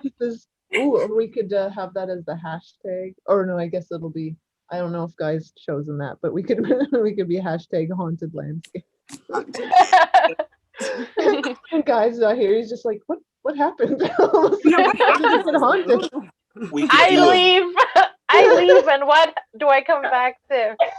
We could do a I told you to behave. virtual painting seance, man. Oh shit! You're just like stepping it up a notch. Where we doing like ghost stories, and you're like, we're doing a seance. Are we painting with our blood? What's up? No, we can start painting in backward lettering. Blood pack, you guys. It's gonna I'm gonna start painting backwards, guys. Yeah, like paint some weird runes or something. Like oh my goodness. Yeah, if we all start it's painting a solid plan. Disturbed. I'm gonna paint inverted, bro.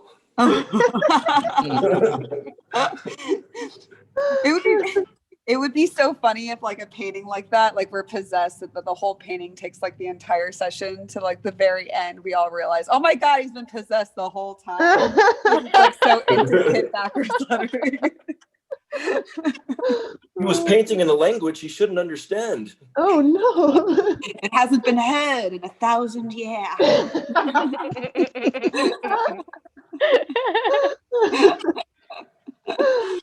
Everybody looks at the camera. Anybody watching the replays are just like, what happened here?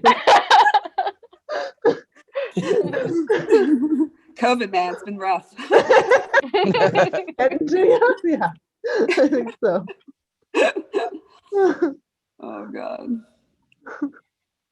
No, I think that's the great thing about paint nights. The last one I hosted, I did go through as much metal as I could with the older apprentice. That's not mine. She's another of my coworkers, and she just didn't know about metal. So I was like, well, all right.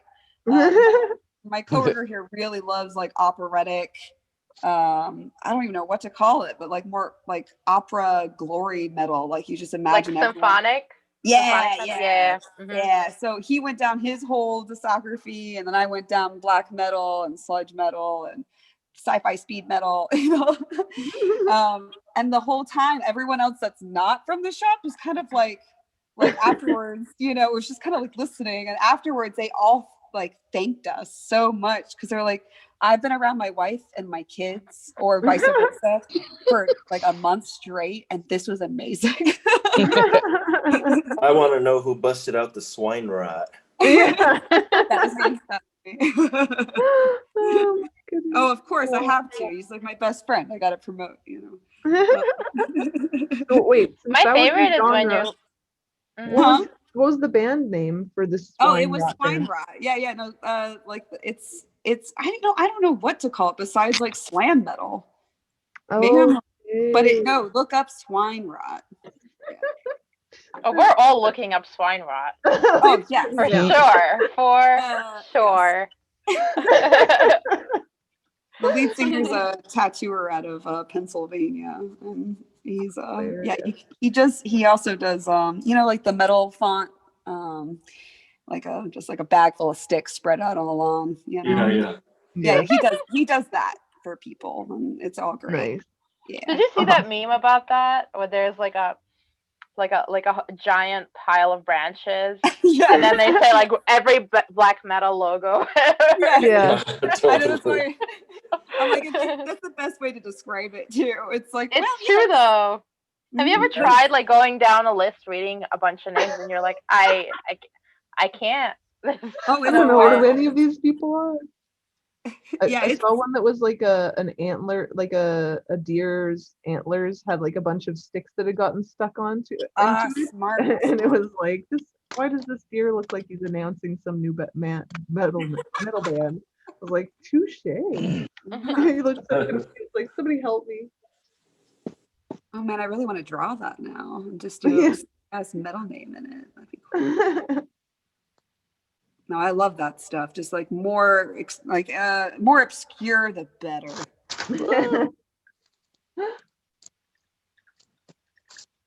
You guys listen to pirate metal? Ooh. Pirate metal? Yeah, I think I have before. I actually go to pirate events out here. Awesome. Of course you do. That's awesome. Which would you first? Should like Ailstorm and stuff. Yeah, okay. Ailstorm, I've heard of them. Yeah. Oh, they're so funny. Yes. We have a pirate ship in our front yard. Not even kidding. Wait, really? Yeah, for real. Oh, how big? It's classified as a parade float. It sits on a trailer, like has masts and all. It's got a classification and everything.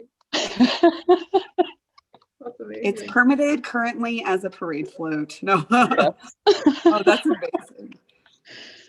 That's great. Has anyone heard of acid bath? Yes. Oh yeah. Nice. Very nice. Is it anybody listen to any of Dax's solo stuff? Oh no. The singer? Yeah, no, I haven't. He is amazing, and he his solo stuff's a lot more mellow and less metal, but it's still just as amazing. Okay, I'll check it out. Yeah. Oh yeah. Dax Riggs, he's amazing. Oh yeah, I think my discography ends about like, I don't know, like 2010. After that, I've just been kind of inside the studio working. I've just been replaying the same CDs, and every now and again, a little band creeps into my world. Yeah, I'll check them out. That sounds awesome. Yeah. I feel like I'm getting really close to finish on this piece now. Yeah, I think that's where I'm at as well. I'm like, I'm not sure what else I would do here. I think I have like 15 more hours of noodling. I was gonna say I got 2 months ahead of me. Yeah. I'm like, I'm not gonna finish tonight. I'm still working out stuff. Yeah, I think that this has been good for me, just doing small stuff, because I think that I have to get used to like succeeding at small paintings before I'm going to be okay with like doing the size that you're doing there, Leo. I'm going to be still painting vines tomorrow, and I'm not kidding. Oh yes. Yes. Yeah, I don't know. What do you guys think? What do you guys think? Should I add something? I definitely want to do more stuff like in the clouds, but it's too wet now, so I'll have to wait. I think that's spectacular. I love it. Thanks. Yeah, it's so bright. Yeah, it just has it looks like that's what was happening, you know, like I think you captured a moment. Yep, nailed it. Thank you so much. Yeah, it looks great. And a little tree in the front. Oh. The birds. You know, invoking Bob Ross. For mom. Yeah. My mom was like, I want you to paint me something. And I'm like, you stole half my paintings. And she goes, well, I'm like, well, what about this one? She's like, no, nothing scary. I want you to paint something nice. So this is my nice haunted landscape. Yeah. Are we looking at Rain's? Yeah. Oh yes, I can Oh yeah. put it on here like with spotlights. Yeah, that's really cool. Oh man, now with all the detail, especially. Yeah, look at those Oh, clouds. Damn. Thanks. Sweet, man. That's great. Gorgeous. Nailed it. Thanks, guys. Oh, I think your mom's gonna be pumped. Yeah, she'll love that. You never know with that one, you know? 'Cause she's a Russian mom, and when she doesn't like something, she'll tell you. But yeah, I hope she does. Oh, that's awesome. But give it to her inverted. Yeah. Oh, shit. Haunted landscapes, Mom.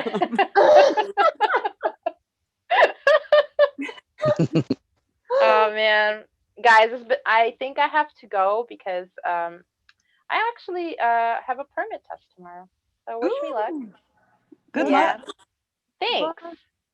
It was so much fun chatting with you guys. And Yeah, totally. Yeah, definitely. yeah. Super great. Let's definitely do this again and keep in touch, okay?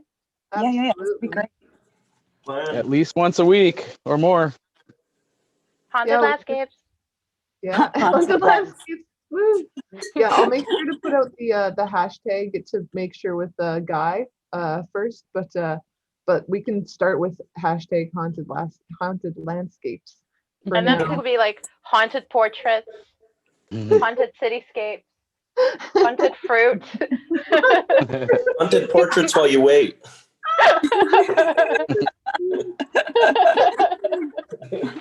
I'm telling you guys, we got something here.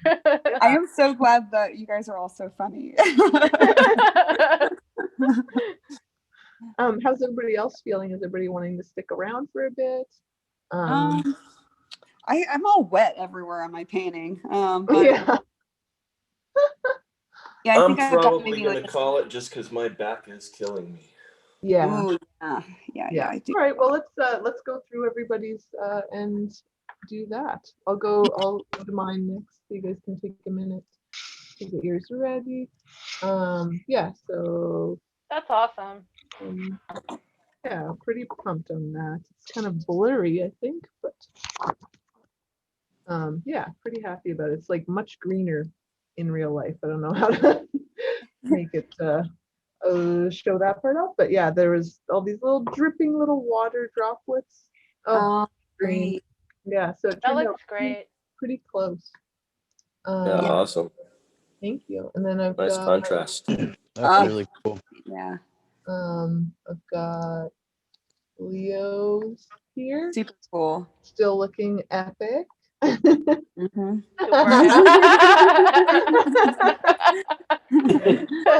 So haunted. Oh my! Oh yeah, I see the like little subtleties in those vines that you've been working on. That's awesome.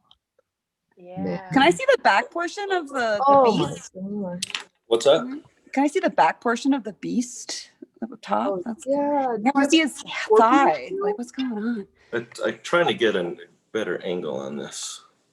Here we go. Oh, that's awesome. With scorpion tail. Yeah, that's cool.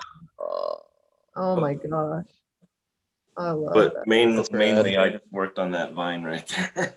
Yeah, totally. Oh man, that's great. Now your lighting on it's great. Doesn't look like too crowded. It's awesome. Well, thank you. Yeah. I love it. Awesome. I love the imagination on that. You know, the scorpion tail with the looks like a gorilla face and the lion's body. Yeah. So totally. And now I'm on to Renee. Oh, okay. Do. That's come really far. That's awesome. Yeah, pretty much. I like this. I think I'm just gonna redo all of this up here, perhaps make it darker. Yeah, I like that texture on that coral. Oh, thank you. Yeah. I kind of want to add like a little bit more green, like matchy, so it looks like he's kind of like blending in with his background, but definitely add a line of horizontal, like a little bit more of a landscape line going this way. But Thank you. That's Got some really nice depth. Definitely. I love that one that you were saying you wanted to redo. I love the texture of that. Oh, thanks. I'm like, we're gonna redo it. That's what always happens though, right? Yeah. Like, oh no. So now I've got Tavon on here. Oh, nice. I love to see that. Kind of got glare there. Sorry about that. Nice, cool. It reminds me of Sleepy Hollow. Yeah. Right? A little bit, right? Very Yeah, small. great motion. This Yeah. one's Great especially haunted looking.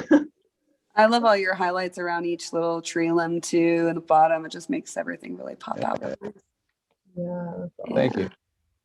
Very I'm cool. not really super stoked on it yet, but we'll see how it turns out. That's what I find with paintings. It's like you just gotta keep painting on it, and then eventually, Yeah. it's like, yes, there it is. I'm thinking just more layers and layers. Yeah. Yeah. Eventually, it comes out. Awesome. Anybody else have the issue where like you get to a certain point in the painting, you're like, oh man, this is awful, and you just keep painting. You're like, okay, it's not awful. Every single time. Melissa, I'm on yours now. Oh, So, so far to go. There's so much cool stuff going on. I love it. yeah, I like that you darkened the collar and it's red now. Yeah, That I really like works that for a lot. me.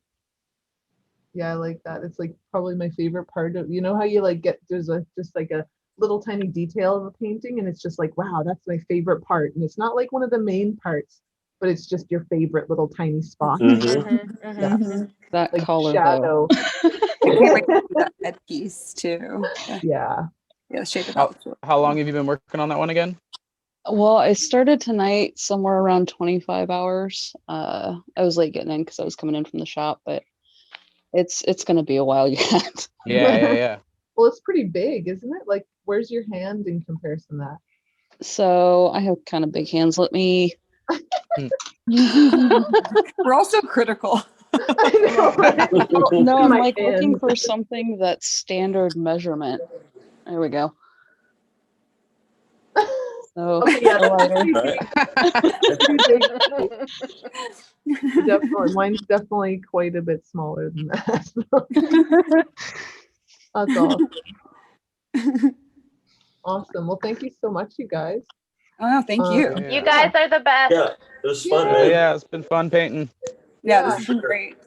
Yeah, keep an eye on the reinventing thing. We'll be announcing more of these. We try and do at least one paint night in a month or two, and then we're drawing every Monday, and some of those end up free to the public as well, and anybody's welcome. So Tomorrow night's is open to the public as well. yes, Andre Malcolm Oh, is cool. doing Cool. water waves. I'm pretty excited about that. And then if anybody's really up early tomorrow, then at 9 Eastern AM, Jake Meeks is doing a drawing session for the mornings. Oh, It's okay. actually pretty fun It's pretty too. much just like this, but everybody draws for whatever they're going to be working on for the rest of the day. Oh, smart. Very What smart. time is that Andre Malcolm one? That one's at 9 p.m. Eastern. Tomorrow? Eastern, yeah. Yeah. Oh, okay. Awesome. I have my D&D game, but I'm gonna have to disappoint a bunch of nerds. Oh, sorry guys, I got to draw some waves. Right? Seriously though, I'm like looking forward to that. Like I am not good at waves at all. So like, yes, this will be very good. All right. Well, awesome. So it'll be good to see you guys again on some of these, and have a wonderful night. And You anybody too. watching, see you next time. You as well. Thank you. You as well. Have a good night. Night. All right, you guys.